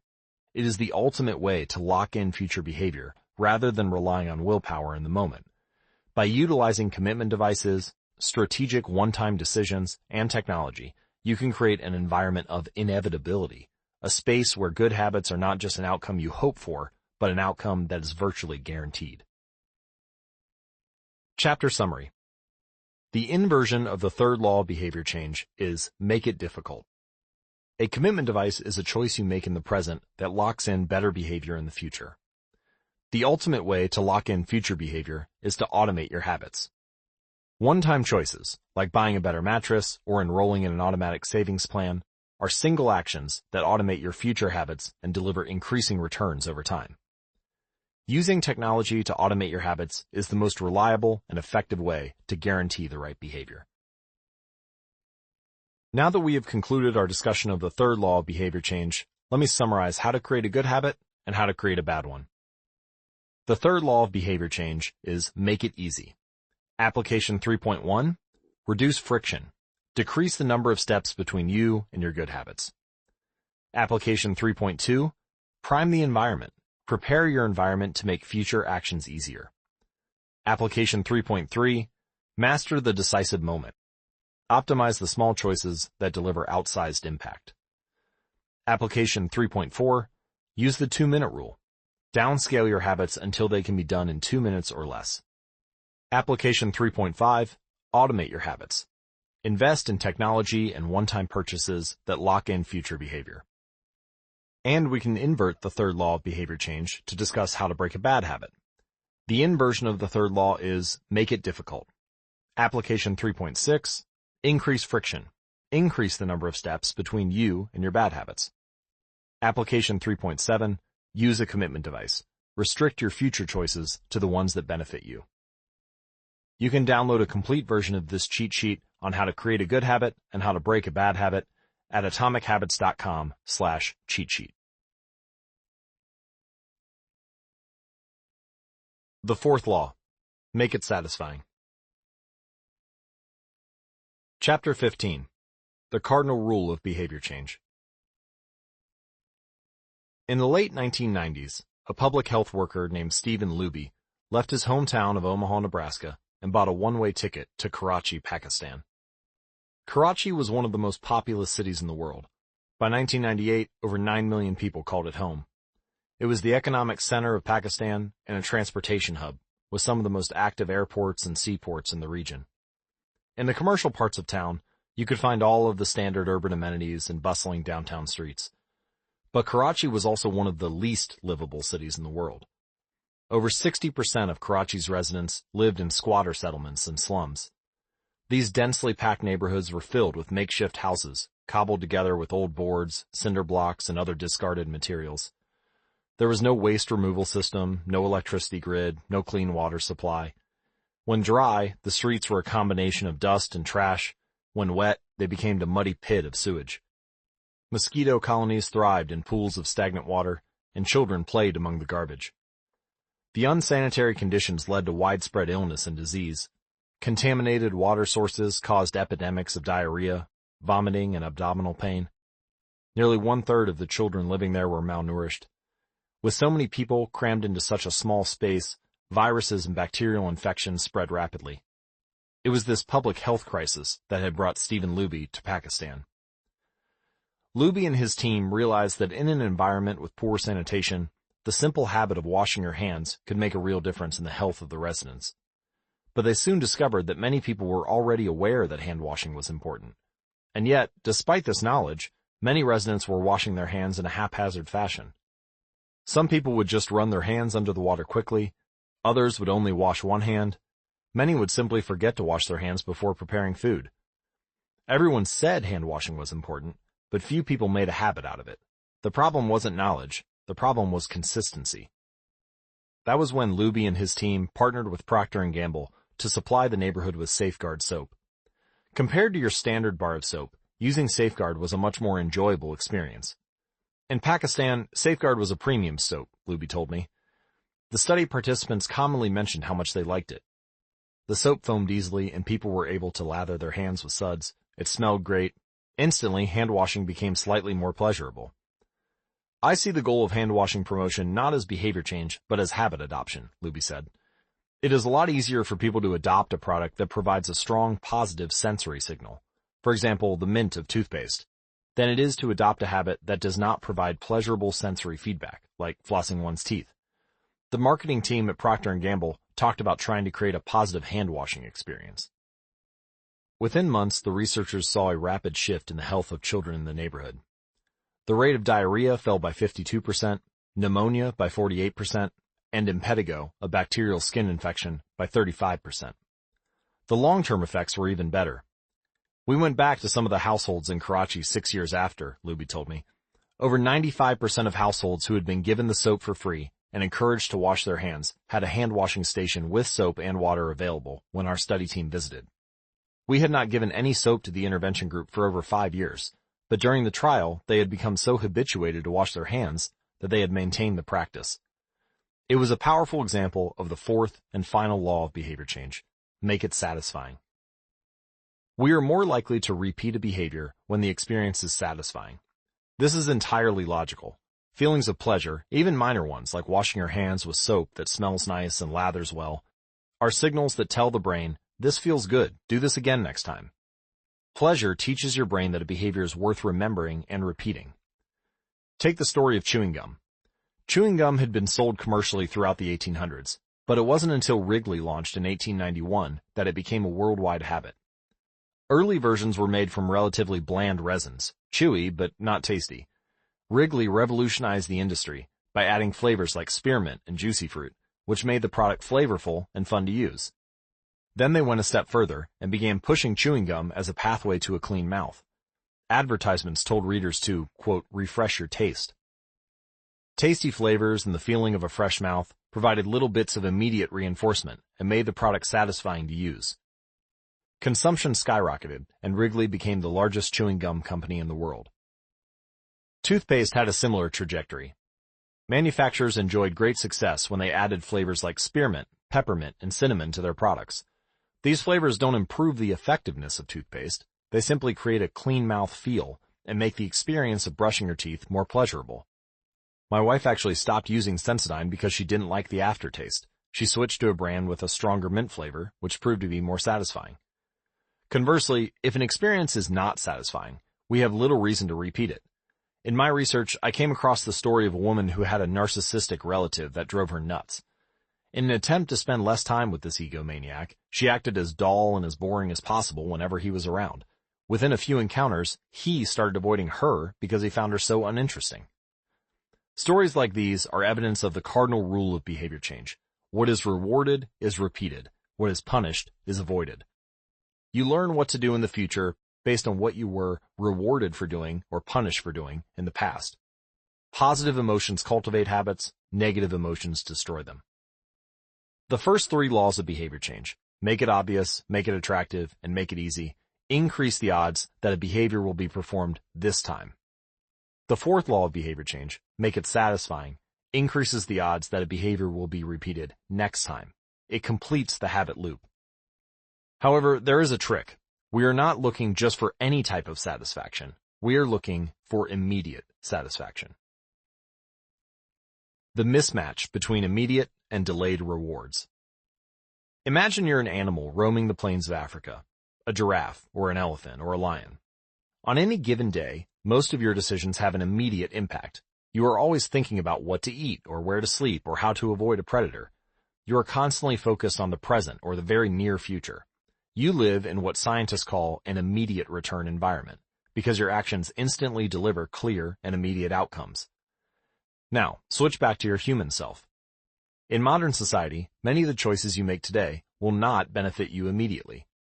If you do a good job at work, you'll get a paycheck in a few weeks. If you exercise today, perhaps you won't be overweight next year. If you save money now, maybe you'll have enough for retirement decades from now. You live in what scientists call a delayed return environment because you can work for years before your actions deliver the intended payoff. The human brain did not evolve for life in a delayed return environment. The earliest remains of modern humans, known as Homo sapiens sapiens, are approximately 200,000 years old. These were the first humans to have a brain relatively similar to ours. In particular, the neocortex, the newest part of the brain and the region responsible for higher functions like language, was roughly the same size 200,000 years ago as today. You are walking around with the same hardware as your Paleolithic ancestors. It is only recently, during the last 500 years or so, that society has shifted to a predominantly delayed return environment. Compared to the age of the brain, modern society is brand new. In the last 100 years, we have seen the rise of the car, the airplane, the television, the personal computer, the internet, the smartphone, and Beyoncé. The world has changed much in recent years, but human nature has changed little. Similar to other animals on the African savanna, our ancestors spent their days responding to grave threats, securing the next meal, and taking shelter from a storm. It made sense to place a high value on instant gratification. The distant future was less of a concern. And after thousands of generations in an immediate return environment, our brains evolved to prefer quick payoffs to long-term ones. Behavioral economists refer to this tendency as time inconsistency. That is, the way your brain evaluates rewards is inconsistent across time. You value the present more than the future. Usually, this tendency serves us well. A reward that is certain right now is typically worth more than one that is merely possible in the future. But occasionally, our bias toward instant gratification causes problems. Why would someone smoke if they know it increases the risk of lung cancer? Why would someone overeat if they know it increases their risk of obesity? Why would someone have unsafe sex if they know it can result in sexually transmitted disease? Once you understand how the brain prioritizes rewards, the answers become clear. The consequences of bad habits are delayed, while the rewards are immediate. Smoking might kill you in 10 years, but it reduces stress and eases your nicotine cravings now. Overeating is harmful in the long run, but appetizing in the moment. Sex, safe or not, provides pleasure right away. Disease and infection won't show up for days or weeks, even years. Every habit produces multiple outcomes across time. Unfortunately, these outcomes are often misaligned. With our bad habits, the immediate outcome usually feels good, but the ultimate outcome feels bad. With good habits, it is the reverse. The immediate outcome is unenjoyable, but the ultimate outcome feels good. The French economist Frédéric Bastiat explained the problem clearly when he wrote, "It almost always happens that when the immediate consequence is favorable, the later consequences are disastrous, and vice versa." Often, the sweeter the first fruit of a habit, the more bitter are its later fruits. Put another way, the cost of your good habits are in the present. The cost of your bad habits are in the future. The brain's tendency to prioritize the present moment means you can't rely on good intentions. When you make a plan to lose weight, write a book, or learn a language, you are actually making plans for your future self. And when you envision what you want your life to be like, it is easy to see the value in taking actions with long-term benefits. We all want better lives for our future selves. However, when the moment of decision arrives, instant gratification usually wins. You are no longer making a choice for future you, who dreams of being fitter or wealthier or happier. You are choosing for present you, who wants to be full or pampered or entertained.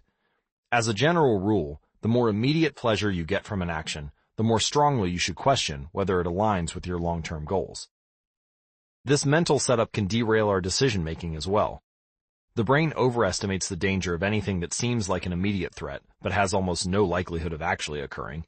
Your plane crashing during a bit of turbulence, a burglar breaking in while you're home alone, a terrorist blowing up the bus you're on.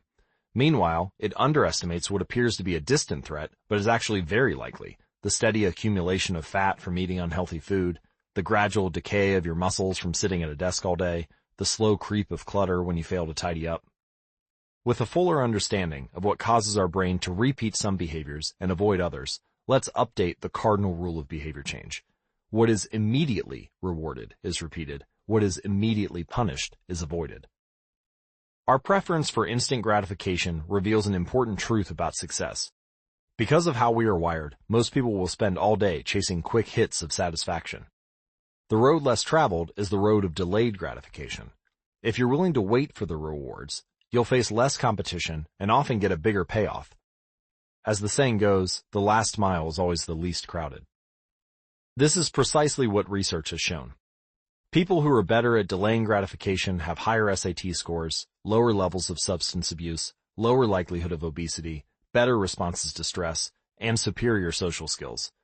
We've all seen this play out in our own lives. If you delay watching television and get your homework done, you'll generally learn more and get better grades. If you don't buy desserts and chips at the store, you'll often eat healthier food when you get home. At some point, success in nearly every field requires you to ignore the immediate reward in favor of a delayed reward. Here's the problem. Most people know that delaying gratification is the wise approach. They want the benefits of good habits, to be healthy, productive, and at peace, but these outcomes are seldom top of mind at the decisive moment. Thankfully, it's possible to train yourself to delay gratification, but you need to work with the grain of human nature, not against it. The best way to do this is to add a little bit of immediate pleasure to the habits that pay off in the long run, and a little bit of immediate pain to the ones that don't. How to turn instant gratification to your advantage. The vital thing in getting a habit to stick is to feel successful, even if it's in a small way. The feeling of success is a signal that your habit paid off and that the work was worth the effort. In a perfect world, the reward for a good habit is the habit itself. But in the real world, good habits tend to feel worthwhile only after they have provided you with something. Early on, it's all sacrifice. You've gone to the gym a few times, but you're not stronger or fitter or faster, at least not in any noticeable sense. It's only months later, once you shed a few pounds or your arms gain some definition, that it becomes easier to exercise for its own sake. In the beginning, you need a reason to stay on track. This is why immediate rewards are essential. They keep you excited while the delayed rewards accumulate in the background. What we're really talking about here, when we're discussing immediate rewards, is the ending of a behavior. The ending of any experience is vital because we tend to remember it more than the other phases. You want the ending of your habit to be satisfying. The best approach is to use reinforcement, which refers to the process of using an immediate reward to increase the rate of a behavior. Habit stacking, which we covered in Chapter 5, ties your habit to an immediate cue, which makes it obvious when to start. Reinforcement ties your habit to an immediate reward, which makes it satisfying when you finish. Immediate reinforcement can be especially helpful when dealing with habits of avoidance, which are behaviors you want to stop doing. It can be challenging to stick with habits like no frivolous purchases or no alcohol this month, because nothing happens when you skip happy hour drinks or don't buy that pair of shoes. It can be hard to feel satisfied when there is no action in the first place. All you're doing is resisting temptation, and there isn't much satisfying about that. One solution is to turn this situation on its head. You want to find a way to make avoidance visible. Open a savings account and label it for something you want, maybe leather jacket. Whenever you pass on a purchase, put the same amount of money in the account. Skip your morning latte, transfer $5. Pass on another month of Netflix, move $10 over. It's like creating a loyalty program for yourself. The immediate reward of seeing yourself save money toward the leather jacket feels a lot better than just being deprived. You are making it satisfying to do nothing. One of my readers and his wife used a similar setup. They wanted to stop eating out so much and start cooking more together. They labeled their savings account Trip to Europe. Whenever they skipped going out to eat, they transferred $50 into the account. At the end of the year, they put the money toward the vacation. It is worth noting that it is important to select short-term rewards that reinforce your identity rather than ones that conflict with it. Buying a new jacket is fine if you're trying to lose weight or read more books, but it doesn't work if you're trying to budget and save money. Instead, taking a bubble bath or going on a leisurely walk are good examples of rewarding yourself with free time, which aligns with your ultimate goal of more freedom and financial independence. Similarly, if your reward for exercising is eating a bowl of ice cream, then you're casting votes for conflicting identities, and it ends up being a wash. Instead, maybe your reward is a massage, which is both a luxury and a vote toward taking care of your body. Now the short-term reward is aligned with your long-term vision of being a healthy person. Eventually, as intrinsic rewards like a better mood, more energy, and reduced stress kick in, you'll become less concerned with chasing the secondary reward. The identity itself becomes the reinforcer. You do it because it's who you are and it feels good to be you. The more a habit becomes part of your life, the less you need outside encouragement to follow through. Incentives can start a habit. Identity sustains a habit. That said, it takes time for the evidence to accumulate and a new identity to emerge. Immediate reinforcement helps maintain motivation in the short term while you're waiting for the long-term rewards to arrive. In summary, a habit needs to be enjoyable for it to last. Simple bits of reinforcement, like soap that smells great, or toothpaste that has a refreshing mint flavor, or seeing $50 hit your savings account, can offer the immediate pleasure you need to enjoy a habit. And change is easier when it is enjoyable. Chapter Summary. The fourth law of behavior change is make it satisfying. We are more likely to repeat a behavior when the experience is satisfying. The human brain evolved to prioritize immediate rewards over delayed rewards. The cardinal rule of behavior change is, what is immediately rewarded is repeated. What is immediately punished is avoided. To get a habit to stick, you need to feel immediately successful, even if it's in a small way. The first three laws of behavior change, make it obvious, make it attractive, and make it easy, increase the odds that a behavior will be performed this time. The fourth law of behavior change, make it satisfying, increases the odds that a behavior will be repeated next time. Chapter 16. How to stick with good habits every day. In 1993, a bank in Abbotsford, Canada, hired a 23-year-old stockbroker named Trent Dursmid. Abbotsford was a relatively small suburb, tucked away in the shadow of nearby Vancouver, where most of the big business deals were being made. Given the location, and the fact that Dursmid was a rookie, nobody expected too much of him. But he made brisk progress thanks to a simple daily habit. Dursmid began each morning with 2 jars on his desk. One was filled with 120 paper clips. The other was empty. As soon as he settled in each day, he would make a sales call.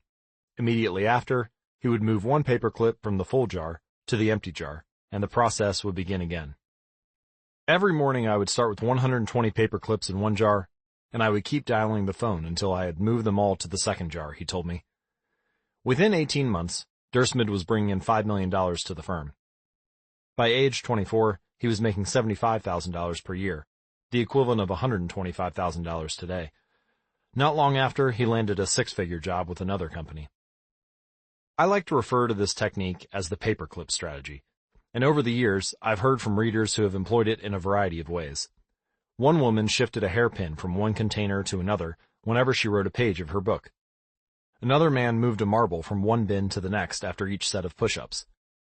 Making progress is satisfying, and visual measures, like moving paper clips or hairpins or marbles, provide clear evidence of your progress. As a result, they reinforce your behavior and add a little bit of immediate satisfaction to any activity.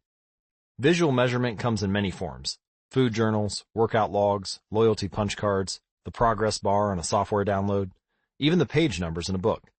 But perhaps the best way to measure your progress is with a habit tracker. How to keep your habits on track. A habit tracker is a simple way to measure whether you did a habit. The most basic format is to get a calendar and cross off each day you stick with your routine. For example, if you meditate on Monday, Wednesday, and Friday, each of those days gets an X.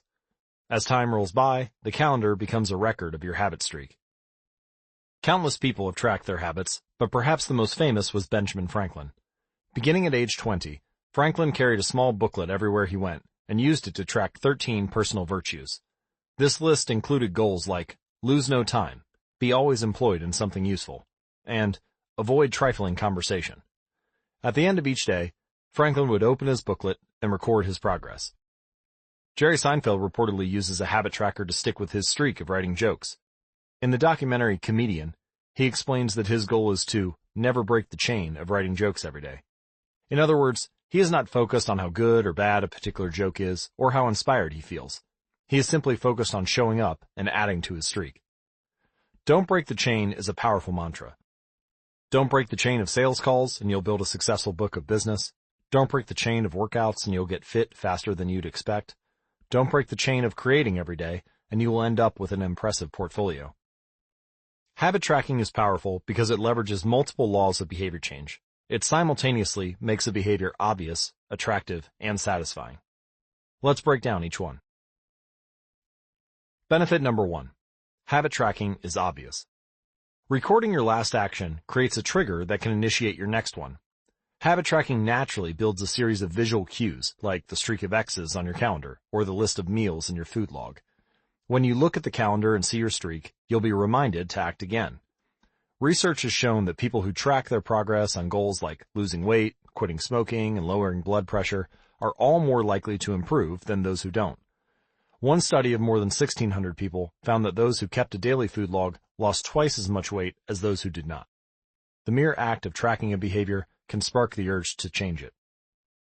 Habit tracking also keeps you honest. Most of us have a distorted view of our own behavior. We think we act better than we do. Measurement offers one way to overcome our blindness to our own behavior and notice what is really going on each day. One glance at the paper clips in the container and you immediately know how much work you have, or haven't, been putting in. When the evidence is right in front of you, you're less likely to lie to yourself. Benefit number 2.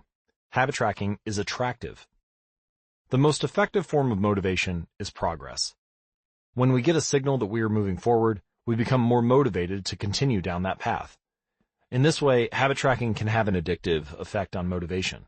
Each small win feeds your desire. This can be particularly powerful on a bad day. When you're feeling down, it's easy to forget about all the progress you have already made. Habit tracking provides visual proof of your hard work, a subtle reminder of how far you've come. Plus, the empty square you see each morning can motivate you to get started, because you don't want to lose your progress by breaking the streak. Benefit number 3. Habit tracking is satisfying. This is the most crucial benefit of all. Tracking can become its own form of reward. It is satisfying to cross an item off your to-do list, to complete an entry in your workout log, or to mark an X on the calendar. It feels good to watch your results grow, the size of your investment portfolio, the length of your book manuscript, and if it feels good, then you're more likely to endure. Habit tracking also helps you keep your eye on the ball. You're focused on the process rather than the result. You're not fixated on getting six-pack abs, you're just trying to keep the streak alive and become the type of person who doesn't miss workouts. In summary, habit tracking, 1, creates a visual cue that can remind you to act. 2, is inherently motivating because you see the progress you are making and don't want to lose it. And 3, feels satisfying whenever you record another successful instance of your habit. Furthermore, habit tracking provides visual proof that you are casting votes for the type of person you wish to become, which is a delightful form of immediate and intrinsic gratification. If you're interested in tracking your own habits, you can find a template to download at atomichabits.com/tracker. Now, you may be wondering, if habit tracking is so useful, why have I waited so long to talk about it? Despite all the benefits, I've left this discussion until now for a simple reason. Many people resist the idea of tracking and measuring. It can feel like a burden because it forces you into two habits, the habit you're trying to build and the habit of tracking it. Counting calories sounds like a hassle when you're already struggling to follow a diet. Writing down every sales call seems tedious when you've got work to do. It feels easier to say, I'll just eat less, or I'll try harder, or I'll remember to do it. People inevitably tell me things like, I have a decision journal, but I wish I used it more, or I recorded my workouts for a week, but then quit. I get it, I've been there myself. I once made a food log to track my calories. I managed to do it for one meal and then gave up. Tracking isn't for everyone, and there's no need to measure your entire life. But nearly anyone can benefit from it in some form, even if it's only temporary. So what can we do to make tracking easier? Well, first, whenever possible, measurement should be automated. You'll probably be surprised by how much you're already tracking without knowing it. Your credit card statement tracks how often you go out to eat. Your Fitbit registers how many steps you take and how long you sleep. Your calendar records how many new places you travel to each year. Once you know where to get the data, add a note to your calendar to review it each week or each month, which is more practical than having to track it every day. Second, manual tracking should be limited to your most important habits. It's better to consistently track one habit than to sporadically track 10. And finally, record each measurement immediately after the habit occurs. The completion of the behavior is the cue to write it down. This approach allows you to combine the habit stacking method mentioned in Chapter 5 with the action of habit tracking. So the habit stacking plus habit tracking formula is, after current habit, I will track my habit. So for example, after I hang up the phone from a sales call, I will move one paperclip over. After I finish each set at the gym, I will record it in my workout journal. After I put my plate in the dishwasher, I will write down what I ate. These tactics can make tracking your habits easier. Even if you aren't the type of person who enjoys recording your behavior, I think you'll find a few weeks of measurements to be insightful. It's always interesting to see how you've actually been spending your time. That said, every habit streak ends at some point, and more important than any single measurement is having a good plan for when your habits slide off track. How to recover quickly when your habits break down. No matter how consistent you are with your habits, it is inevitable that life will interrupt you at some point. Perfection is not possible. Before long, an emergency will pop up, you will get sick, or you have to travel for work, or your family needs a little more of your time. Whenever this happens to me, I try to remind myself of a simple rule: never miss twice. If I miss one day, I try to get back into it as quickly as possible. Missing one workout happens, but I'm not going to miss 2 in a row. Maybe I'll eat an entire pizza, but I'll follow it up with a healthy meal. I can't be perfect, but I can avoid a second lapse. As soon as one streak ends, I get started on the next one. The first mistake is never the one that ruins you. It's the spiral of repeated mistakes that follows. Missing once is an accident. Missing twice is the start of a new habit. This is a distinguishing feature between winners and losers. Anyone can have a bad performance, a bad workout, or a bad day at work. But when successful people fail, they rebound quickly. The breaking of a habit doesn't matter if the reclaiming of it is fast. I think this principle is so important that I'll stick to it even if I can't do a habit as well or as completely as I would like. Too often, we fall into an all-or-nothing cycle with our habits. The problem is not slipping up. The problem is thinking that if you can't do something perfectly, then you shouldn't do it at all. You don't realize how valuable it is to just show up on your bad or busy days. Lost days hurt you more than successful days help you. If you start with $100, then a 50% gain will take you to $150. But now you only need a 33% loss to take you back down to $100. In other words, a 33% loss is just as meaningful or valuable as achieving a 50% gain. As Charlie Munger says, the first rule of compounding: never interrupt it unnecessarily. This is why bad workouts are often the most important ones. Sluggish days and bad workouts maintain the compound gains you have accrued from previous days. Simply doing something, 10 squats, 5 sprints, a push-up, anything really, is huge. Don't put up a 0. Don't let losses eat into your compounding. Furthermore, it's not always about what happens during the workout. It's about being the type of person who doesn't miss workouts. It's easy to train when you feel good, but it's crucial to show up when you don't feel like it, even if you do less than you hope. Going to the gym for 5 minutes may not improve your physical performance, but it reaffirms your identity. The all-or-nothing cycle of behavior change is just one pitfall that can derail your habits. Another potential danger, especially if you are using a habit tracker, is measuring the wrong thing. Knowing when, and when not, to track a habit. Say you're running a restaurant, and you want to know if your chef is doing a good job. One way to measure success is to track how many customers pay for a meal each day. If more customers come in, the food must be good. If fewer customers come in, something must be wrong. However, this one measurement, daily revenue, only gives a limited picture of what's really going on. Just because someone pays for a meal doesn't mean they enjoy the meal. Even dissatisfied customers are unlikely to dine and dash. In fact, if you're only measuring revenue, the food might be getting worse, but you're making up for it with marketing or discounts or some other method. Instead, it may be more effective to track how many customers finish their meal, or perhaps the percentage of customers who leave a generous tip. The dark side of tracking a particular behavior is that we become driven by the number rather than the purpose behind it. If your success is measured by quarterly earnings, you will optimize sales, revenue, and accounting for quarterly earnings. If your success is measured by a lower number on the scale, you will optimize for a lower number on the scale, even if that means embracing crash diets, juice cleanses, and fat loss pills. The human mind wants to win whatever game is being played. This pitfall is evident in many areas of life. We focus on working long hours instead of getting meaningful work done.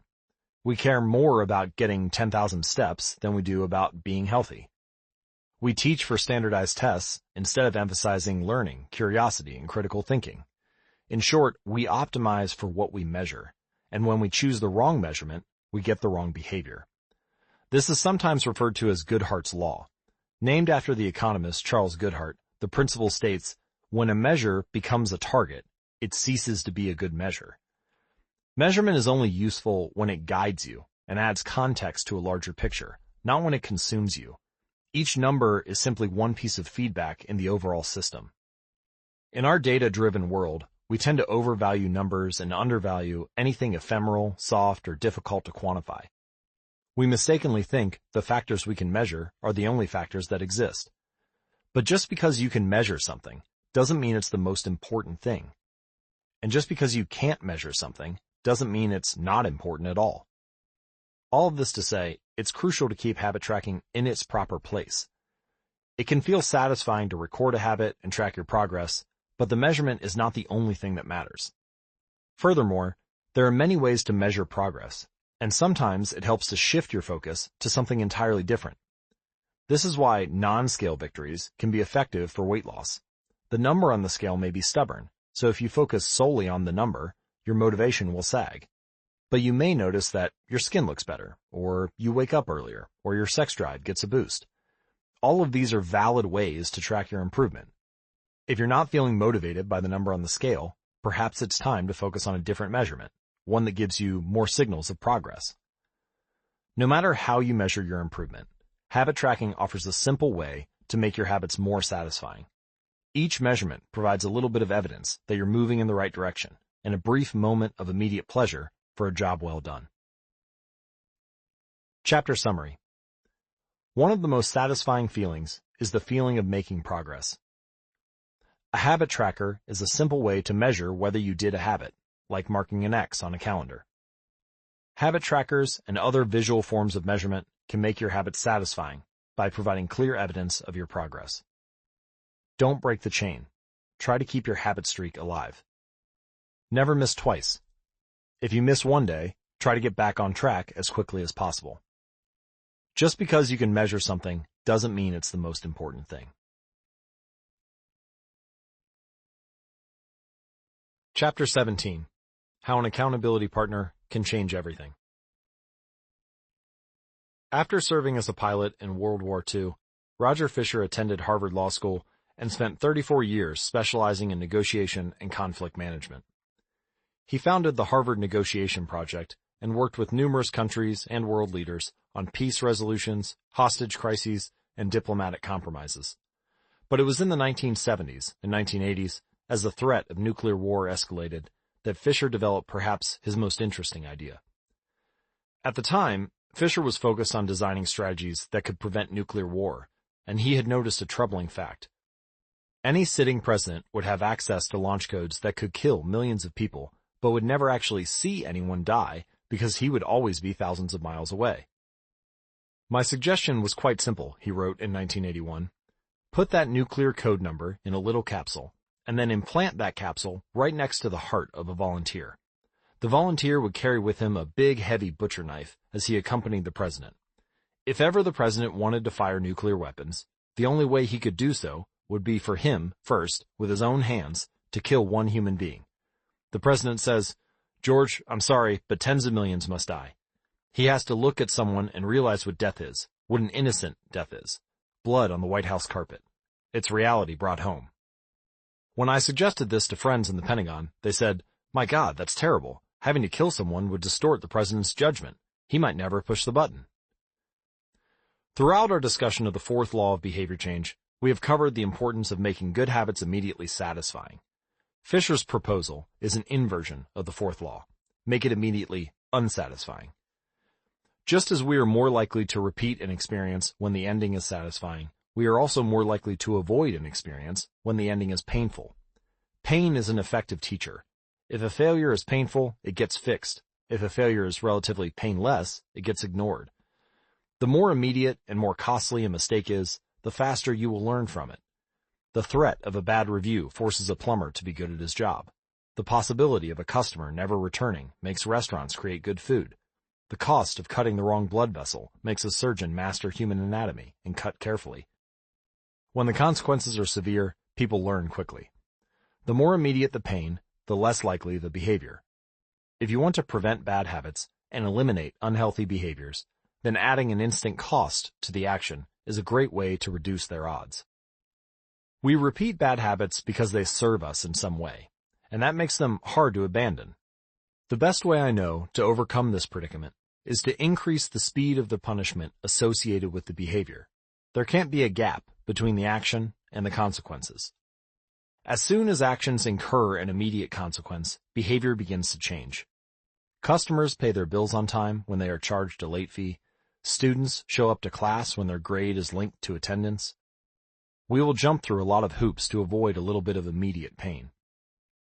There is, of course, a limit to this. If you're going to rely on punishment to change behavior, then the strength of the punishment must match the relative strength of the behavior it is trying to correct. To be productive, the cost of procrastination must be greater than the cost of action.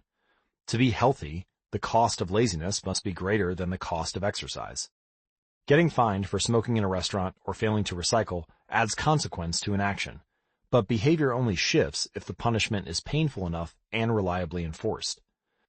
In general, the more local, tangible, concrete, and immediate the consequence, the more likely it is to influence individual behavior. The more global, intangible, vague, and delayed the consequence, the less likely it is to influence individual behavior. Thankfully, there is a straightforward way to add an immediate cost to any bad habit. Create a habit contract. The habit contract. The first seatbelt law was passed in New York on December 1st, 1984. At the time, just 14% of people in the United States regularly wore a seatbelt, but that was all about to change. Within 5 years, over half of the nation had seatbelt laws. Today, wearing a seatbelt is enforceable by law in 49 of the 50 states. And it's not just the legislation. The number of people wearing seatbelts has changed dramatically as well. In 2016, over 88% of Americans buckled up each time they got in a car.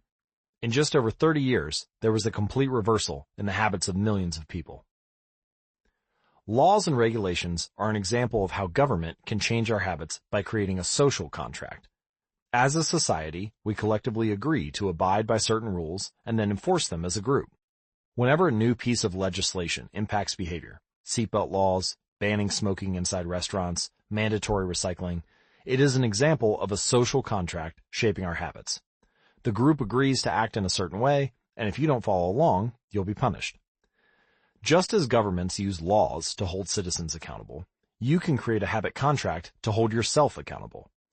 A habit contract is a verbal or written agreement in which you state your commitment to a particular habit and the punishment that will occur if you don't follow through. Then, you find 1 or 2 people to act as your accountability partners and sign off on the contract with you. Brian Harris, an entrepreneur from Nashville, Tennessee, was the first person I saw put this strategy into action. Shortly after the birth of his son, Harris realized he wanted to shed a few pounds. He wrote up a habit contract between himself, his wife, and his personal trainer.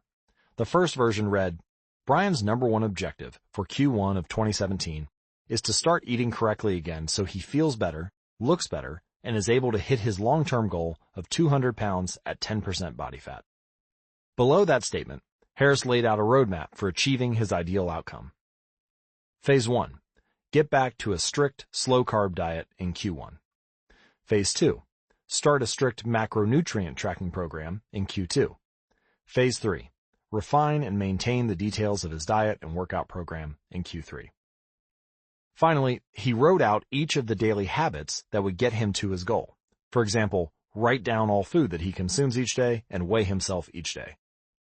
Then he listed the punishment he would suffer if he failed. For example, if Brian doesn't do these 2 items, then the following consequence will be enforced. He will have to dress up each workday and each Sunday morning for the rest of the quarter. Dress up is defined as not wearing jeans, t-shirts, hoodies, or shorts. He will also give Joey, his trainer, $200 to use as he sees fit if he misses 1 day of logging food. Finally, at the bottom of the page, Harris, his wife, and his trainer all signed the contract. My initial reaction was that a contract like this seemed overly formal and unnecessary, especially the signatures.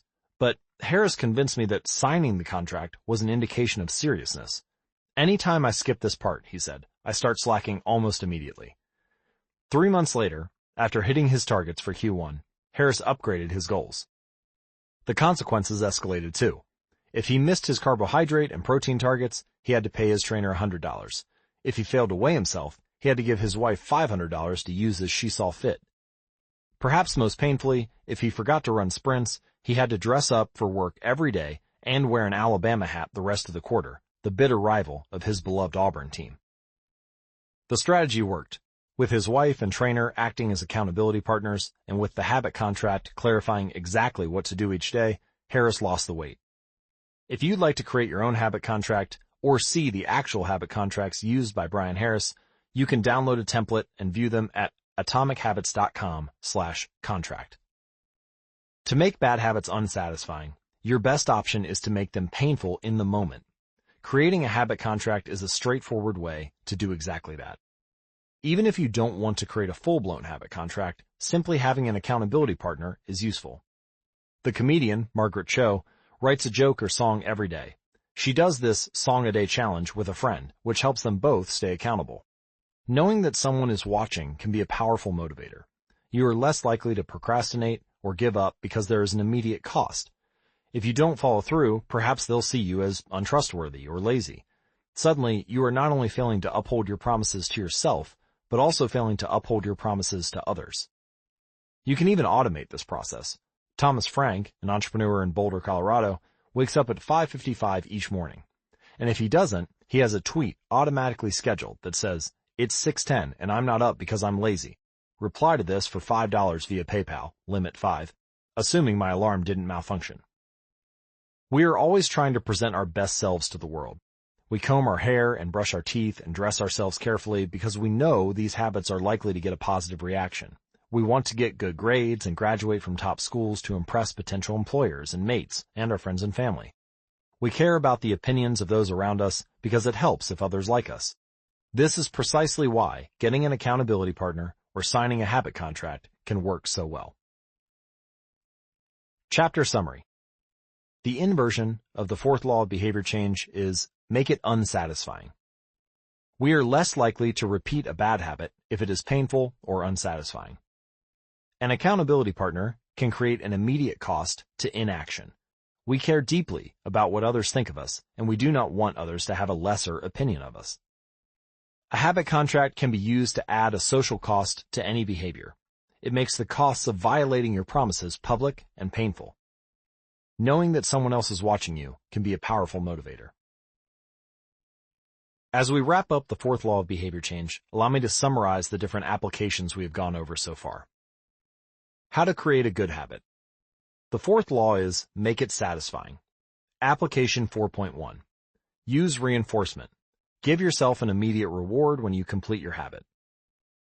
Application 4.2. Make doing nothing enjoyable. When avoiding a bad habit, design a way to see the benefits. Application 4.3. Use a habit tracker.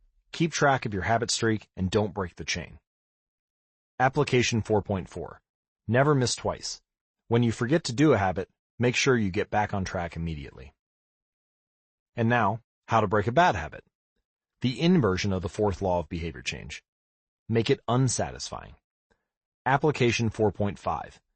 Get an accountability partner. Ask someone to watch your behavior. Application 4.6. Create a habit contract. Make the costs of your bad habits public and painful. To see a final version of the cheat sheets for how to create a good habit and how to break a bad habit, please visit atomichabits.com/cheat sheet. Advanced Tactics. How to go from being merely good to being truly great. Chapter 18. The Truth About Talent. When genes matter and when they don't. Many people are familiar with Michael Phelps, who is widely considered to be one of the greatest athletes in history. Phelps has won more Olympic medals not only than any swimmer, but also more than any Olympian in any sport.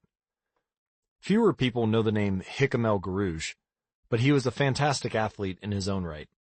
El Guerrouj is a Moroccan runner who holds 2 Olympic gold medals and is one of the greatest middle distance runners of all time. For many years, he held the world record in the mile, 1,500-meter, and 2,000-meter races. At the Olympic Games in Athens, Greece in 2004, he won gold in the 1,500-meter and 5,000-meter races. These two athletes are wildly different in many ways. For starters, one competed on land while the other in water. But most notably, they differ significantly in height. El Guerrouj is 5 feet 9 inches tall. Phelps is 6 feet 4 inches tall. Despite this 7-inch difference in height, the two men are identical in one respect. Michael Phelps and Hicham El Guerrouj wear the same length inseam on their pants. How is this possible? Phelps has relatively short legs for his height and a very long torso, the perfect build for swimming.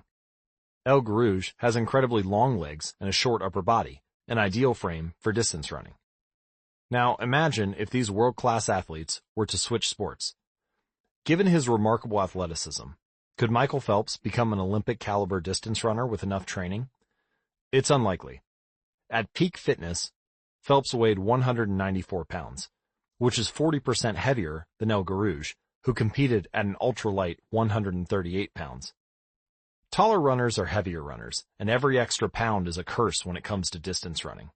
Against elite competition, Phelps would be doomed from the start. Similarly, El Guerrouj might be one of the best runners in history, but it's doubtful he would ever qualify for the Olympics as a swimmer. Since 1976, the average height of Olympic gold medalists in the men's 1,500-meter run is 5 feet 10 inches. In comparison, the average height of Olympic gold medalists in the men's 100-meter freestyle swim is 6 feet 4 inches. Swimmers tend to be tall and have long backs and arms, which are ideal for pulling through the water. El Guerrouj would be at a severe disadvantage before he ever touched the pool. The secret to maximizing your odds of success is to choose the right field of competition. This is just as true with habit change as it is with sports and business. Habits are easier to perform and more satisfying to stick with when they align with your natural inclinations and abilities. Like Michael Phelps in the pool or Hicham El Guerrouj on the track, you want to play a game where the odds are in your favor. Embracing this strategy requires the acceptance of the simple truth that people are born with different abilities. Some people don't like to discuss this fact. On the surface, your genes seem fixed, and it's no fun to talk about things you cannot control. Plus, phrases like biological determinism make it sound like certain individuals are destined for success and others are doomed to failure. But this is a short-sighted view of the influence of genes on behavior. The strength of genetics is also their weakness. Genes cannot be easily changed, which means they provide a powerful advantage in favorable circumstances and a serious disadvantage in unfavorable circumstances. If you want to dunk a basketball, being 7 feet tall is very useful. If you want to perform a gymnastics routine, being 7 feet tall is a great hindrance. Our environment determines the suitability of our genes and the utility of our natural talents. When our environment changes, so do the qualities that determine success. This is true not just for physical characteristics, but for mental ones as well. I'm smart if you ask me about habits and human behavior, not so much when it comes to knitting, rocket propulsion, or guitar chords. Competence is highly dependent on context. The people at the top of any competitive field are not only well-trained, they are also well-suited to the task.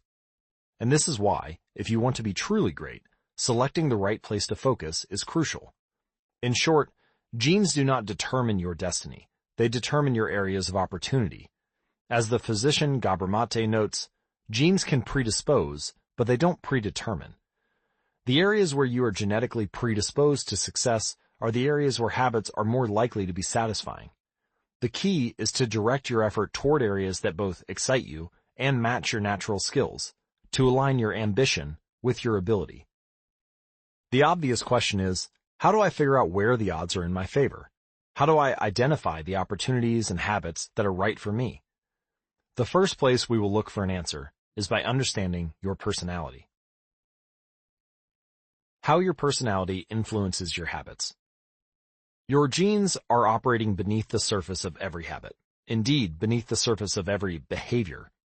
Genes have been shown to influence everything from the number of hours you spend watching television, to your likelihood to marry or divorce, to your tendency to get addicted to drugs, alcohol, or nicotine. There's a strong genetic component to how obedient or rebellious you are when facing authority, how vulnerable or resistant you are to stressful events, how proactive or reactive you tend to be, and even how captivated or bored you feel during sensory experiences like attending a concert. As Robert Plomin, a behavioral geneticist at King's College in London, told me, it is now at the point where we have stopped testing to see if traits have a genetic component because we literally can't find a single one that isn't influenced by our genes.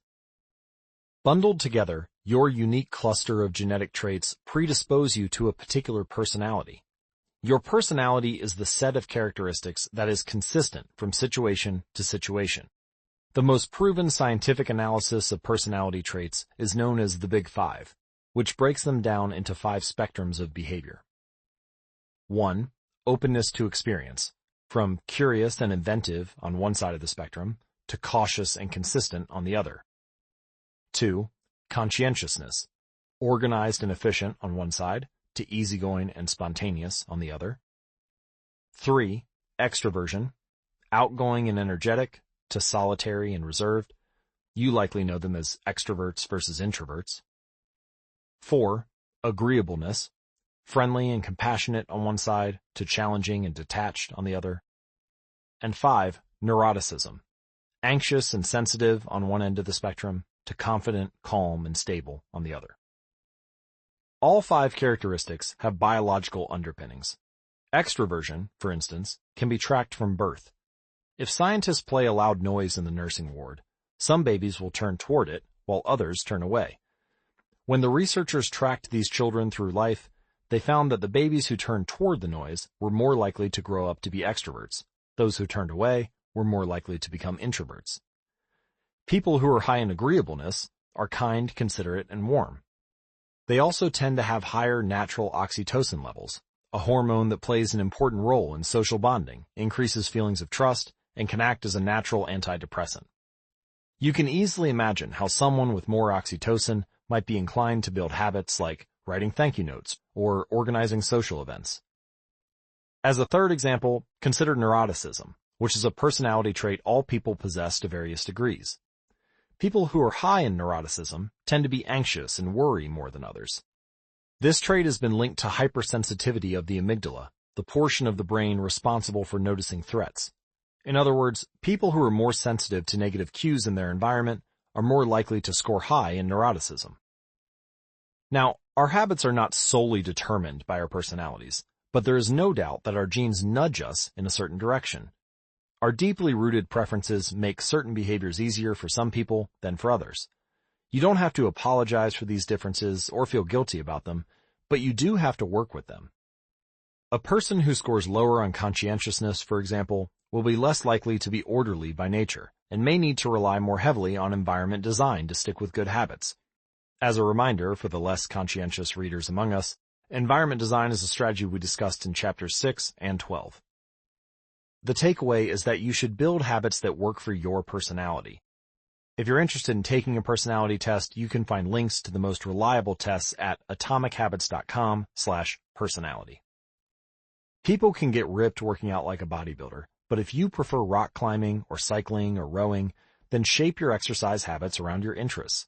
If your friend follows a low-carb diet, but you find that low-fat works for you. If your friend follows a low-carb diet, but you find that low-fat works for you, then more power to you. If you want to read more, don't be embarrassed if you prefer steamy romance novels over nonfiction. Read whatever fascinates you.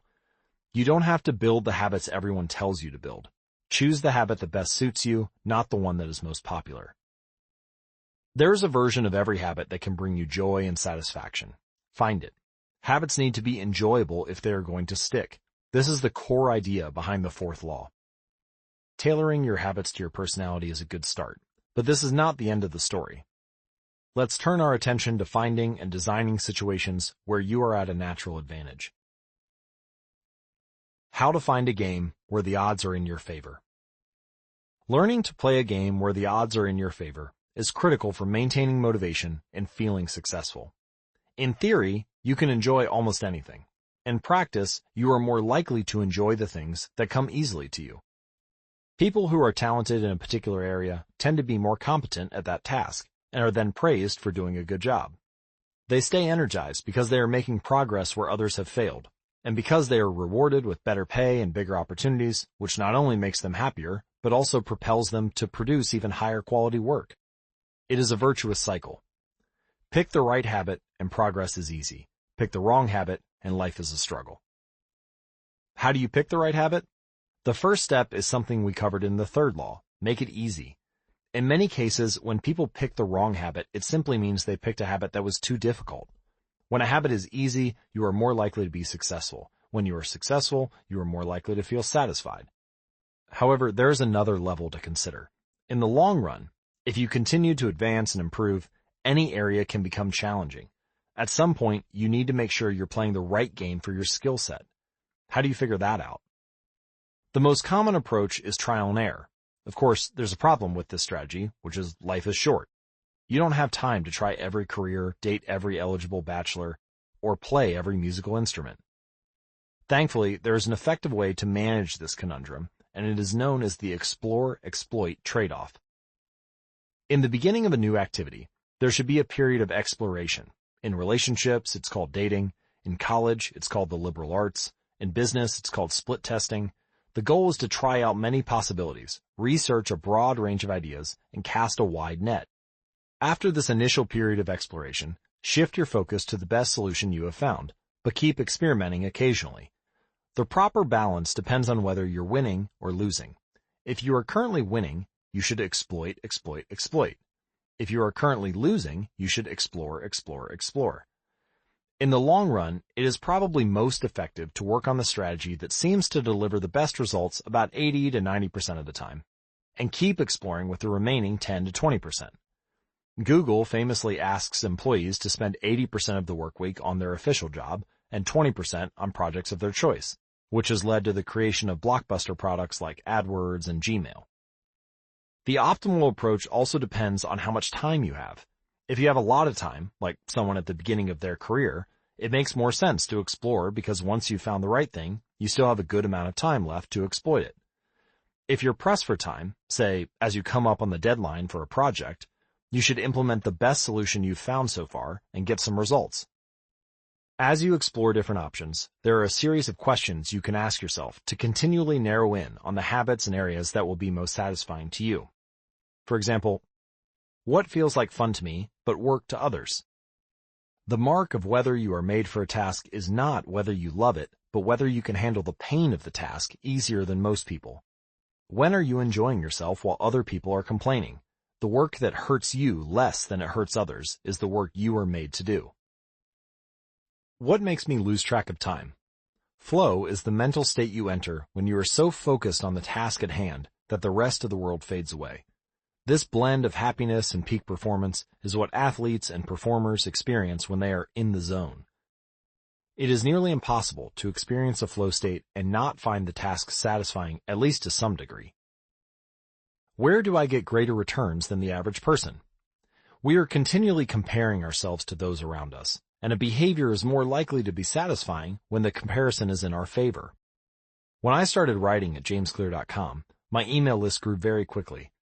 I wasn't quite sure what I was doing well, but I knew that results seemed to be coming faster for me than for some of my colleagues, which motivated me to keep writing.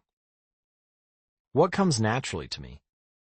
For just a moment, ignore what you have been taught, ignore what society has told you, ignore what others expect of you. Look inside yourself and ask, what feels natural to me? When have I felt alive? When have I felt like the real me? No internal judgments or people-pleasing, no second-guessing or self-criticism, just feelings of engagement and enjoyment. Whenever you feel authentic and genuine, you are headed in the right direction. To be honest, some of this process is just luck. Michael Phelps and Hicham El Guerrouj were lucky to be born with a rare set of abilities that are highly valued by society and to be placed in the ideal environment for those abilities. We all have limited time on this planet, and the truly great among us are the ones who not only work hard, but also have the good fortune to be exposed to opportunities that favor them. But what if you don't want to leave it up to luck? If you can't find a game where the odds are stacked in your favor, you can create one. Scott Adams, the cartoonist behind Dilbert, says, everyone has at least a few areas in which they could be in the top 25% with some effort. In my case, I can draw better than most people, but I'm hardly an artist. And I'm not any funnier than the average stand-up comedian who never makes it big, but I'm funnier than most people. The magic is that few people can draw well and write jokes. It's the combination of the two that makes what I do so rare. And when you add in my business background, suddenly I had a topic that few cartoonists could hope to understand without living it. When you can't win by being better, you can win by being different. By combining your skills, you reduce the level of competition, which makes it easier to stand out. You can shortcut the need for a genetic advantage, or for years of practice, by rewriting the rules. A good player works hard to win the game everyone else is playing. A great player creates a new game that favors their strengths and avoids their weaknesses. In college, I designed my own major, biomechanics, which was a combination of physics, chemistry, biology, and anatomy. I wasn't smart enough to stand out among the top physics or biology majors, so I created my own game. And because it suited me, I was only taking the courses I was interested in, studying felt like less of a chore. It was also easier to avoid the trap of comparing myself to everyone else. After all, nobody else was taking the same combination of classes, so who could say if they were better or worse? Specialization is a powerful way to overcome the accident of bad genetics. The more you master a specific skill, the harder it becomes for others to compete with you. Many bodybuilders are stronger than the average arm wrestler, but even a massive bodybuilder may lose at arm wrestling because the arm wrestling champ has a very specific strength. Even if you're not the most naturally gifted, you can often win by being the best in a very narrow category. Boiling water will soften a potato but harden an egg. You can't control whether you're a potato or an egg, but you can decide to play a game where it's better to be hard or soft. If you can find a more favorable environment, you can transform the situation from one where the odds are against you to one where the odds are in your favor. How to get the most out of your genes. Our genes do not eliminate the need for hard work. They clarify it. They tell us what to work hard on. Once we realize our strengths, we know where to spend our time and energy. We know which type of opportunities to look for and which type of challenges to avoid. The better we understand our nature, the better our strategy can be. Look, biological differences matter. But even so, it's more productive to focus on whether you are fulfilling your own potential than comparing yourself to someone else. The fact that you have a natural limit to any specific ability has nothing to do with whether you are reaching the ceiling of your capabilities. People get so caught up in the fact that they have limits that they rarely exert the effort required to get close to them. Furthermore, genes can't make you successful if you're not doing the work. Yes, it's possible that the ripped trainer at the gym has better genes than you. But if you haven't put in the same reps, it's impossible to say if you've been dealt a better or worse genetic hand. Until you work as hard as those you admire, don't explain away their success as luck. In summary, one of the best ways to ensure your habits remain satisfying over the long run is to pick behaviors that align with your personality and skills. Work hard on the things that come easy. Chapter Summary. The secret to maximizing your odds of success is to choose the right field of competition. Pick the right habit and progress is easy. Pick the wrong habit and life is a struggle. Genes cannot be easily changed, which means they provide a powerful advantage in favorable circumstances and a serious disadvantage in unfavorable circumstances. Habits are easier when they align with your natural abilities. Choose the habits that best suit you. Play a game that favors your strengths. If you can't find a game that favors you, create one. Genes do not eliminate the need for hard work. They clarify it. They tell us what to work hard on. Chapter 19. The Goldilocks Rule. How to stay motivated in life and work. In 1955, Disneyland had just opened in Anaheim, California, when a 10-year-old boy walked in and asked for a job. Labor laws were loose back then, and the boy managed to land a position selling guidebooks for 50 cents apiece. Within a year, he had transitioned to Disney's magic shop, where he learned tricks from the older employees. He experimented with jokes and tried out simple routines on visitors. Soon he discovered that what he loved was not performing magic, but performing in general. He set his sights on becoming a comedian. Beginning in his teenage years, he started performing in little clubs around Los Angeles. The crowds were small, and his act was short. He was rarely on stage for more than 5 minutes. Most of the people in the crowd were too busy drinking or talking with friends to pay attention. One night, he literally delivered his stand-up routine to an empty club. It wasn't glamorous work, but there was no doubt he was getting better. His first routines would only last 1 or 2 minutes. By high school, his material had expanded into a 5-minute act, and a few years later, a 10-minute show. At 19, he was performing weekly for 20 minutes at a time. He had to read 3 poems during the show just to make the routine long enough, but his skills continued to progress. He spent another decade experimenting, adjusting, and practicing. He took a job as a television writer, and gradually, he was able to land his own appearances on talk shows. By the mid-1970s, he had worked his way into being a regular guest on The Tonight Show and Saturday Night Live. Finally, after 15 years of work, the young man rose to fame. He toured 60 cities in 63 days, then 72 cities in 80 days, then 85 cities in 90 days. He had 18,695 people attend one show in Ohio. Another 45,000 tickets were sold for his 3-day show in New York. He catapulted to the top of his genre and became one of the most successful comedians of his time. His name is Steve Martin. Martin's story offers a fascinating perspective on what it takes to stick with habits for the long run. Comedy is not for the timid. It is hard to imagine a situation that would strike fear into the hearts of more people than performing alone on stage and failing to get a single laugh. And yet, Steve Martin faced this fear every week for 18 years. In his words, 10 years spent learning, 4 years spent refining, and 4 years as a wild success. Why is it that some people, like Martin, stick with their habits, whether practicing jokes or drawing cartoons or playing guitar, while most of us struggle to stay motivated? How do we design habits that pull us in rather than ones that fade away? Scientists have been studying this question for many years. While there is still much to learn, one of the most consistent findings is that the way to maintain motivation and achieve peak levels of desire is to work on tasks of just manageable difficulty. The human brain loves a challenge, but only if it is within an optimal zone of difficulty.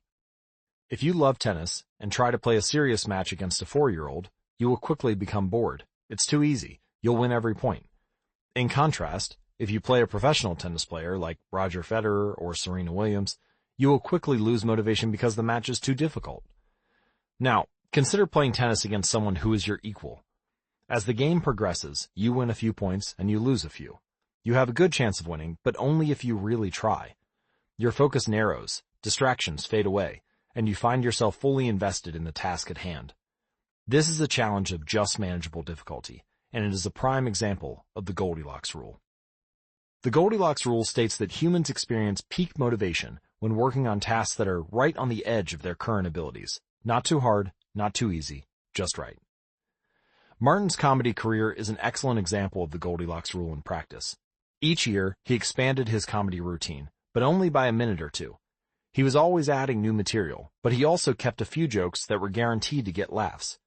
There were just enough victories to keep him motivated, and just enough mistakes to keep him working hard. When you're starting a new habit, it's important to keep the behavior as easy as possible so you can stick with it even when the conditions aren't perfect. This is an idea we covered in detail while discussing the third law of behavior change. Once a habit has been established, however, it's important to continue to advance in small ways. These little improvements and new challenges keep you engaged, and if you hit the Goldilocks zone just right, you can achieve a flow state. A flow state is the experience of being in the zone and fully immersed in an activity. Scientists have tried to quantify this feeling. They found that to achieve a state of flow, a task must be roughly 4% beyond your current ability. In real life, it's typically not feasible to quantify the difficulty of an action in this way, but the core idea of the Goldilocks rule remains: working on challenges of just manageable difficulty, something on the perimeter of your ability, seems crucial for maintaining motivation. Improvement requires a delicate balance. You need to regularly search for challenges that push you to your edge while continuing to make enough progress to stay motivated. Behaviors need to remain novel in order for them to stay attractive and satisfying. Without variety, we get bored, and boredom is perhaps the greatest villain on the quest for self-improvement. How to stay focused when you get bored working on your goals. After my baseball career ended, I was looking for a new sport. I joined a weightlifting team, and one day, an elite coach visited our gym. He had worked with thousands of athletes during his long career, including a few Olympians. I introduced myself, and we began talking about the process of improvement. "What's the difference between the best athletes and everyone else?" I asked. "What do the really successful people do that most don't?" He mentioned the factors you might expect: genetics, luck, talent. But then he said something I wasn't expecting. At some point, it comes down to who can handle the boredom of training every day, doing the same lifts over and over and over. His answer surprised me because it's a different way of thinking about work ethic. People talk about getting amped up to work on their goals. Whether it's business or sports or art, you hear people say things like, "It all comes down to passion," or "You have to really want it." As a result, many of us get depressed when we lose focus or motivation because we think that successful people have some bottomless reserve of passion. But this coach was saying that really successful people feel the same lack of motivation as everyone else. The difference is that they still find a way to show up despite the feelings of boredom. Mastery requires practice, but the more you practice something, the more boring and routine it becomes. Once the beginner gains have been made, and we learn what to expect, our interest starts to fade. Sometimes it happens even faster than that. All you have to do is hit the gym a few days in a row, or publish a couple of blog posts on time, and letting one day slip doesn't feel like much. Things are going well. It's easy to rationalize taking a day off because you're in a good place. The greatest threat to success is not failure, but boredom. We get bored with habits because they stop delighting us. The outcome becomes expected. And as our habits become ordinary, we start derailing our progress to seek novelty. Perhaps this is why we get caught up in a never-ending cycle, jumping from one workout to the next, one diet to the next, one business idea to the next. As soon as we experience the slightest dip in motivation, we begin seeking a new strategy, even if the old one was still working. As Machiavelli noted, men desire novelty to such an extent that those who are doing well wish for a change as much as those who are doing badly. Perhaps this is why many of the most habit-forming products are those that provide continuous forms of novelty. Video games provide visual novelty, porn provides sexual novelty, junk foods provide culinary novelty. Each of these experiences offer continual elements of surprise. In psychology, this is known as a variable reward. Slot machines are the most common real-world example. A gambler hits the jackpot every now and then, but not at any predictable interval. The pace of the reward varies. This variance leads to the greatest spike of dopamine, enhances memory recall, and accelerates habit formation. Variable rewards won't create a craving. That is, you can't take a reward someone is uninterested in, give it to them at a variable interval, and hope it will change their mind. But they are a powerful way to amplify the cravings we already experience because they reduce boredom. The sweet spot of desire occurs at a 50-50 split between success and failure. Half of the time you get what you want, half of the time you don't. You need just enough winning to experience satisfaction and just enough wanting to experience desire. This is one of the benefits of following the Goldilocks rule. If you're already interested in a habit, working on challenges of just manageable difficulty is a good way to keep things interesting. Of course, not all habits have a variable reward component, and you wouldn't want them to. If Google only delivered a useful search result some of the time, I would switch to a competitor pretty quickly. If Uber only picked up half of my trips, I doubt I'd use the service much longer. And if I flossed my teeth each night, but only sometimes ended up with a clean mouth, I think I'd skip it. Variable rewards or not, no habit will stay interesting forever. At some point, everyone faces the same challenge on the journey of self-improvement. You have to fall in love with boredom. We all have goals that we would like to achieve, and dreams that we would like to fulfill. But it doesn't matter what you are trying to become better at. If you only do the work when it's convenient or exciting, then you'll never be consistent enough to achieve remarkable results. I can guarantee that if you manage to start a habit and keep sticking to it, there will be days when you feel like quitting. When you start a business, there will be days when you don't feel like showing up. When you're at the gym, there will be sets that you don't feel like finishing. When it's time to write, there will be days when you don't feel like typing. But stepping up when it's annoying or painful or draining or boring, that's what makes the difference between a professional and an amateur. Professionals stick to the schedule. Amateurs let life get in the way. Professionals know what is important to them and work toward it with purpose. Amateurs get pulled off course by the urgencies of life. David Kane, an author and meditation teacher, encourages his students to avoid being fair-weather meditators. Similarly, you don't want to be a fair-weather athlete or a fair-weather writer or a fair-weather anything. When a habit is truly important to you, you have to be willing to stick with it in any mood. Professionals take action even when the mood isn't right. They might not enjoy it, but they find a way to put the reps in. There have been a lot of sets I haven't felt like finishing, but I've never regretted doing the workout. There have been a lot of articles I haven't felt like writing, but I've never regretted publishing on schedule. There have been a lot of days I felt like relaxing, but I've never regretted showing up and working on something that was important to me. The only way to become excellent is to be endlessly fascinated by doing the same thing over and over. You have to fall in love with boredom. Chapter Summary. The Goldilocks rule states that humans experience peak motivation when working on tasks that are right on the edge of their current abilities. The greatest threat to success is not failure, but boredom. As habits become routine, they become less interesting and less satisfying. We get bored. Anyone can work hard when they feel motivated. It's the ability to keep going when work isn't exciting that makes the difference. Professionals stick to the schedule. Amateurs let life get in the way. Chapter 20. The downside of creating good habits.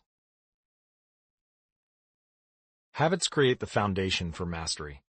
In chess, it is only after the basic movements of the pieces have become automatic that a player can focus on the next level of the game. Each chunk of information that is memorized opens up the mental space for more effortful thinking. This is true for any endeavor. When you know the simple movements so well that you can perform them without thinking, you are free to pay attention to more advanced details. In this way, habits are the backbone of any pursuit of excellence. However, the benefits of habits come at a cost. At first, each repetition develops fluency, speed, and skill. But then, as a habit becomes automatic, you become less sensitive to feedback. You fall into mindless repetition. It becomes easier to let mistakes slide. When you can do it good enough on autopilot, you stop thinking about how to do it better. The upside of habits is that we can do things without thinking. The downside of habits is that you get used to doing things a certain way and stop paying attention to little errors. You assume you're getting better because you're gaining experience. In reality, you are merely reinforcing your current habits, not improving them. In fact, some research has shown that once a skill has been mastered, there is usually a slight decline in performance. Usually, this minor dip in performance is no cause for worry. You don't need a system to continuously improve how well you brush your teeth, or tie your shoes, or make your morning cup of tea. With habits like these, good enough is usually good enough. The less energy you spend on trivial choices, the more you can spend it on what really matters. However, when you want to maximize your potential, and achieve elite levels of performance, you need a more nuanced approach. You can't repeat the same things blindly and expect to become exceptional. Habits are necessary, but not sufficient for mastery. What you need is a combination of automatic habits and deliberate practice. Habits plus deliberate practice equal mastery. To become great, certain skills do need to become automatic. Basketball players need to be able to dribble without thinking before they can move on to mastering layups with their non-dominant hand. Surgeons need to repeat the first incision so many times that they could do it with their eyes closed, so they can focus on the hundreds of other variables that arise during surgery. But after one habit has been mastered, you have to return to the effortful part of the work and begin building the next habit. Mastery is the process of narrowing your focus to a tiny element of success, repeating it until you have internalized the skill, and then using this new habit as the foundation to advance to the next frontier of your development. Old tasks become easier the second time around, but it doesn't get any easier overall, because now you're pouring your energy into the next challenge. Each habit unlocks the next level of performance. It is an endless cycle. Although habits are powerful, what you need is a way to remain conscious of your performance over time, so you can continue to refine and improve. It is precisely at the moment when you begin to feel like you have mastered a skill, right when things are starting to feel automatic and you are becoming comfortable, that you must avoid slipping into the trap of complacency. The solution? Establish a system for reflection and review. How to review your habits and make adjustments. In 1986, the Los Angeles Lakers had one of the most talented basketball teams ever assembled, but they are rarely remembered that way. The team started the 1985-1986 NBA season with an astounding 29-5 record. The pundits were saying that we might be the best team in the history of basketball, head coach Pat Riley said after the season. Surprisingly, the Lakers stumbled in the 1986 playoffs and suffered a season-ending defeat in the Western Conference Finals. The best team in the history of basketball didn't even play for the NBA championship. After that blow, Riley was tired of hearing about how much talent his players had and about how much promise his team held. He didn't want to see flashes of brilliance followed by a gradual fade in performance. He wanted the Lakers to play up to their potential, night after night. In the summer of 1986, he created a plan to do exactly that, a system that he called the Career Best Effort Program, or CBE. When players first joined the Lakers, Riley explained, we track their basketball statistics all the way back to high school. I call this taking their number. We look for an accurate gauge of what a player can do, then build him into our plan for the team based on the notion that he will maintain and then improve upon his averages. After determining a player's baseline level of performance, Riley added a key step. He asked each player to improve their output by at least 1% over the course of the season. If they succeeded, it would be a CBE, or Career Best Effort. Similar to the British cycling team that we discussed in Chapter 1, the Lakers sought peak performance by getting slightly better each day. Riley was careful to point out that CBE was not merely about points or statistics, but about giving your best effort spiritually, mentally, and physically. Players got credit for allowing an opponent to run into you when you know that a foul will be called against him, diving for loose balls, going after rebounds whether you are likely to get them or not, helping a teammate when the player he's guarding has surged past him, and other unsung hero deeds. The CBE number was calculated for all of a player's games, and it was the average CBE that a player was asked to improve by 1% over the season. Riley compared each player's current CBE to not only their past performances, but also those of other players in the league. As Riley put it, we ranked team members alongside league opponents who played the same position and have similar role definitions. Sports writer Jackie McMullen noted, Riley trumpeted the top performers in the league in bold lettering on the blackboard each week and measured them against the corresponding players on his own roster. Solid, reliable players generally rated a score in the 600s, while elite players scored at least 800. Magic Johnson, who submitted 138 triple-doubles in his career, often scored over 1,000. The Lakers also emphasized year-over-year progress by making historical comparisons of CBE data. Riley said, we stacked the month of November 1986 next to November 1985 and showed the players whether they were doing better or worse than at the same point last season. Then, we showed them how their performance figures for December 1986 stacked up against November's. The Lakers rolled out the CBE program in October 1986.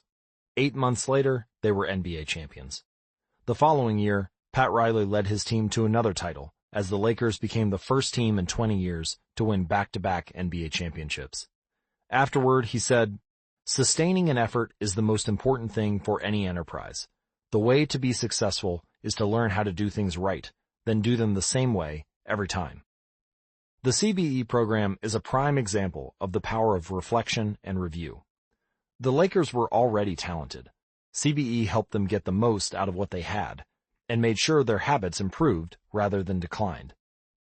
Reflection and review enables the long-term improvement of all habits, because it makes you aware of your mistakes and helps you consider possible paths for improvement. Without reflection, we can make excuses, create rationalizations, and lie to ourselves. We have no process for determining whether we are performing better or worse compared to yesterday. Top performers in all fields engage in various types of reflection and review, and the process doesn't have to be complex. Kenyan runner Eliud Kipchoge is one of the greatest marathon runners of all time, and an Olympic gold medalist. He still takes notes after every practice in which he reviews his training for the day and searches for areas that can be improved. Similarly, gold medal swimmer Katie Ledecky records her wellness on a scale of 1 to 10 and includes notes on her nutrition and how well she slept. She also records the times posted by other swimmers. At the end of each week, her coach goes over her notes and adds his thoughts. It's not just athletes either. When comedian Chris Rock is preparing fresh material, he will first appear at small nightclubs dozens of times and test hundreds of jokes. He brings a notepad on stage and records which bits go over well and where he needs to make adjustments. The few killer lines that survive will form the backbone of his new show. I know of executives and investors who keep a decision journal in which they record the major decisions they make each week, why they made them, and what they expect the outcome to be. They review their choices at the end of each month or year to see where they were correct and where they went wrong. If you're interested in keeping your own decision journal, I created a template for doing so. You can find it included as part of the Habit Journal, available at atomichabits.com/journal. Improvement is not just about learning habits, it's also about fine-tuning them. Reflection and review ensures that you spend your time on the right things and make course corrections whenever necessary, like Pat Riley adjusting the effort of his players on a nightly basis. You don't want to keep practicing a habit if it becomes ineffective. Personally, I employ 2 modes of reflection and review. Each December, I perform an annual review, in which I reflect on the previous year. I tally my habits for the year by counting up how many articles I published, how many workouts I put in, how many new places I visited, and more. You can see my previous annual reviews at jamesclear.com/annual-review. Finally, I reflect on my progress, or lack thereof, by answering 3 questions. 1. What went well this year? 2. What didn't go so well this year? 3. What did I learn? 6 months later, when summer rolls around, I conduct an integrity report. Like everyone, I make a lot of mistakes. My integrity report helps me realize where I went wrong and motivates me to get back on course. I use it as a time to revisit my core values and consider whether I have been living in accordance with them. This is when I reflect on my identity and how I can work toward being the type of person I wish to become. You can see my previous integrity reports at jamesclear.com/integrity. My yearly integrity report answers 3 questions. 1. What are the core values that drive my life and work? 2. How am I living and working with integrity right now? 3. How can I set a higher standard in the future? These 2 reports, the annual review and the integrity report, don't take very long. It's just a few hours a year. But they are crucial periods of refinement. They prevent the gradual slide that happens when I don't pay close attention. They provide an annual reminder to revisit my desired identity and consider how my habits are helping me become the type of person I wish to be. They indicate when I should upgrade my habits and take on new challenges, and when I should dial my efforts back and focus on the fundamentals. Reflection can also bring a sense of perspective. Daily habits are powerful because of how they compound, But worrying too much about every daily choice is like looking at yourself in the mirror from an inch away. You can see every imperfection and lose sight of the bigger picture. There is too much feedback. Conversely, never reviewing your habits is like never looking in the mirror. You aren't aware of easily fixable flaws, a spot on your shirt, a bit of food in your teeth. There is too little feedback. But periodic reflection and review is like viewing yourself in the mirror from a conversational distance. You can see the important changes you should make without losing sight of the bigger picture. You want to view the entire mountain range, not obsess over each peak and valley.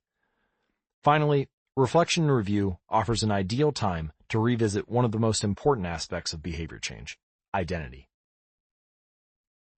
How to break the beliefs that hold you back. In the beginning, repeating a habit is essential to build up evidence of your desired identity. As you latch on to that new identity, however, those same beliefs can hold you back from the next level of growth. When working against you, your identity creates a kind of pride that encourages you to deny your weak spots and prevents you from truly growing. This is one of the greatest downsides of building habits. The more sacred an idea is to us, that is, the more deeply it is tied to our identity, the more strongly we will defend it against criticism. You see this in every industry.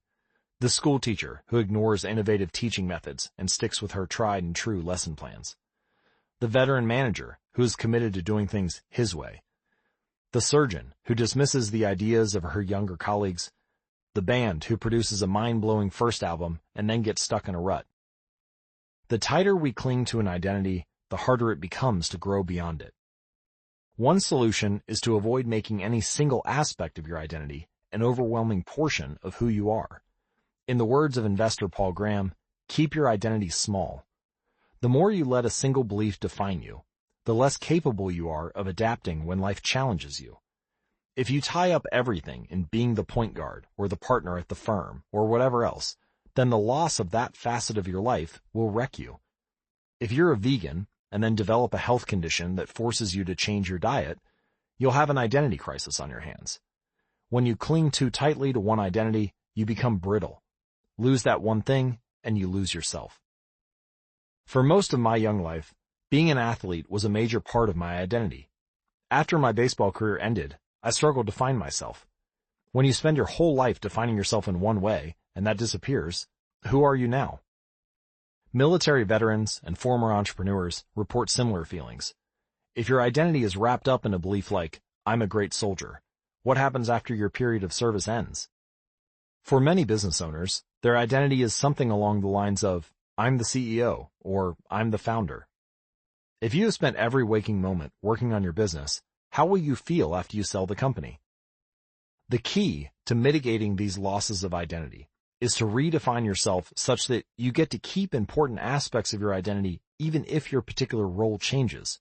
So, I am an athlete becomes, I'm the type of person who is mentally tough and loves a physical challenge. Or, I'm a great soldier transforms into, I'm the type of person who is disciplined, reliable, and great on a team. I'm the CEO translates to, I'm the type of person who builds and creates things. When chosen effectively, an identity can be flexible rather than brittle. Like water flowing around an obstacle, your identity works with the changing circumstances rather than against them. The following quote from the Tao Te Ching encapsulates these ideas perfectly. Men are born soft and supple. Dead, they are stiff and hard. Plants are born tender and pliant. Dead, they are brittle and dry. Thus, whoever is stiff and inflexible is a disciple of death. Whoever is soft and yielding is a disciple of life. The hard and the stiff will be broken. The soft and the supple will prevail. Lao Tzu. Habits deliver numerous benefits, but the downside is that they can lock us into our previous patterns of thinking and acting, even when the world is shifting around us. Everything is impermanent. Life is constantly changing, so you need to periodically check in to see if your old habits and beliefs are still serving you. A lack of self-awareness is poison. Reflection and review is the antidote. Chapter summary. The upside of habits is that we can do things without thinking. The downside is that we stop paying attention to little errors. Habits plus deliberate practice equal mastery. Reflection and review is a process that allows you to remain conscious of your performance over time. The tighter we cling to an identity, the harder it becomes to grow beyond it. Conclusion: the secret to results that last. There is an ancient Greek parable known as the Socrates paradox, which talks about the effect one small action can have when repeated enough times. One formulation of the paradox goes as follows. Can one coin make a person rich? If you give a person a pile of 10 coins, you wouldn't claim that he or she is rich. But what if you add another, and another, and another? At some point, you will have to admit that no one can be rich unless one coin can make him or her so. We can say the same about atomic habits. Can one tiny change transform your life? It is unlikely that you would say so. But what if you made another, and another, and another? At some point, you will have to admit that your life was transformed by one small change. The holy grail of habit change is not a single 1% improvement, but 1,000 of them. It's a bunch of atomic habits stacking up, each one a fundamental unit of the overall system. In the beginning, small improvements can often seem meaningless because they get washed away by the weight of the system. Just as one coin won't make you rich, one positive change, like meditating for 1 minute or reading 1 page each day, is unlikely to deliver a noticeable difference. Gradually, though, as you continue to layer small changes on top of one another, the scales of life start to move. Each improvement is like adding a grain of sand to the positive side of the scale, slowly tilting things in your favor. Eventually, if you stick with it, you hit a tipping point. Suddenly, it feels easier to stick with good habits. The weight of the system is working for you rather than against you. Over the course of this book, we've looked at dozens of stories about top performers. We've heard about Olympic gold medalists, award-winning artists, business leaders, life-saving physicians, and star comedians who have all used the science of small habits to master their craft and vault to the top of their fields. Each of the people, teams, and companies we have covered has faced different circumstances, but ultimately progressed in the same way, through a commitment to tiny, sustainable, unrelenting improvements. Success is not a goal to reach or a finish line to cross. It is a system to improve, an endless process to refine. In Chapter 1, I said, if you're having trouble changing your habits, the problem isn't you. The problem is your system. Bad habits repeat themselves again and again, not because you don't want to change, but because you have the wrong system for change. As this book draws to a close, I hope the opposite is true. With the 4 laws of behavior change, you have a set of tools and strategies that you can use to build better systems and shape better habits. Sometimes a habit will be hard to remember, and you'll need to make it obvious. Other times, you won't feel like starting, and you'll need to make it attractive. In many cases, you may find that a habit will be too difficult, and you'll need to make it easy. And sometimes, you won't feel like sticking with it, and you'll need to make it satisfying. This is a continuous process. There is no finish line. There is no permanent solution. Whenever you're looking to improve, you can rotate through the 4 laws of behavior change until you find the next bottleneck.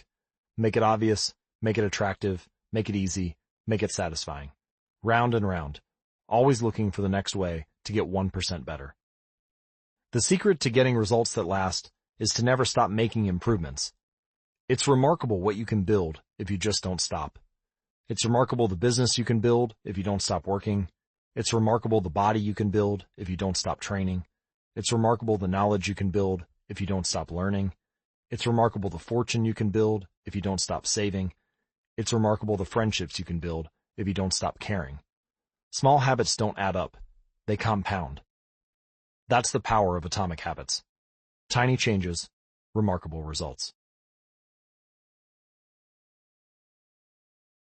Appendix and additional resources.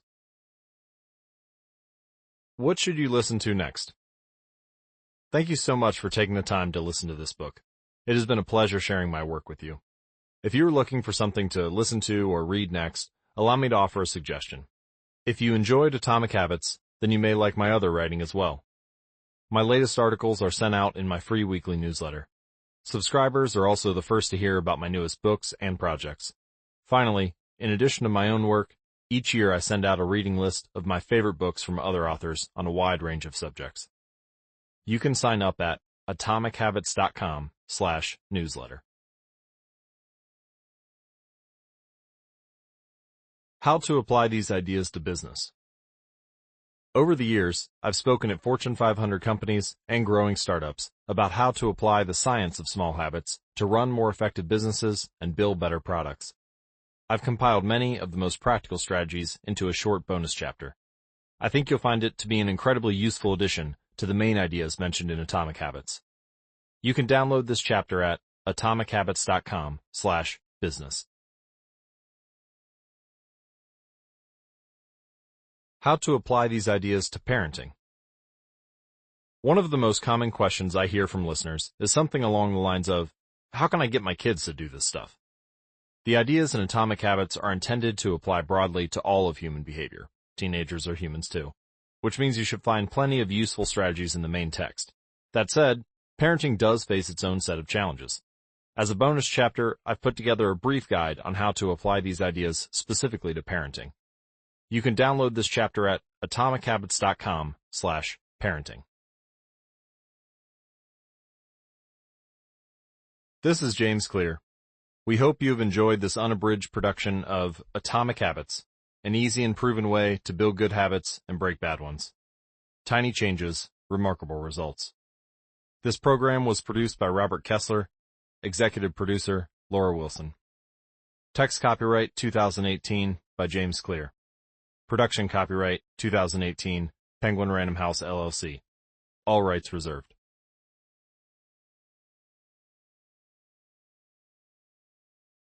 Audible hopes you have enjoyed this program.